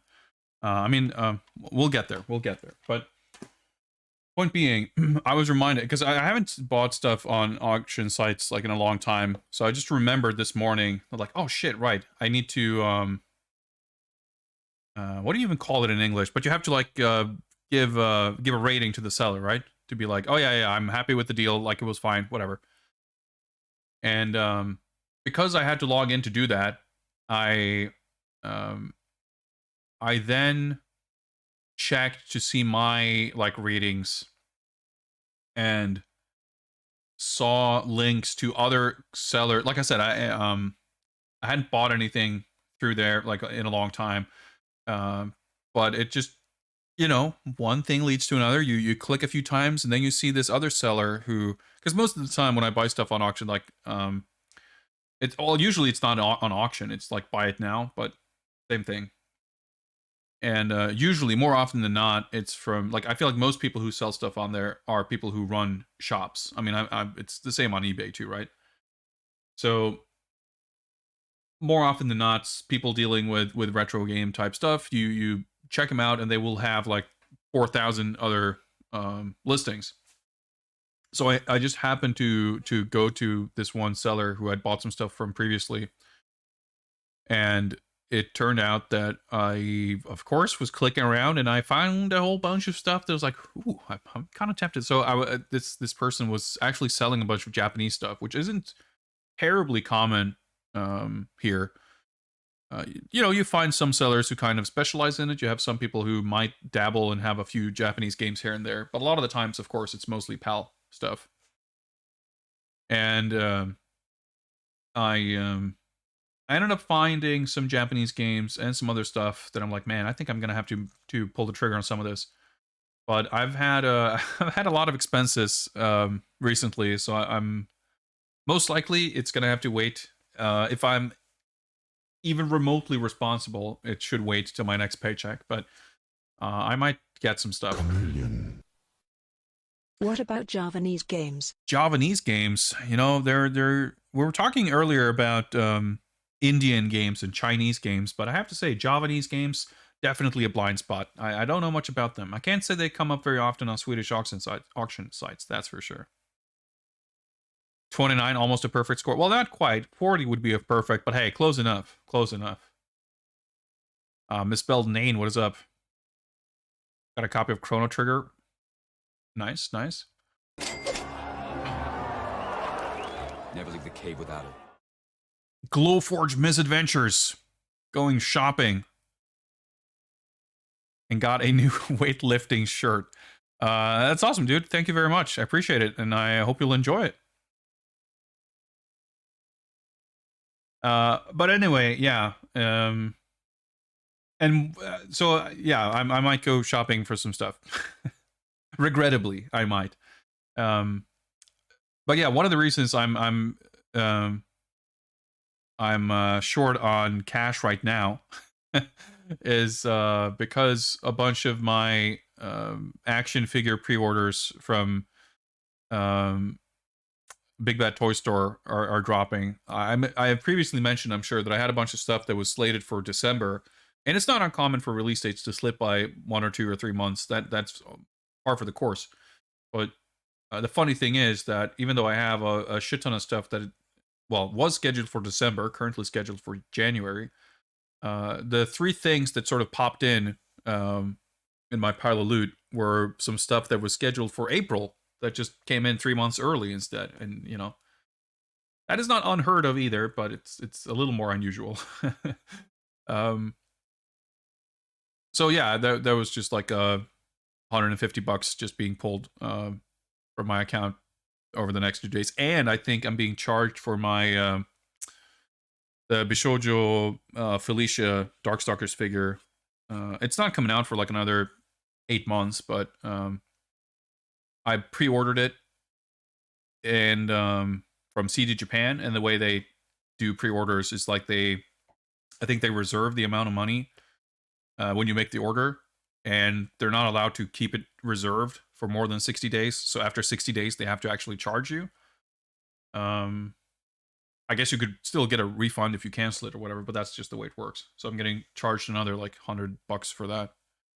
Speaking of, by the way, statues and other types of figures and stuff that I'm gonna have to order. My God, I need to move some money around. Studio 24, another Japanese company who primarily make Kinnikuman figures. They announced last year that they're doing a line called King of Collectors 24, which is a SNK line of figures, and for now, it's focused on Fatal Fury Special. I guess with the implication that they might do other SNK related stuff later. But the first figure that they announced was Terry Bogard, which looks awesome, and I have that figure on pre-order. And what they did was when they took orders for Terry, there was like a field where you could enter like which character do you want to see next. So they basically took a poll from people who ordered the first figure to see like what figure people would want. And unsurprisingly, the characters who ended up in second and third place were Geese Howard and Mai Shiranui. And just recently, they released the first picture of the Geese figure, and it looks fucking amazing. So I decided, well, I kind of figured that would be the case, but having seen it, I'm like, well, I'm gonna have to pre-order this. I posted pictures of it on Discord. I posted a link. So they posted a video. I think they showed the first picture like on New Year's Eve or something, and I just missed it till now. But they posted a video yesterday or the other day of like they've been doing these like behind the scenes making of videos of the statues, and they're really sick. Like the main dude, like the sculptor, they're going to these like martial arts schools to like do research to like figure out to get like the feel of the character's fighting style to like incorporate it and to like reference photos and stuff. So they went to this like Kobujutsu Aikido dojo and got tossed on the floor a bunch. And you get to see some like footage of them sculpting and everything. It's pretty sick stuff. So let me actually see. Give me a sec. I can link to the Twitter account. Jigger, take all my money. World, okay. Yes, that is accurate. That is entirely accurate. That is how that goes. It's unfortunate that I am an adult with a disposable income and no like family or other kinds of like actual things I should spend money on. Anyway, that's the Twitter account right there for Studio 24. You can see the pinned tweet is the Geese figure, and you can find some other links and shit there. But it looks pretty baller, and I'm really excited for it. Like I mentioned when they first announced it and everything, I like the Terry figure, and I don't have a lot of SNK stuff in terms of toys and figures. And they have expressed like very explicitly that they want to do every character from Fatal Fury Special, but there's like, well, we'll see what the demand is like. We'll make the characters that people vote for, and whether we'll get to make everyone or not, we'll see, I guess. Like by the time they get to like Chang and I don't know, Jubei, Axel Hawk, interest might have cooled off. I'm not sure. But I felt personally that, Terry looks awesome. I'm happy to just have a Terry figure. If I end up with like Terry, Geese, Mai, and Joe or something like that, I'm happy enough with that. But I'll probably, if they keep looking as sick as Geese, maybe I will get Chang and Jubei and Axel Hawk. We'll see. Anyway, that's some slight update. So, right, what I was going to say about the figures, because they dropped, yes, I'm short on money, but that also means that I will be, there's a bunch of stuff sitting in my big bad toy store pile of loot now, which I will have shipped pretty soon. I mean, I guess I might actually wait if I can. I'll wait probably for my next paycheck to actually do that so I can afford it. But that means that we're gonna have a big action figure unboxing within the next 3 to 4 weeks, probably. So Now, where was I? there's that to look forward to. Where was I? Indeed. Let's see if we can figure that out and keep going. Be careful. Of what? Not everything is a trap, you know.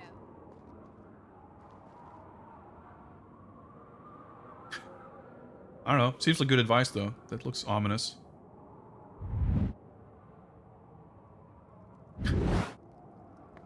Zetsubera, what is up?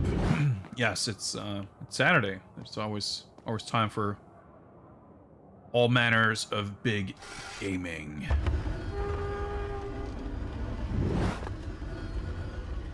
That was easy. Too easy. So is this like the final boss coming up or something? I guess we're going to the tower. Find the hourglass thing.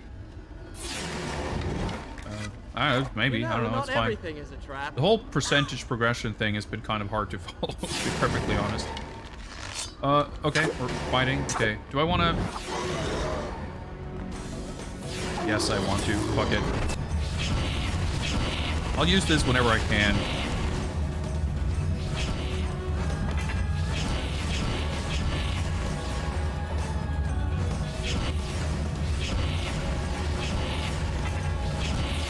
Save us so much time and trouble. There we go. Still so much fighting to do, even after using something like that, so... I just want to... Fuck, I want to kill the other guy, but these guys are just blocking it. That sucks.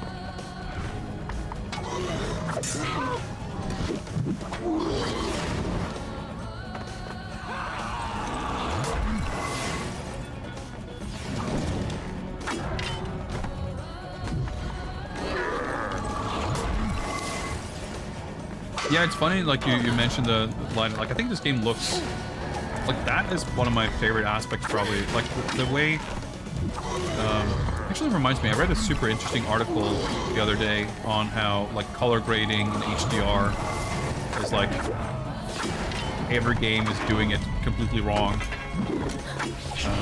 The contrast is like completely fucked up in so many games.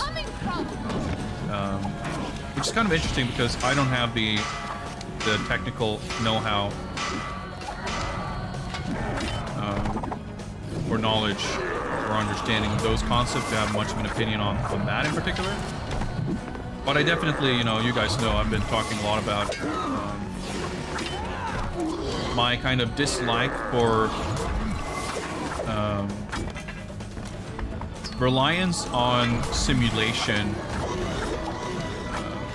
in place of like artistic authorial intent, so to speak. Whereas, and this is like a perfect example, and I mean that's something that comes up basically every time we play at like PS2 or original Xbox game, where it's like, yeah, there is no, you just have to put whatever colors you want on screen. You can use whatever tech to do it. Certainly, by the late PS2, Xbox era, you could do some really interesting looking stuff and some technically kind of neat stuff. But it's still, everything is, I mean, everything is still faked today, but it's a lot, it's faked with a lot more, what's the word?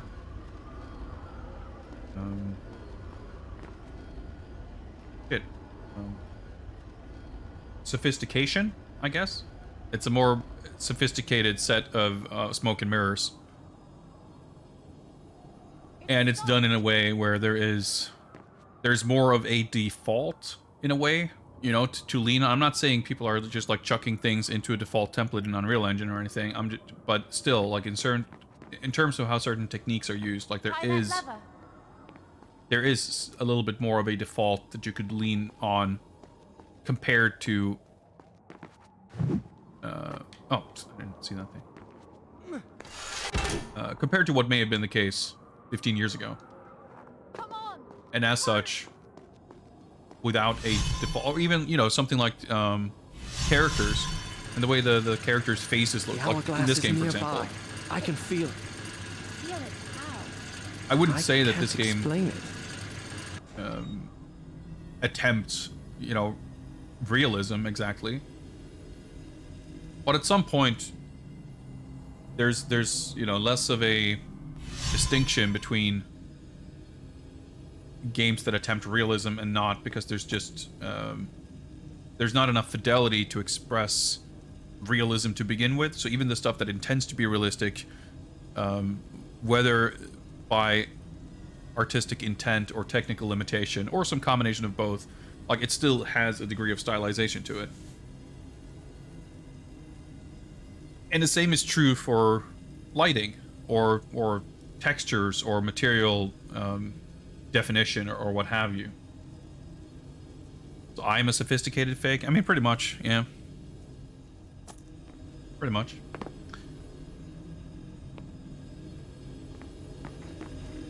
And yeah, I feel like there's plenty of like outdoors areas in this game where you see like the sun and the clouds and the skyboxes and stuff, and like some pretty nice sense of atmosphere, and even the like the light rays and stuff.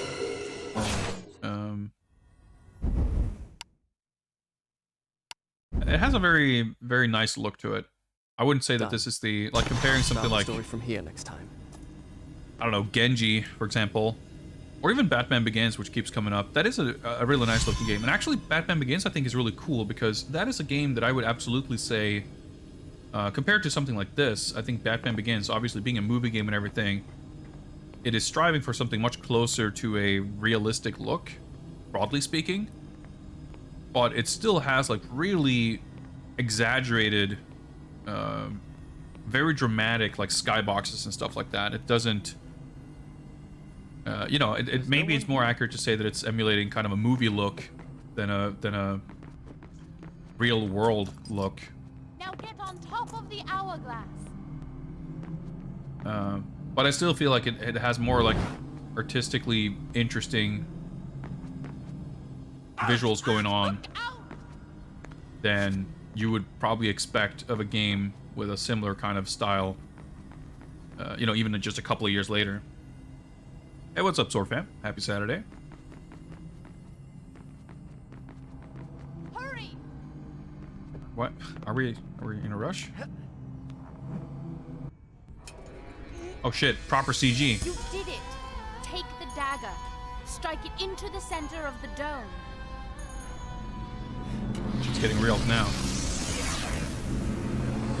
My father's army sacked your palace, captured you as a slave. What? You have every reason to hate me. What are you talking about? Now you want me to trust you. Go on. There's no time.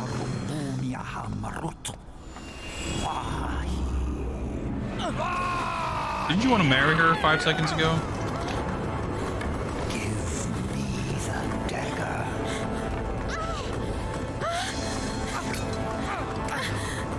The dagger! He must not get the dagger! I had faced my enemy. I had looked into his eyes, and I had lost everything.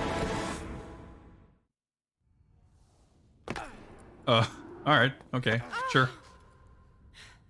Land on your feet. Ah, but you see, Zetsubear, the rewind doesn't work in cutscenes, so... Unfortunately, There. The dagger was in your hand. you couldn't do Why it. did you hesitate? You think you're cleverer than everybody, but He's you're like, damn it, just I'm like the rest of pre-rendered. them. I can't do it. Those soldiers, all they can do is fight, destroy. Why did I trust you? Why didn't you trust me? Ow, Sorry, where are you? I'm right here. Hold my hand. Don't let go. What's going on here? But yeah, the last time our floor collapsed and we fell down, the cutscene helpfully showed the prince getting knocked out with a rock. You're right. It All that's happened is my doing. before we I regain want control honor to explain and why we couldn't glory. rewind. I brought this on us. Not so much here. You are brave and good. If this tomb is to be ours, at least the dagger will be buried with us. And we are together.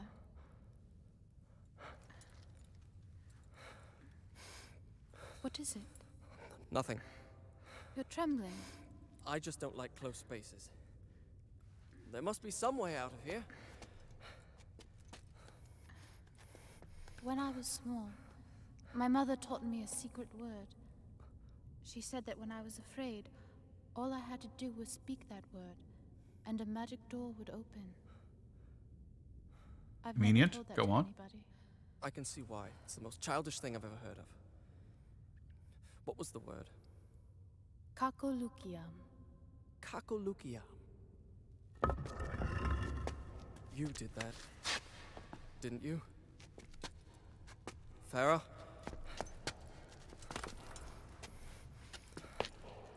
Oh!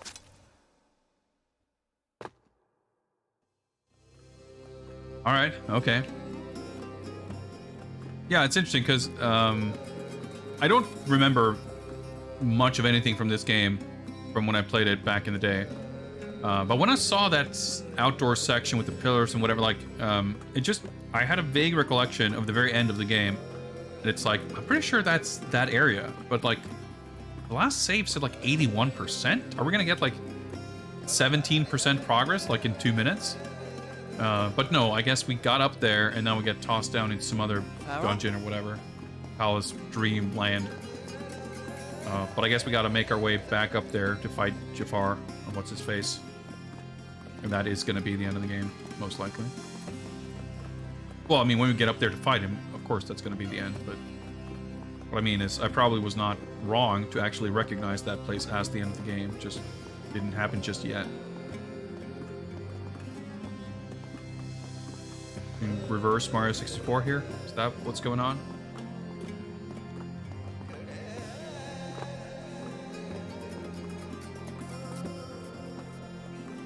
No, maybe we actually were going down. But yeah, the fact that, like, she's just, I guess, falling in love with him seems a bit, I don't know. I mean, it's fine that he's, like, taking responsibility for attempting to unfuck things which are maybe only partially his fault. But he was still, like, prince of an invading army that basically saw to it that her Where are you? family and life and land was, like, laid to ruin. Isn't it beautiful? Isn't what beautiful? Where are you? But I don't know, he's got nice abs, I guess. Might as well fall in love. Ah! Camera. Alright, okay. If only we could stay here. What are you doing? I'm looking for you. You're gonna Scooby-Doo this What shit? the- Looks like it. I mean, I can climb these things, well, maybe not. Where are you? Here I am.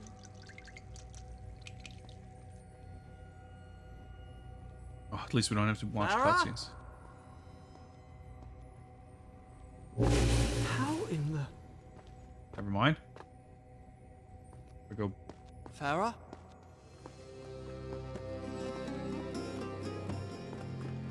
Probably not supposed to go back, though, am I? He doesn't sound very Persian. He doesn't, I don't know. He doesn't sound Where are you? convincing. I don't like the voice acting much. Isn't it? Ah. Oh, these, like, 180-degree camera cuts drive me crazy. Where are you? To try a particular door. Here I am. Person view. Okay, at least in the cinematic view, I can keep track of which door is which. So that has to be the entrance on the bottom side, right? Let's at least try every door once. Okay. Yeah. I assume there's more to it than just one of the doors is correct, but Farah, where are you? There must be a reason for this. I could at the very least try every door once. Right. Because one of the doors did not trigger that effect.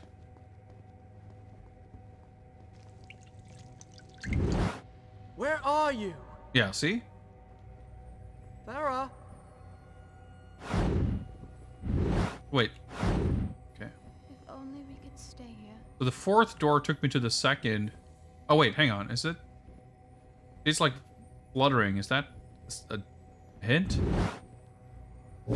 Okay. No. Nah, I think it's just I have to do it in a particular order, I guess. Farah, where are you? I'm right here. Where are you? It's disaster. No, I mean, Here I am. I'm not super strict on it, but I don't want to. If I'm in the process of trying to figure something out, like, I'd rather do that than I don't want the solution. Like, I'll let you know if I'm legitimately stuck and need help. Well, I guess we can just brute force Where it. are you? Oh, that drives me fucking nuts. You hold forward and the camera flips 180 degrees and you just turn around. Oh, I'm sorry for groaning loudly, but it pisses me off because it's really stupid. Farah, where are you? Here I am.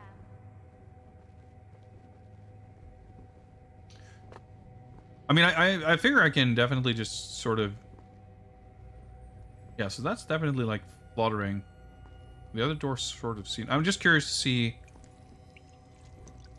Like I said, I can just brute force it, but I'm curious if there's supposed to be some kind of it. And when I say I'm curious, I'm not asking chat. Oh, I guess we'll just try them in order. Every time. Why does the camera even have to be faced that way?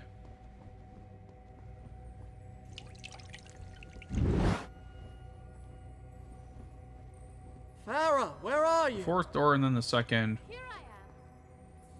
I don't know if I went back here. I think I probably did, but... Like, there's no way for that not to happen either.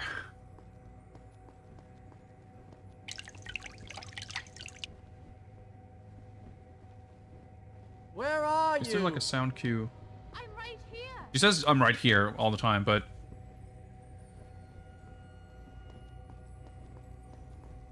There's that, like, water noise. Yeah, okay, that's probably it. Yeah, there we go. Farah.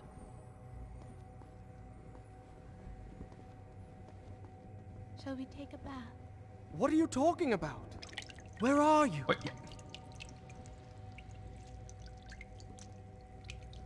I'm here.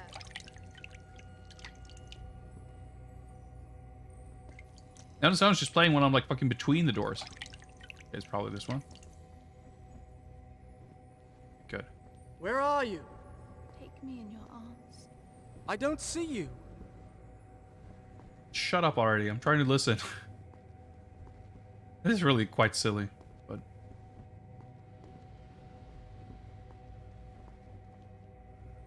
I think we've been through most of them, so we should probably be done soon. Maybe one more? Oh, there we go. What the? All right, this is getting ridiculous. For once, I agree. Farah? Just take me in your arms. Who are you talking to? Hopefully the hint is the same. I've been waiting so long. Can you hear me?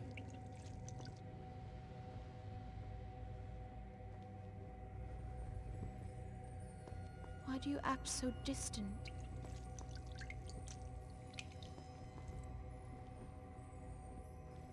Can't even tell if I'm getting it right or not, but...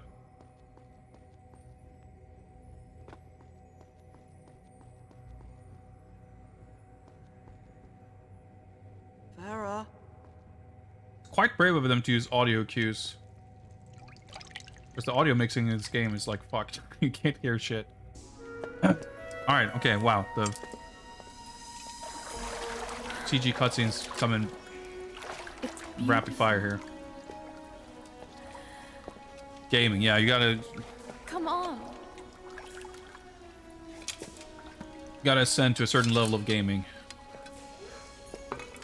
Make it through barely audible audio cues.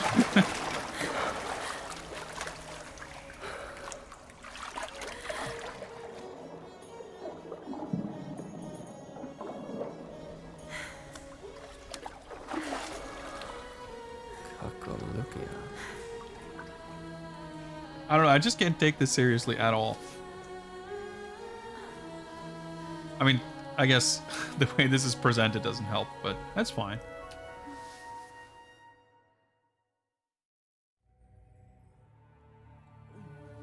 Was it real, that magical cavern? If it was a dream, then it was a dream we both shared. I know it was. That seems presumptuous. Oh no! My sword! Oh no.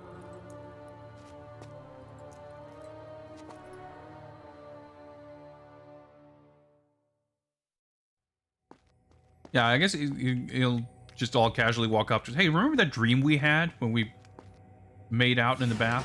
Just like, sorry, what?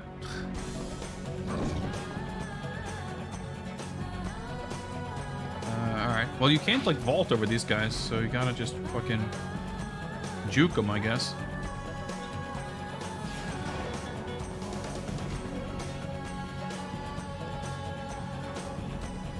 What a weird... Like, what was the point of all... I don't know. I don't get it. Oh no. Oh no, a sword. Wait, what? Wait, what? Actual, wait, what? Wait. Well, I guess the enemies gave up. That's nice. Okay, obviously we got some light puzzle thing. There's mirrors over here. Like, the mirror's like blocking the light, but not actually reflecting it. There we go. For this style of puzzle, it's actually kind of weirdly finicky. Oh, well, of course, it's not even fucking facing that way. That would help if it was, wouldn't it? Wait, do I have to push this the long way around? Or does it not?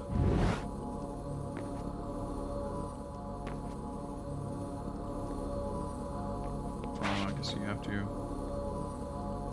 Let me inspect. No, this one's over. Okay. Because you can't push it over this thing, right? I guess you just have to, like, change it so you're pushing it over this way instead. Where's actually the light coming from? Okay. So.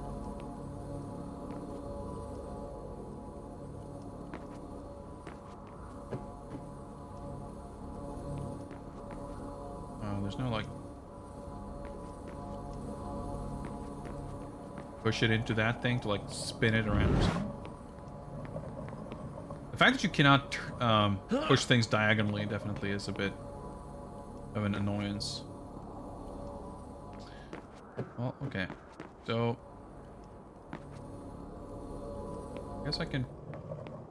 Yeah, I can reflect this... Wait, what's going on here? Oh, I'm just missing it entirely.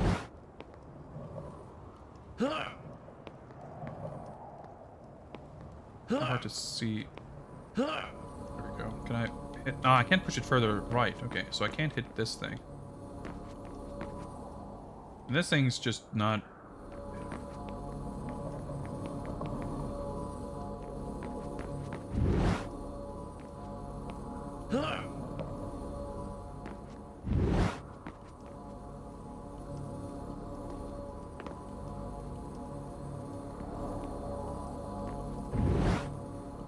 Get a better view. Oh, okay, that actually helps. Okay, because I'm a little confused here. I guess if I move... Yeah, okay. I guess that you probably can't shoot the light across if you don't block... Oh, actually... No, because it lit this thing. Or maybe this is just in the... I see. I see. That makes more sense.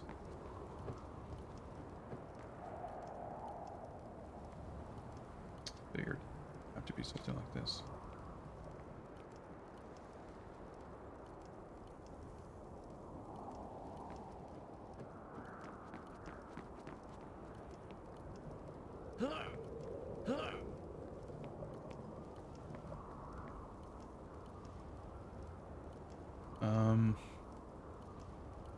Okay, hang on.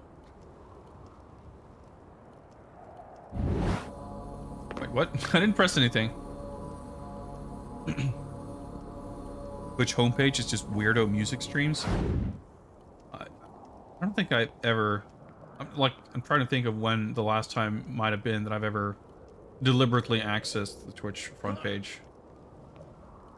Doesn't tend to happen very often.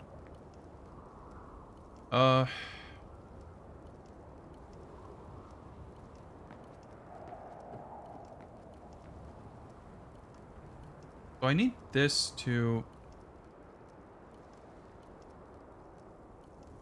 Okay, hang on. So this one on the top left just does not bounce the light anywhere. They otherwise... Oh, okay, wait, hang on. So if I move this... Oh, okay. Came from... I got it backwards. I got confused over where the light was coming from.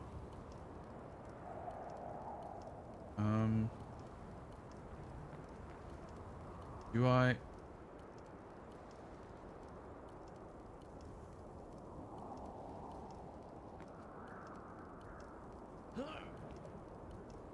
Okay, yeah, I have to push this. Okay, that makes more sense. I understood what was going on. I just had to think about it for a second to understand where...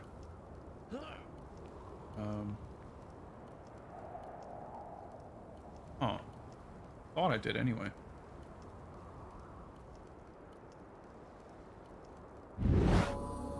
No. There's like a time limit on it. So I guess it's true for both of these two at the top. That they don't reflect it any further. Because if you do... Like if I grab this...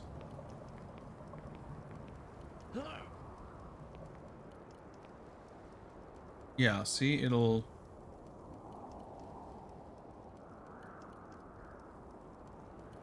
Obviously, that's not helpful, but...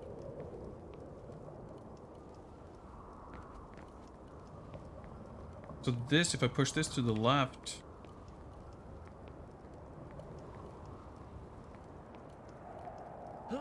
It'll go up, right? Yeah.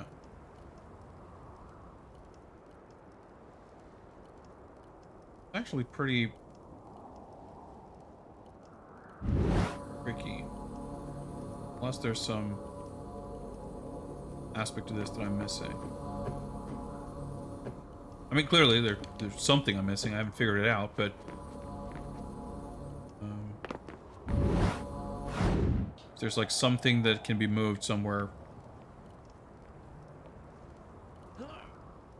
Because I feel like there's, as far as getting the light in from the hallway, there's no, like, and again, I'm just thinking out loud to narrate my thought process here.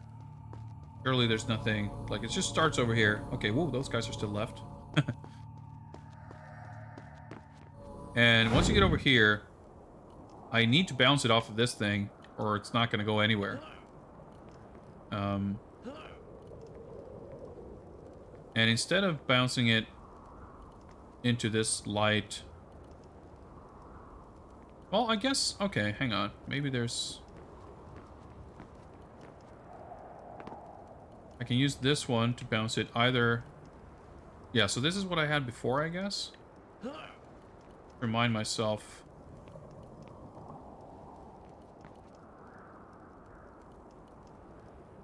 Yeah, and I could hypothetically use this, but it's not going to help because in order to hit that other side, like yeah, they're just block each other and that wouldn't work. I'm assuming that the objective is to make all of these things be hit with light. And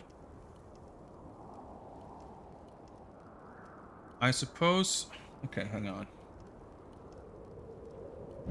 I guess the thing that makes it not quite add up for me right now. Yeah, I guess it's the sun. You're actually. I didn't even think about that. You're actually right. I guess that's probably. Is that all? Wait, hang on. I can do this. You're probably right. I'm probably just.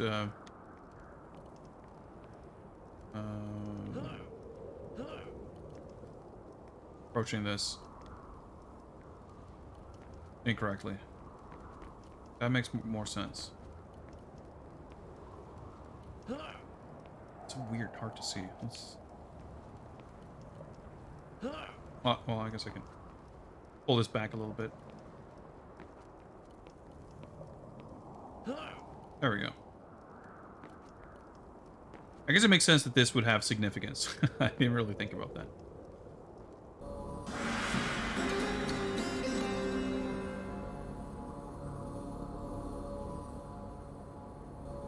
Alright, got an even bigger sword.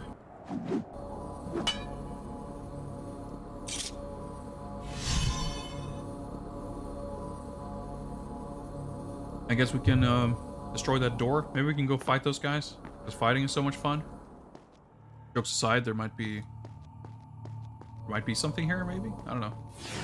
I guess we don't have the dagger, though, so that's actually a bad idea, I just realized. Turns out, fighting's actually a bad idea.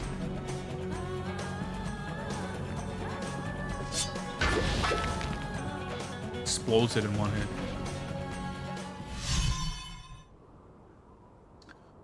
No, I just kind of assumed, like, even as I said it, I figured it doesn't even really make that much sense, because there were even just mirrors at the side, so it's not like it would really make sense that that would achieve anything.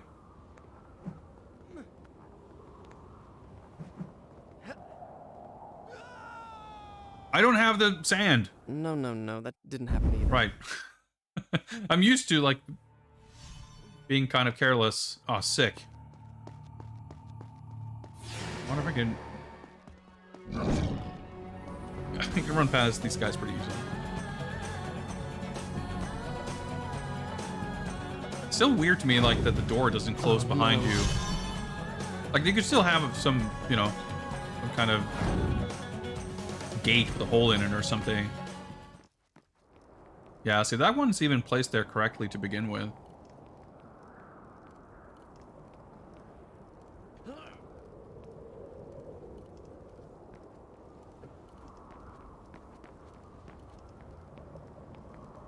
Oh, there's even like a little stain where you're supposed to place them.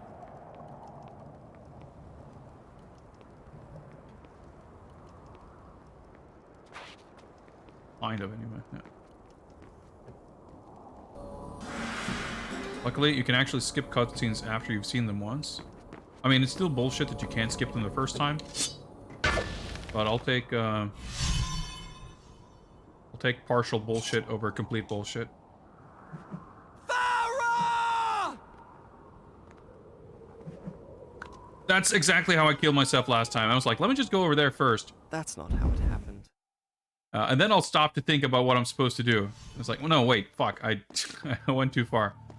But it's because you can jump absurdly high off of the poles, and it never looks like you'll be able to make the jump. So I always misread where you're supposed to go. Oh no. Also, the full screen white flash whenever you skip a cutscene is kind of not great. The oh no makes more sense now, by the way.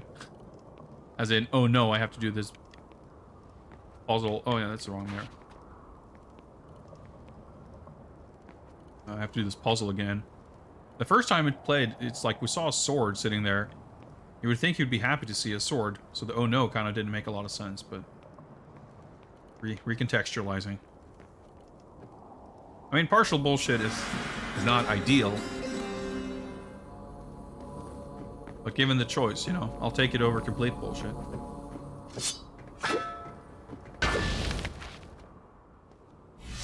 Whoa, I was... Dude! No, no, Press the no, jump button, that but... didn't take. Guess I mistimed it. Well, let's just really make sure we got this puzzle down.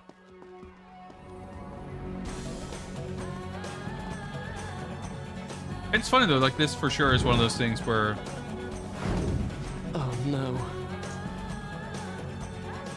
the game shows its age, and I don't mean to say that it's like it's old and therefore bad, but it's like in a game like this or anything remotely like this nowadays, you would never have checkpoints designed like this, or if you did, you'd get fucking raked over the coals for it. But by 2003 standards, I feel like it was like maybe not like extremely generous or anything, but certainly not strange. Well, that's the thing, like having to do this again every time I fuck up a jump is like completely, you know, that's at the very least partial bullshit. Because it's completely unrelated. Well, I mean, I don't mean to imply that you can't have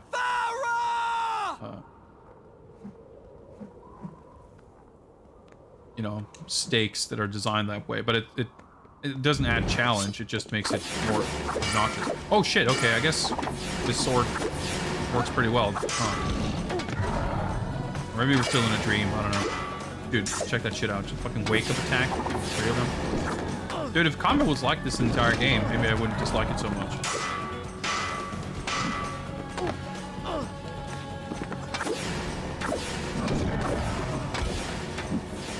Still obnoxiously huge numbers of spawns, of course. The whip punished me. That's not fair. There we go.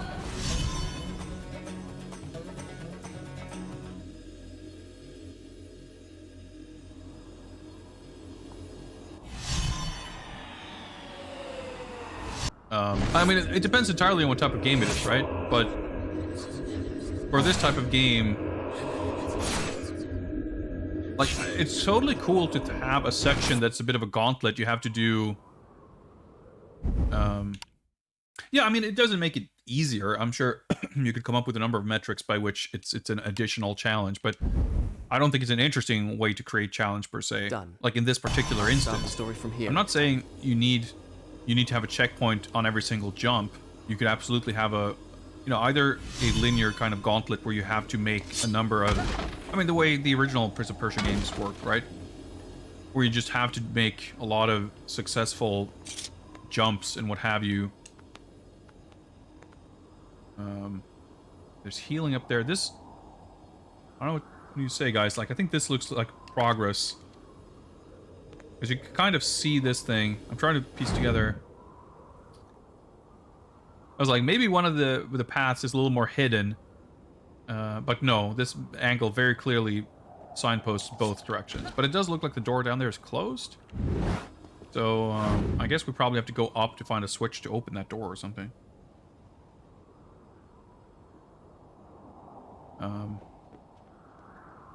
Well, let's look.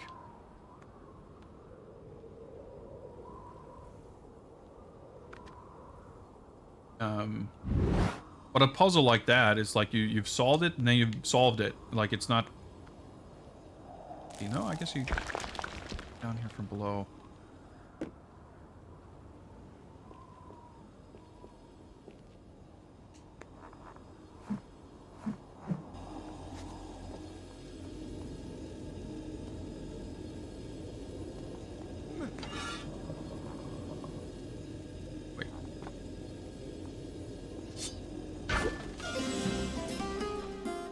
Health thing? Yeah, okay. Yeah, I think we took the right path. As in, we did not progress. We did bonus shit first. Good, good.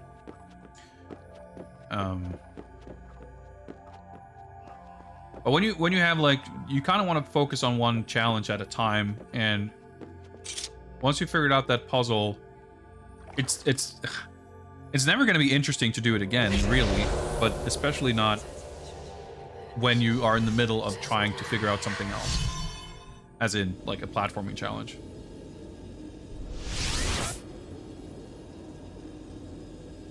I'm not sure. Like, I guess there's a whole sort of crescent. Oh shit. Oh, well, I guess I should have wall jumped. So that's what I thought I was supposed to do to get up, like the way I got into this room, but I didn't need to wall jump. But there we go. Oh, so that opens. I see. I see.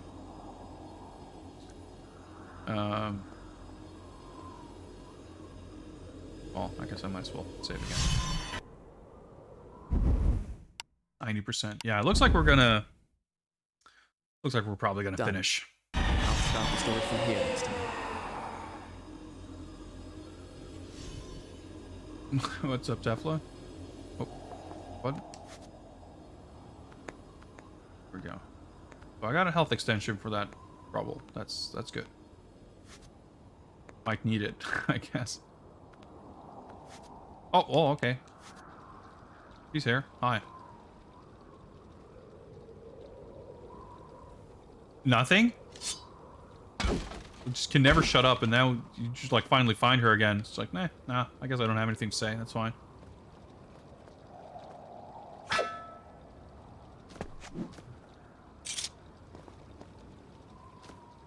Oh, I can climb this, I guess.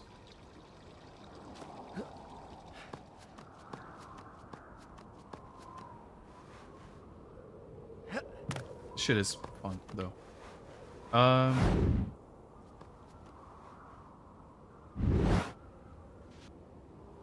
I supposed to jump this way? I mean, I'm only guessing that from the fact that the camera is like framing it like this. So this is like the standard camera. This is the whatever cinematic camera. It doesn't. I mean, well, I guess I can't say that it doesn't look like I would make this jump because I cannot parse this distance at all. But I guess we just saved.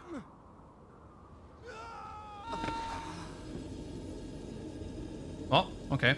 That wasn't it. Wait, that's not. So presume, yeah, it's saved. Whatever, it's good.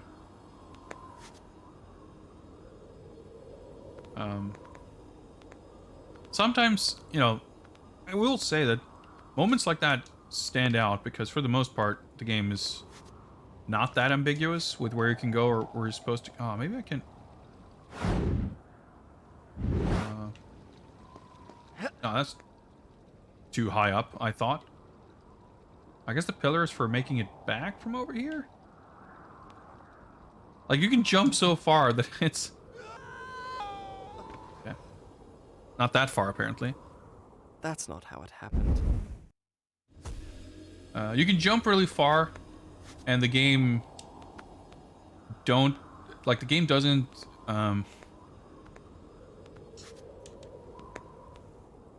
It creates these ambiguous situations where you don't often, or you don't always at least, have landmarks to kind of go off of to judge distances. All right, so I guess I have to go all the way over here so I can swing towards that thing. There we go. Oh, these are bats. I thought they were pigeons. Like, that hasn't been a thing in the game, by the way. I was just, like, not paying attention.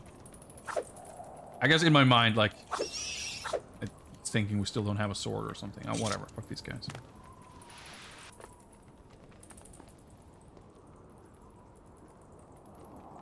I guess I'll just run out here and... And wall jump, I see. That didn't happen. See, now, okay. So we got some frequent checkpoints here.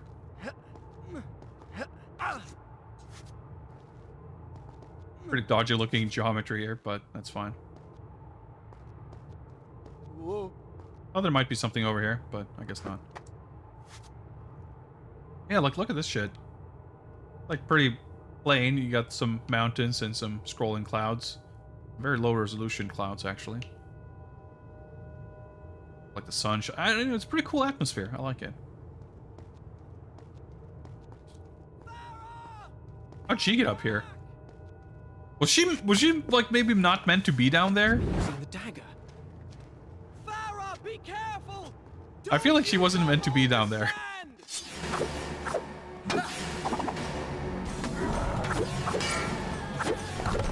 a bit strange. Oh, hello.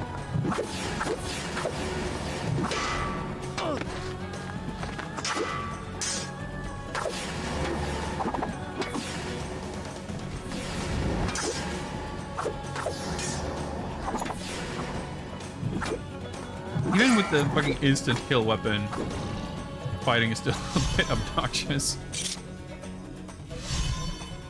Fucking full screen flashes, Jesus. See, that's another thing. I'm pretty sure, like, platform holders wouldn't sign off on that. Like, you probably couldn't do that in a game and release it on consoles today.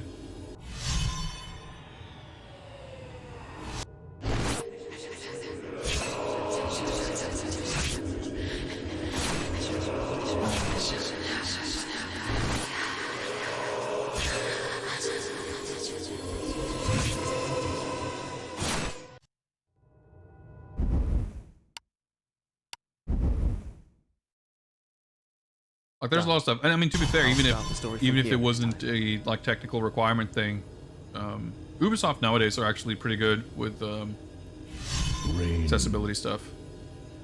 Collision, collision, collision. Chabo salami, collision, collision, collision. Dude, I could go for some chabo salami right now. Getting a bit hungry, but not enough to not being able to. Oh yeah, I gotta go up here, finish the game first. Thank you for those bits. I appreciate it. Wait, do I jump to the pillar from here? I can't like swing on these things. I think we literally just saw exactly what I was supposed to do. That's fine. Okay, something looked like it was like shimmering. Yeah, there's no like sideways jump. Okay. Whoa. Helping with my indulgences. Well, I appreciate it. All right. Oh, okay. I can just make that jump. I see. How is this helping us? Oh, there's a little switch or something down there. It looks like. Okay, so if I. Oh wait, I can jump to the pillar.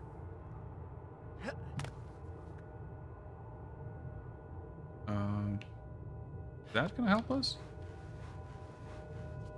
See, that's the thing, like, even when you get the solution, like, shown to you, it's so devoid of context that it's, like, hard to even parse it.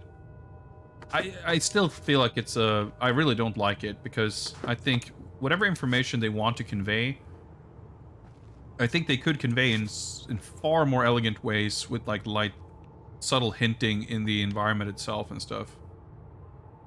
TRC stands for Technical Requirement Checklist, and it is something that you will be given anything, like if you want to publish something on the PlayStation Store, for example, or Xbox or whatever, there is a technical requirements checklist that your game needs to meet, basically. And it has, there's accessibility stuff, but also like you have to make sure that if you have a controller config thing, like the buttons need to be, you can't have PlayStation button icons on Xbox, etc. And like you have to have an autosave icon. If there's autosave, you have to put a warning for this, on top of like all kinds of shit, like, you know, game not crashing if you lose internet connectivity or whatever it might be. Okay, so let me just see before I can go here. So like TRCs, I assume, have basically always been a thing, but they're definitely a lot more thorough. It's like a, you know, 65-page document or whatever.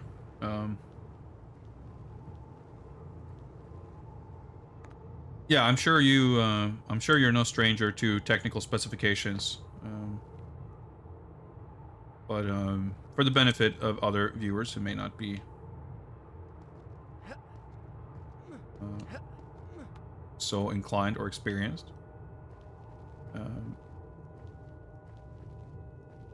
yeah, it's like usually when, you know, when a game is feature complete, like someone has some producer's job to go hassle the right people about such and such. Like TRC testing basically is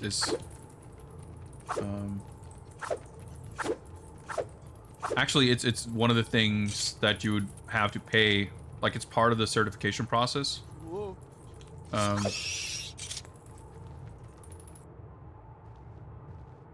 So basically, if you're publishing something on PlayStation, you have to pay Sony for their time to like check that your game is compliant, basically. So wall jump off of here. Go.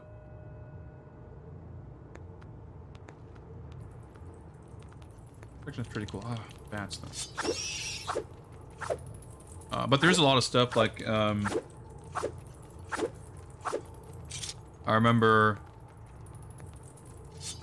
when when I worked at Ubisoft, when we were making Assassin's Creed Liberation, one of the things that I can't remember specifically if it was a TRC thing specifically, or if it was just something that was kind of caught in testing.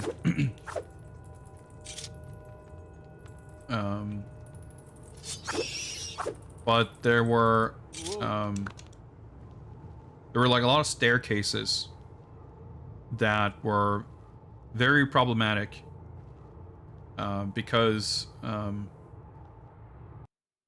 the way the game ran with the screen resolution, it was a Vita game, right? So because of the screen resolution and the frame rate, if you had like a staircase in front of you and you were like running up the staircase, even though it was like a lot of the time it's just going to be a slope with a staircase texture on it.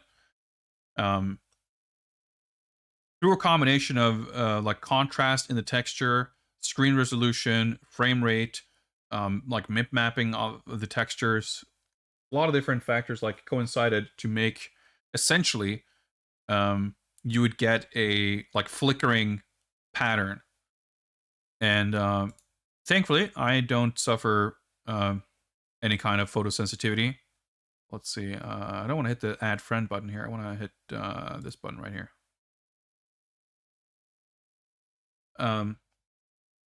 So those staircases ended up being like a very potent epilepsy trigger, basically. And those are the kinds of things, like those kinds of things are also covered in TRCs, like making sure that Then I'll continue.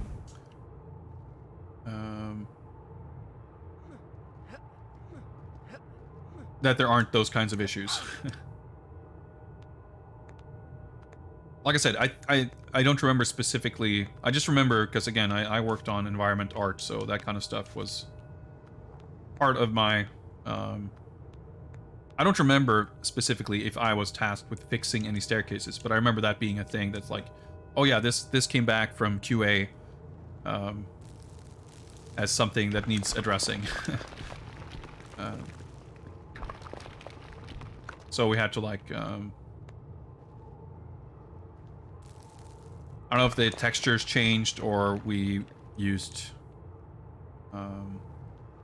more or less geometry to change the shapes, or like, again, I don't remember exactly what changed, but it was one of those things like after you hear it described and then you see like the game running, you see what it looks like, you can just immediately picture like, yeah, I can see why this would be pretty fucking bad.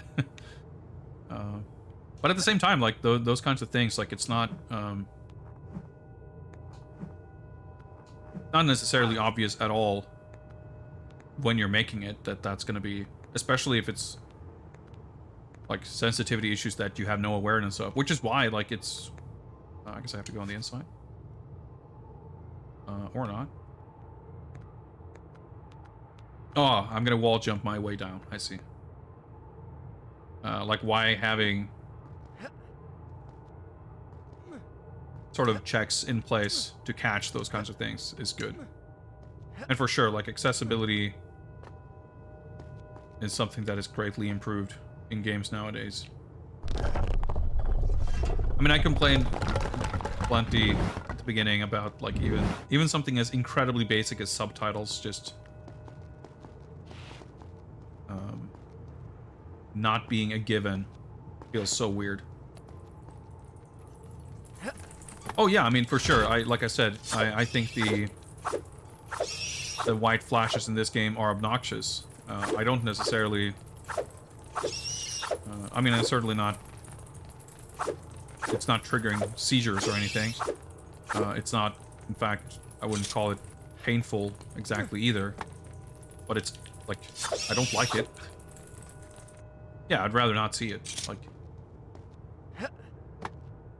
doesn't, you know, it doesn't have to take more than that for it to be. Dude, I fucking. Okay, well, sure, let's just do that then. Wait, I just wanted to that's not right. get over the ledge, and then as soon as I realized I made the mistake of of jumping off, I was trying to wall jump to get back, but I screwed up.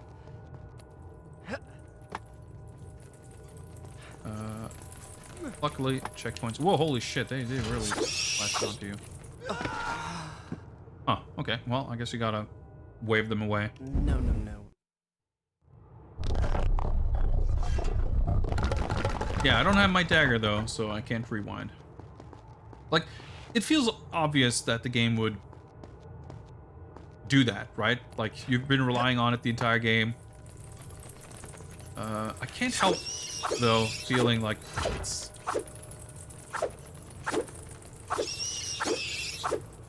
doesn't end up maybe as interesting as it probably, like, should. Dude, why am I having so much trouble with this? No, no, no. That didn't happen either. Yeah, this is definitely, this is bad country. They don't want anything to do with me. Like, it's so funny. There's been, like, I don't know, half a dozen places like this with birds or bats. This is the only place I've ever been killed by them, or even had them, like, hurt me or do anything. See, I'm, like, making them scatter, but maybe I just have to kill off more of them. It's not like you can really aim. What the? Okay, I guess I needed to climb up another half a rung.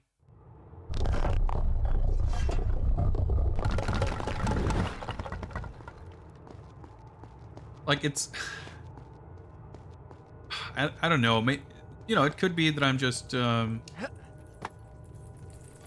just easily annoyed because I'm so accustomed to having the dagger and whatever, but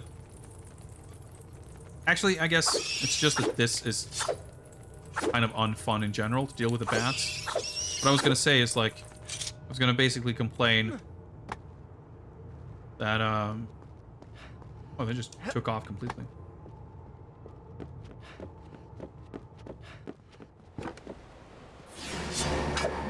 For this, like, end game, you have to get by without the sand powers section to test your skills on, like, bat ladders. Feels a bit anticlimactic.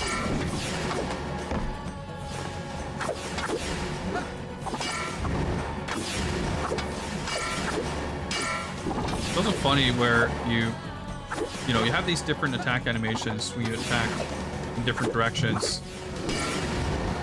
For a bunch of them, he does kicks, and of course the kick doesn't kill him in one hit. So I kept doing kicks instead of sword attacks. Anticlimactic, yep. And I won't stand for it. No siree. Okay, this is where we came from. So I guess maybe where we're going?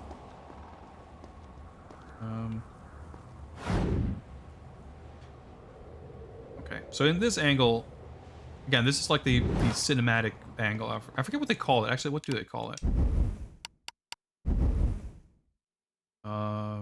alternate view on Shall the I right go button. on? Now, where was I?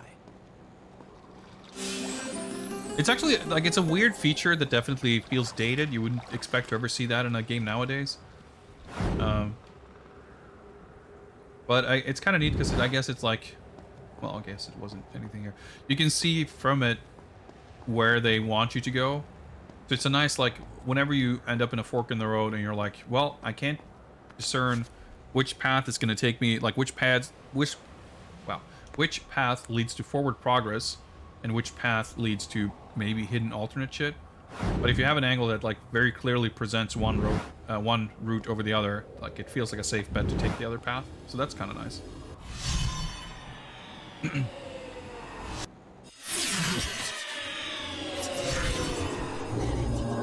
And sometimes just in general having, like, an alternate view of, like, a navigational puzzle section can be nice. Climbing the Tower of Dawn. Done. Actually, you know, come to think of it, I wonder if that's intentional, but this actually reminds me a little bit of the final level of the original Prince of Persia, which also is like a very long vertical climb. It's a very good level. Better than this level, if I'm being honest. But this is still kind of cool. It's funny, though, that... Again, I'm not sure if it's just my comfort level speaking here, but... Can I, like, wall run around a fucking corner? I mean, we probably saw this in our vision, but... I mean, I guess we just saved. Fuck it, let's give it a shot. Nope, you cannot. Okay, well, now we know. Fewer bats in that game? Yeah, that's something it has over this game. I mean, the Prince of Persia 2 introduces the flying heads, so flying enemies, even in that game, not very fun. I mean, Prince of Persia 2 is an awesome game. Even in the shitty Mega Drive version.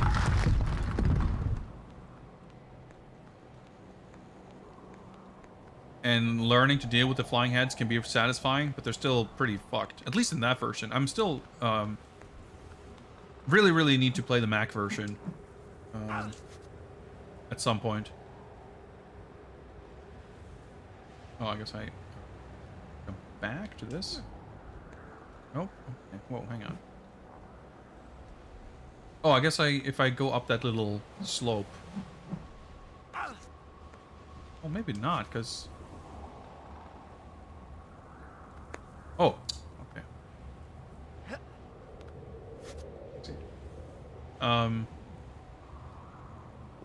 But yeah, the flying enemies in that game kind of suck too.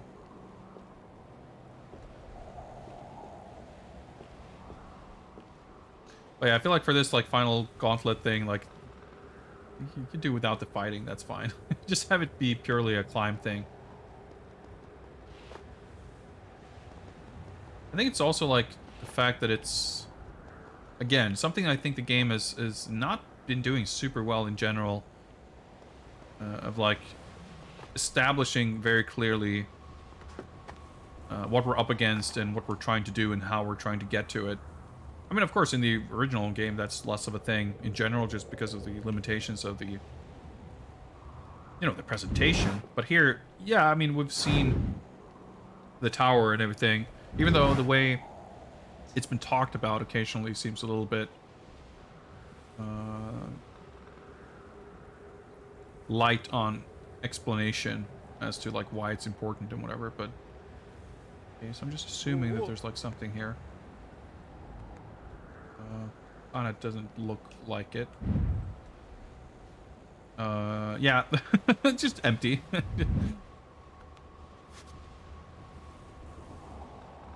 Okay.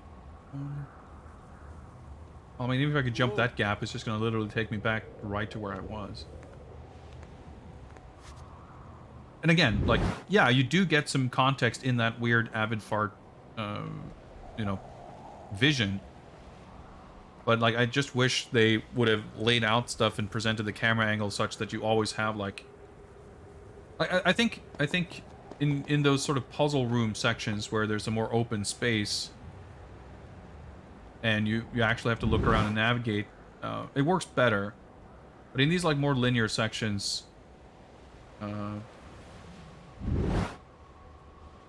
Like, what I mean is, like, in an open space, the ambiguity is less troublesome because it's more fun to just kind of move around within that space to try to take everything in and piece together what might be sort of asked of you and what you're supposed to do.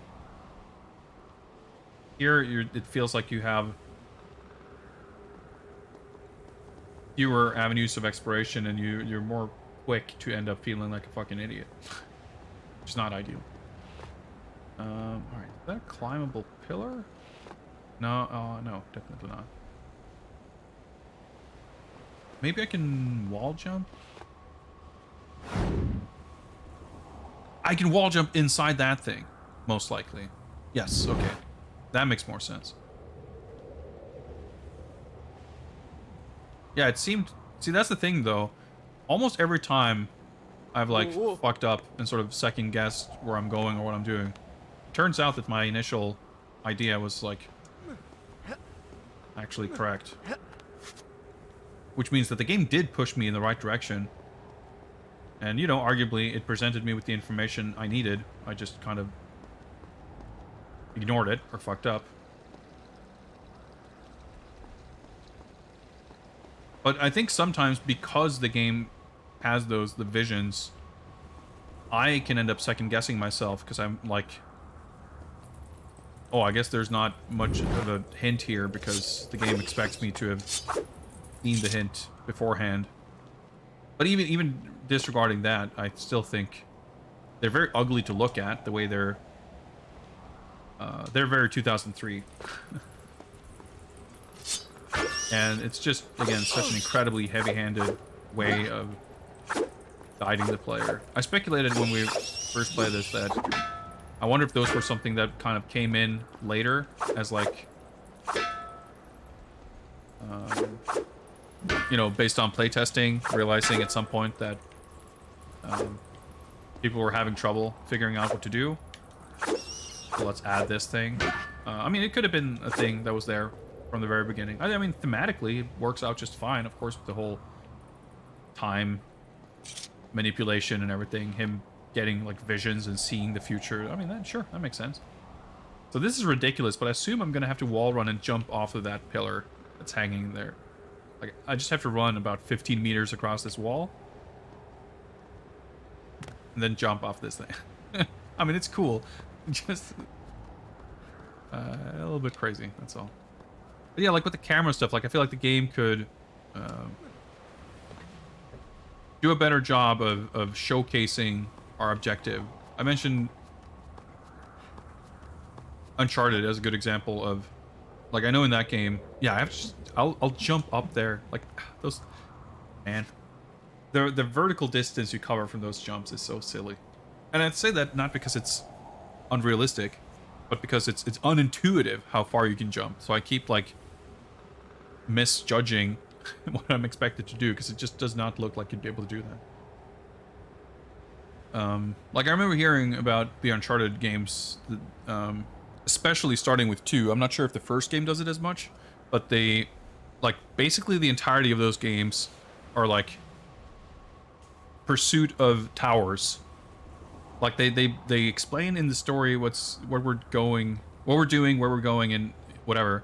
And there's always some church or some temple or some tower or some, you know, landmark that they can, over a pretty extended period of time, keep visible on screen as, like, a constant reminder, both geographically where you're going, narratively what you're trying to achieve, and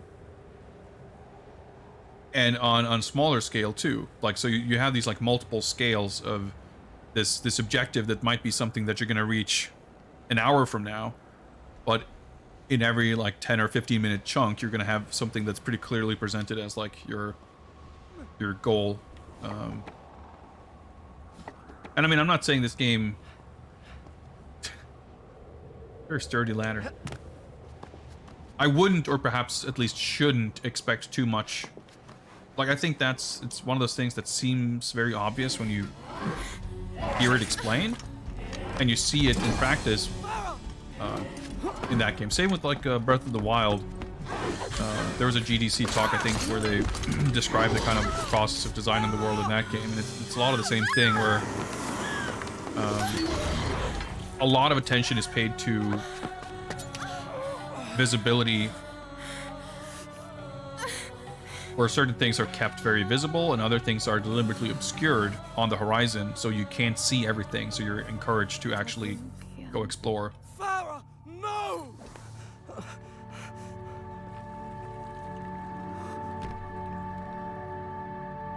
Oh, dude, you have the fucking time travel dagger. You can figure this shit out.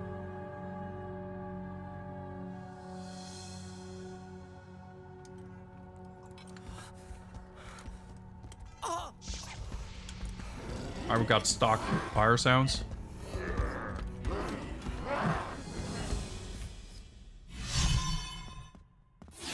I'm pretty sure that girl loved me. At least she did in a dream I had. Although, to be fair, she was expressing a suspicious amount of romantic interest, I guess. But anyway, yeah. So when I say this game like doesn't do those things as well as maybe it should, or certainly as well as it could, it's not me necessarily saying it missed a mark or anything. Yeah, I don't have sand powers, or I mean I have powers, but no sand juice. Simply put, it's I need to draw my sword. Look at this. There we go. It's just one of those things where it's having more experience and knowledge and seen examples of that kind of thing.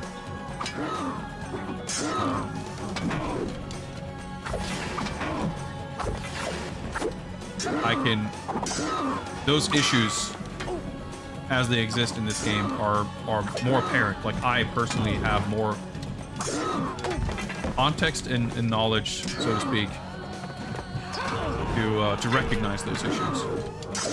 Yeah, the funny thing I realized, because I'm killing these enemies with my sword, I don't ever actually get to charge my dagger. That didn't happen.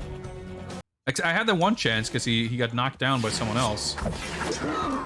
But then, of course, I got hit out of trying to retrieve sand. I wonder if I can...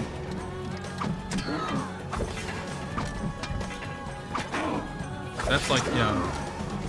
Dude. Does this work? Oh, it does. Okay. Good. And I just somehow have to make them hit each other, which is easier said than done. But yeah, see, that's kind of feels like a weird oversight. Like, yeah, you've got your powers back. Like, oh yeah, but you can't charge them up though.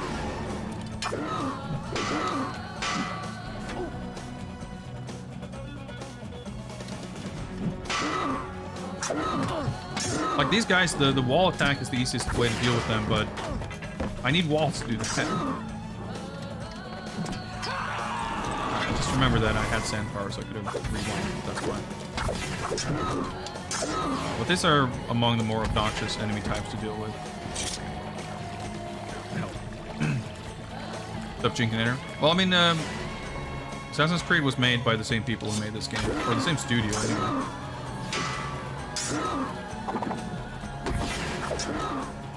And there's definitely some similarities, but I think it's also... and for sure, actually, Assassin's Creed has very unsatisfying combat, which it does have in common with this. There are parries in this, but they're a bit shit. Dude, I'm trying to fucking... And the camera in combat is not exactly super reliable. No, I'm just trying to... I want to drink.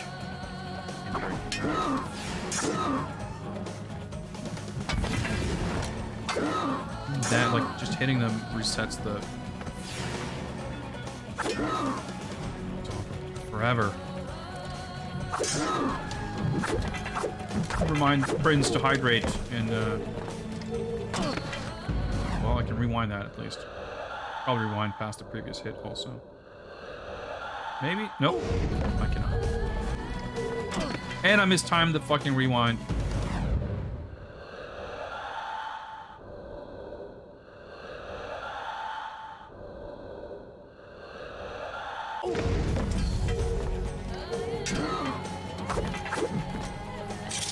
No. We'll get the Prince got his. Let me just survive this. There we go. Oh, I can hydrate my eyeballs. Oh, gaming's getting too intense. I didn't walk into that thing, but sure.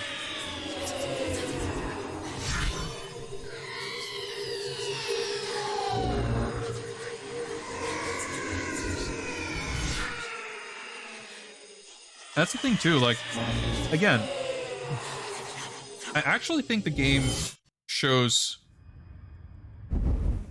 a deft amount of restraint in how frequent the combat is. I really have no problem with the story from here next time. with the frequency of combat. I just think every encounter lasts for too long.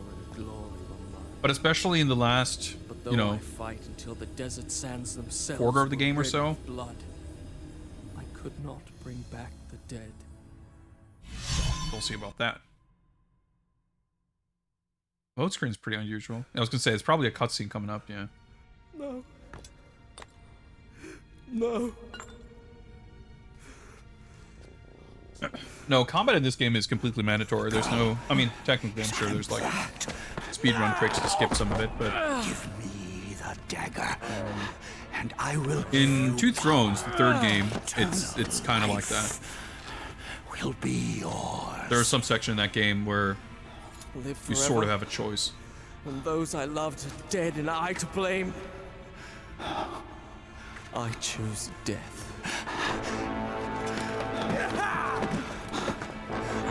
That was quick. I didn't even realize we made it up to that room again. It's really weird that there's no... Like, wait, she fell down really far? She fell down into that room? How did we get there? The spatial relationship of where we were and where we currently are is quite confusing. Anyway, I guess we're rewinding the entire game here. Yep, that's the intro.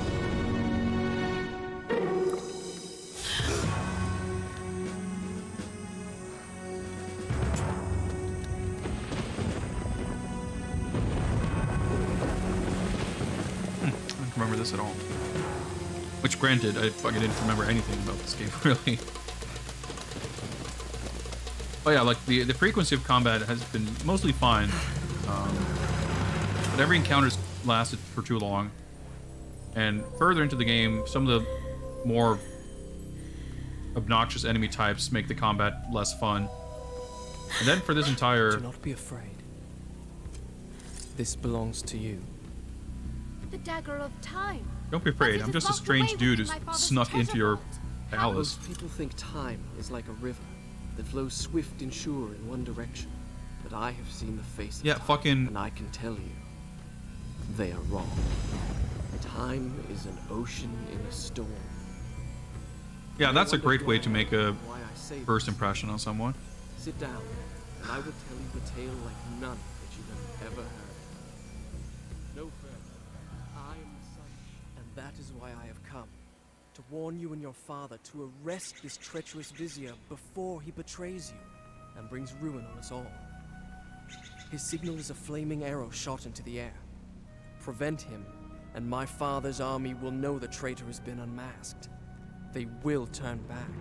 A wild tale indeed. I have a simpler version. A Persian soldier, lusting for glory, entered the chambers of the Maharaja's daughter and was slain by me. Huh. I mean, I guess... For your own safety, Well, I we'll see. suggest you flee. That's the thing.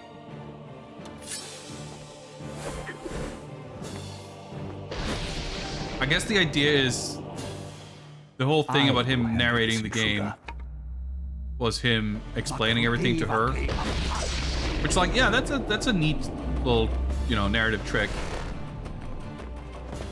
but it's like the way it's tied together is like super clunky because it doesn't like give that impression at all. What sorcery is this? Stop this at once! My lady, he came here to abduct you. Surely you do not believe him. What the fuck is with this audio mixing? He will betray you. What? No. All will happen as I have foretold. How inventive. Do not forget, he is a Persian soldier. Parry doesn't seem to work. What I told you is no story. Oh, It happened. did work that one time. So we have to do a proper Prince of will Persia happen. rally. It's so weird. Like the animation parry doesn't look like a parry, and I guess you can tell when you fail because you get like knocked on your ass. And when you succeed, it doesn't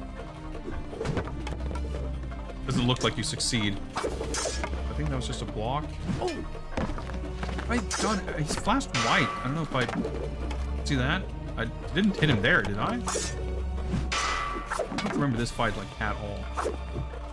Again, I don't fucking remember anything of this game, so that makes sense, I suppose, but his rune looks really nice though. Why is this dude fucking the... I mean, typical thing, but like... We fought like 50 ultimate fucking warlords. And this like 90-year-old skeleton with a stick is like better at fighting than all of them. Oh. Finally.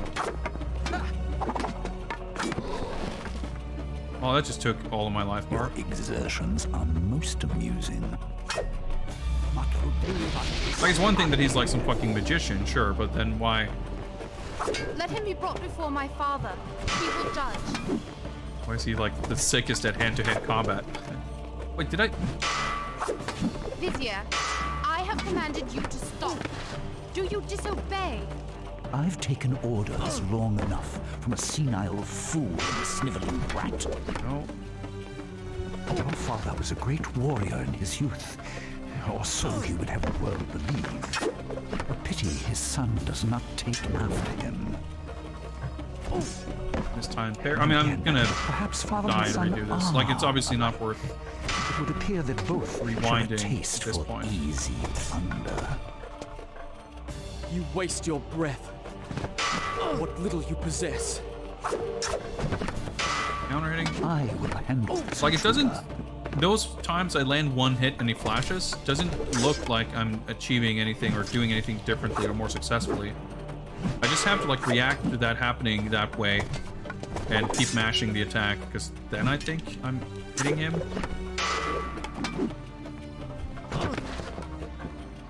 Yeah, I might as well do it over. So I don't want to find, like, if I was gonna rewind to save on health, I should do that when my life bar isn't like empty. For your own safety, I will handle this intruder. Well, I tried stabbing him with the dagger, that didn't work, but I can activate slow motion, I think. That's the thing that I keep forgetting is a thing. What the fuck's he going?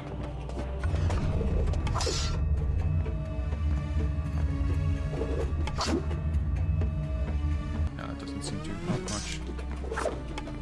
What sorcery is this? Stop this at once. My lady, he came here to abduct you. Maybe the second phase is Surely like do not believe works me. differently or something. He will betray Rule that you. out. So that looks All like a will successful happen as I have parry. foretold. It's very too early, I think. How inventive. Do not forget, he is a Persian soldier. See, like, he's like What I told you is no story. recoiling. It There. happened. I mean,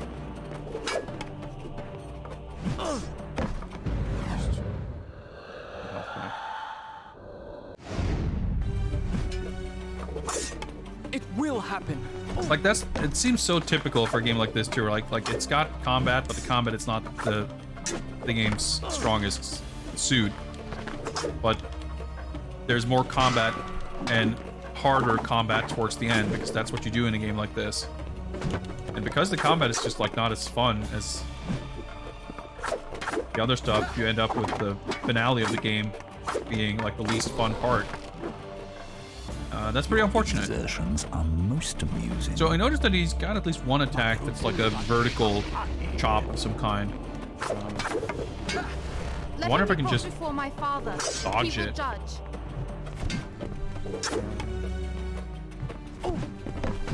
Vizier, Not sure about his like I tracking. have commanded you to stop.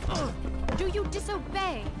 I've taken orders Parry long there. enough. I think I just and have to hit it senile later. fools. But the timing window on the parry is like Your father was a great warrior in his youth. Or so he ever will. very hard to understand. Pity his son does not. The animation doesn't look like a parry, and feedback on a Then successful again, parry perhaps is father and son are alike. It would appear that nigh both indistinguishable share a taste from. for Well, it's not easy necessarily indistinguishable. It just doesn't communicate Waste your that breath. What little it you was a possess. successful parry. I will handle this intruder. Do like a dagger parry.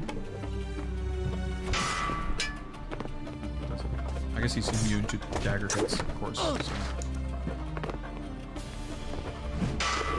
I'm not sure if there might be reason to want to be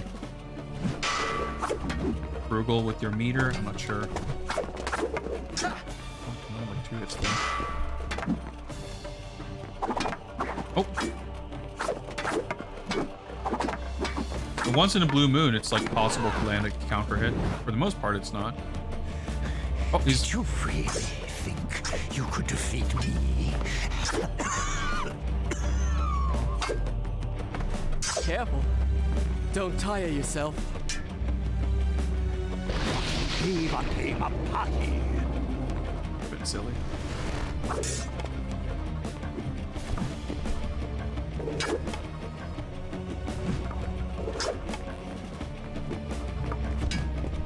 I don't like a lot of other enemies. They do, as I mentioned before, like you can whiff punish them, and if they get hit by Pharaoh's like arrows,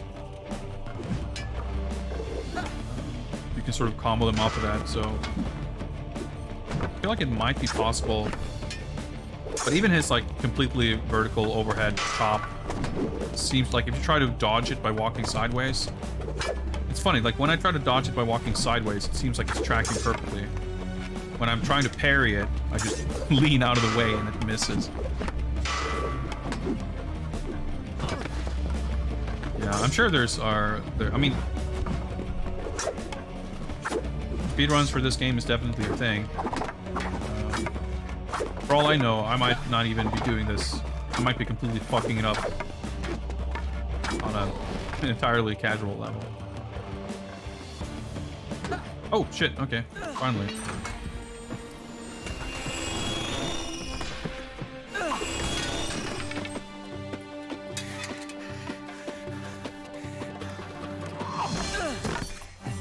Yes. How will the Maharaja feel when he finds his only daughter slain by the son of his enemy? Do you have any last words you wish me to communicate to the princess before I kill her? Words of love, perhaps?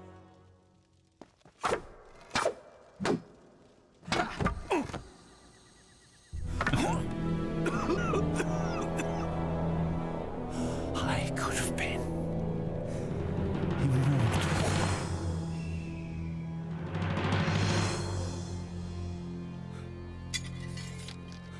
Then it's true. He was a traitor.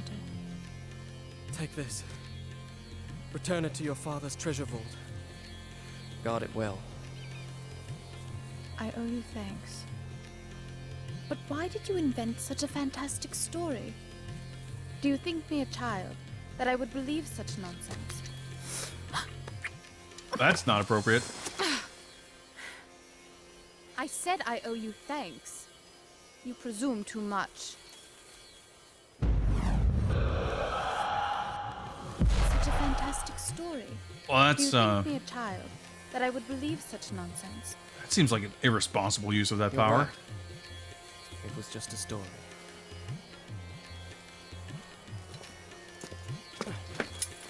Wait. I don't even know your name. Just call me Kakolukia.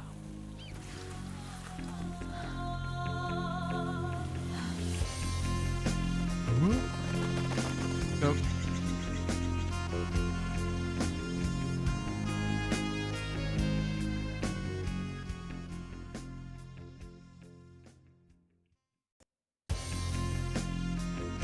I'm like completely stunned, mostly because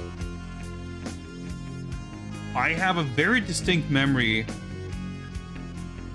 of like a final showdown thing, which I guess was not in this game at all. I'm like super confused. Maybe it's the end of Two Thrones or something I'm thinking of. Because we even saw like a location that looked very similar to my memory of what that was. Which is why I was like, all right, yeah, I think this is the end game. Okay, no, but I guess it's not now. I guess we have to climb back up. This whole final battle, like I had no memory of it at all. Unless this is a fake ending, but... yeah, because I was like, all right, so once we take care of this shit, then we're gonna like...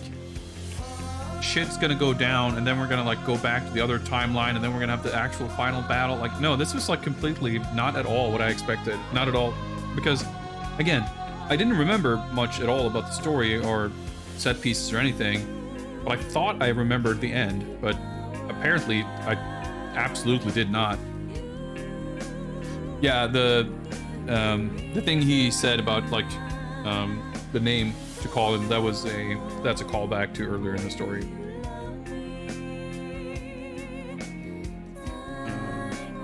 It was I guess I'm not sure if that was entirely explained either.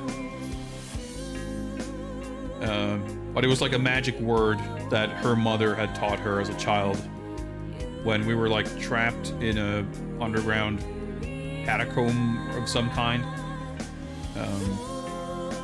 We were supposed to say that word and a door would open. So when she said that word, we had a dream of taking a bath with her, and then we woke up and we're like, well, she definitely also had that dream, so it's fine.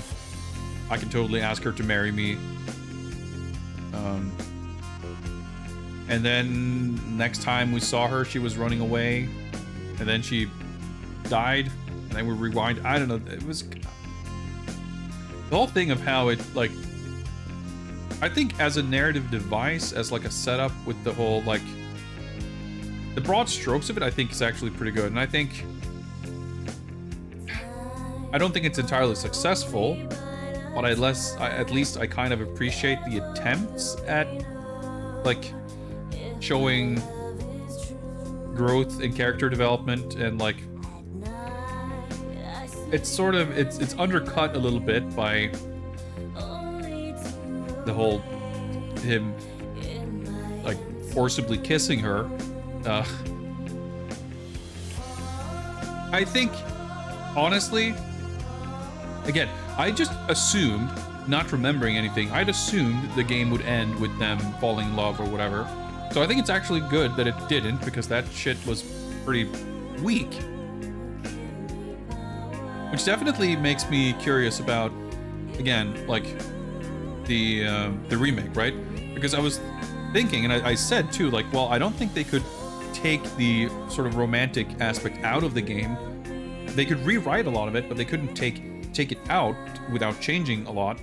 So how would that even work? Like, unfortunately, this thing is kind of a mess, but they, you know, they're kind of stuck with that, right? But knowing how the game actually ends, it's like, well, they could completely change it. They could, because I think, again, like if their relationship had made any sense, if it had been believable, it could make for a strong character moment where he has to give up their relationship or whatever, you know, because like he knows that they, under different circumstances, they could fall in love or whatever, but no, to prevent all this bad shit from happening, I have to sacrifice my happy future or whatever, and hers. that could have been interesting, but that's not what happens, right? Because he rewinds time to save her life and whatever. And I guess,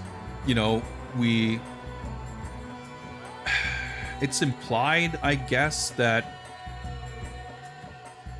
the invasion is not going to happen. I don't know if he's gonna like, he killed the vizier, and I guess I don't know if him and his dad are gonna attempt some kind of diplomacy. I don't know. I mean, he's royalty, and so is she. Maybe they can broker some kind of traditionally, political marriage or something. Who knows? But it's kind of.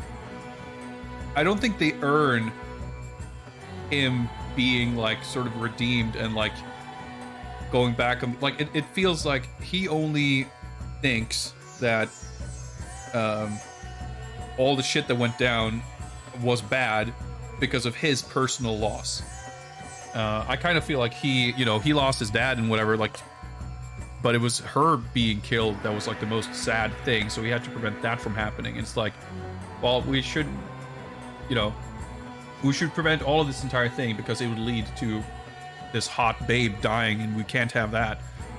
And then, especially when the very last thing we see of him, it's like, well, let me just fucking sexually assault this woman before I leave. Like, that, like, it doesn't leave us with the impression that he is like a good guy, or that he's learned any lessons. He gives up the dagger. I mean, that's good, I guess. I guess he's been shown not to be able to be trusted with it, but I think, again, like, I think that the story in its broad strokes is pretty cool. It's just a shame that the main character is a bit of a jackass. But that is interesting because, again, I feel like you could take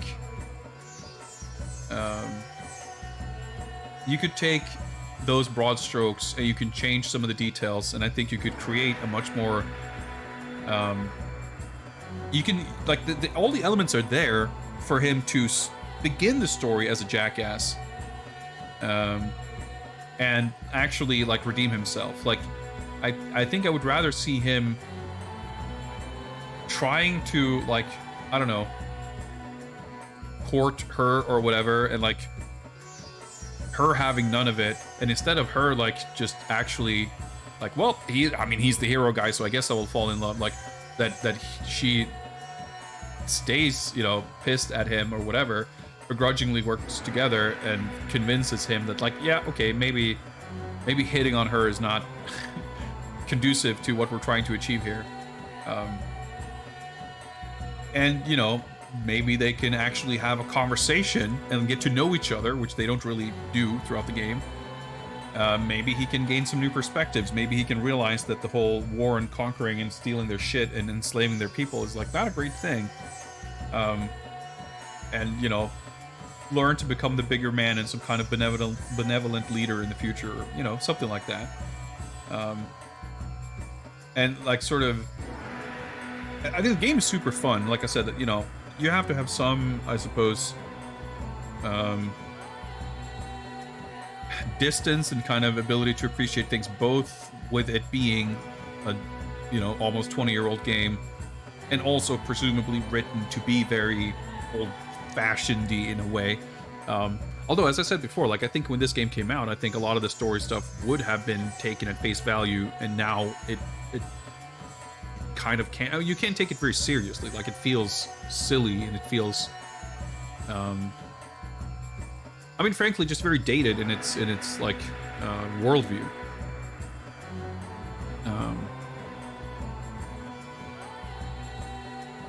And I think it would be interesting, or will be, I suppose, assuming the remake isn't completely canceled, to see how they might treat some of those things. And like I said, I would have thought that there would be, so because, you know, on some level, it's kind of cool that even this version, you know, it doesn't end with them getting together. You can see what they're going for, and I don't think they entirely nail it. I think, again, the whole kissing thing at the end is, it kind of leaves the whole thing on a sour note, I feel. In the remake, she kisses him. I mean, sure, that would be better for sure. Definitely. Like, the whole thing is like him kind of abusing his situation, and also like showing that he hasn't like grown so much as he would like to think, maybe. I don't know. And the thing is too, like, I think obviously you're gonna have a lot of internet chuds who will inevitably be pissed at any change to anything. But I think something like that would just make for a more interesting story, and I think it would make for more believable characters, and, you know, a more engaging narrative. And I'm fine with stuff being like, I'm fine with something that's very schlocky and pulpy, and, you know, I like, you know, B movies and exploitation films and whatever, and they aren't necessarily the most like progressive and culturally sensitive. But I think for something like this, like, you don't have to lean in that direction to be able to achieve what it seems like they want to achieve with the kind of tone and feel of it. And that's true too, Jinkinator. I agree. Like, if you're, I mean, I'm fine with making quality games from the past available on new platforms and to new audiences. But if you're going through the trouble of actually remaking it, like, yeah, make something different. Make it different enough to feel warranted, even to people who are familiar with the original. Speaking of the original, yes, we have unlocked the original Prince of Persia. I wasn't sure if it was something that you had to, like, find something in the game or just beat the game was enough, but I guess beating it is enough. So I've definitely planned to play through this as I unlock it. It's already getting a little bit late. I think finishing this game was like perfect time frame for this stream. But I am curious to boot this up just to see what it looks like and how it runs. So maybe we'll just do like stage 1. Assuming this fucking runs. This looks extremely cursed. So this is the Mac version of Prince of Persia 1. Which runs in a nice high-resolution mode. Yeah, it doesn't look any better on my end. But again, keep in mind that this is, as far as I'm aware, emulated in some fashion on the original Xbox. And I am playing this on Series X. So we've got like multiple layers of emulation here. I'm trying to see, like I said, I can't see anything more than you can. So I was hoping, and like part of me was definitely like, this is kind of what I was looking forward to. So I wonder if, obviously, it turns out that playing through Sands of Time was a lot of fun, and obviously this is not the only way of playing the Mac version of Prince of Persia. Yeah, like the lower, actually the middle, I don't know, it's like, there's this like pixel grid. Yeah, some parts are completely obscured, some of it is just, like, it does admittedly look worse for you guys than it does for me. But only very, very marginally. Yeah, but I was kind of curious how this would, because I guess, like, it does not seem to run super well. Again, obviously, it doesn't look like it would on an original Xbox, so might not play the same. So, of course, one thing we can try, not today, but I have an Xbox and it's modded, so I should definitely be able to either get some kind of a cheat or a save file to unlock this and play it on my actual Xbox. I'm actually curious to do that just to see how it looks and how it runs.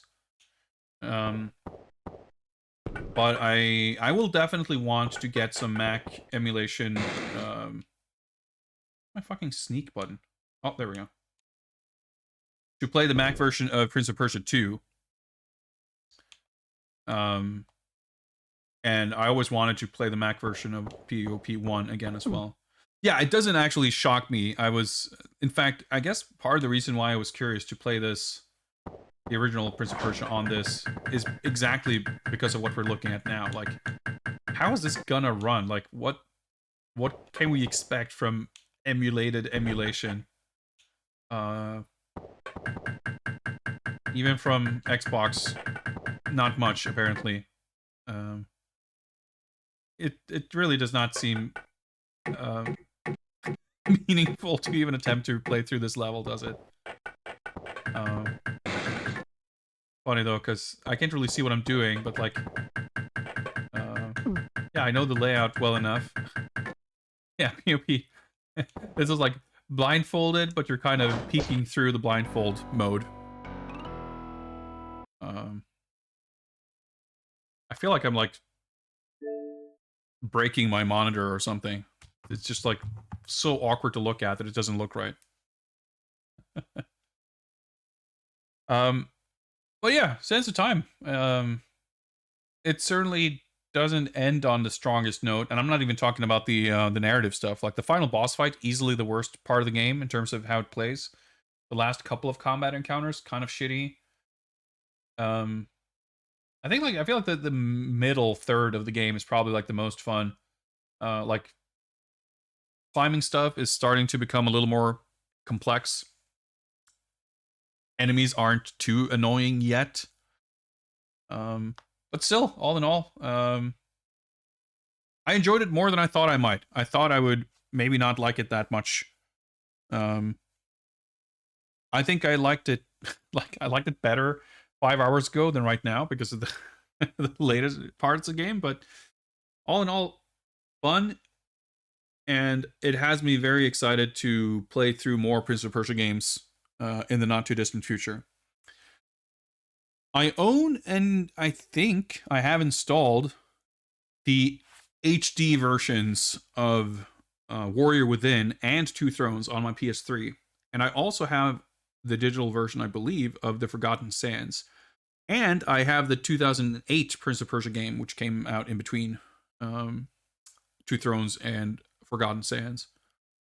I mentioned this last time too, but when I played that originally, when I got it, it sort of soft locked like 2/3 through the game, where I had collected enough things to open a gate to progress, and it just didn't open the way it should, and the game was saved, and I was just stuck. But starting from a new fresh save on a new console, I guess chances are it's going to actually work this time.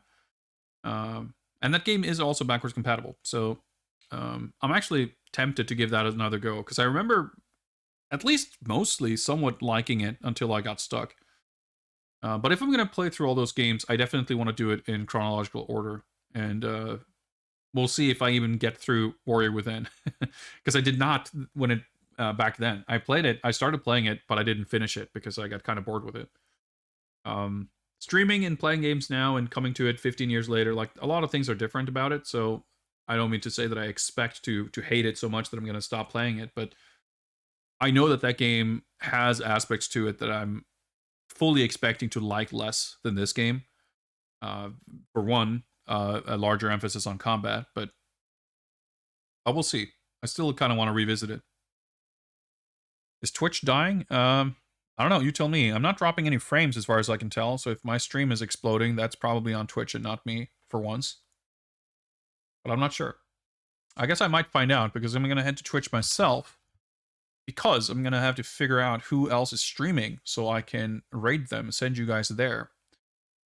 I feel very satisfied that we were able to finish this game. I enjoyed it, and we will be doing more Prince of Persia in the near future. I had hoped or expected hoped, I suppose, that we'd be able to play the unlockable Prince of Persia game after this. I might still have time to prepare it if I spend some time tomorrow setting things up. Maybe we'll play, like, if it's on my original Xbox or however we do it. But I do actually have another Prince of Persia game, completely separate from all the ones I've mentioned, which is an incredibly dank game, which I don't expect anyone to have ever heard of. I really do want to play that. I'm not sure if I can actually stomach playing it for an entire stream, so it would have been nice as a little bonus thing after POP1 or something. But if I don't have time to set anything else up, I think we'll probably play that on Monday. But if I can, I think I'm going to want to try to get POP1 sorted by then, one way or another. But if not, we're going extremely dank. Hopefully we could do both, because I think if I'm doing a full stream, I want to believe that I can finish POP1 in less than 3 or 4 hours. We'll see how it goes.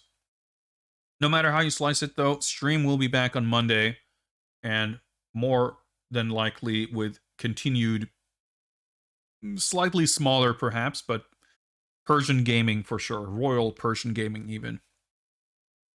It appears that our friend Hippolito Pichardo is playing Beyond Shadowgate. Speaking of dank, that is an American TurboGrafx 16 adventure game that I've played about 5 seconds of, and it seems not quite as dank as this mysterious Prince of Persia game you'll see on Monday, but quite the dank game in its own right.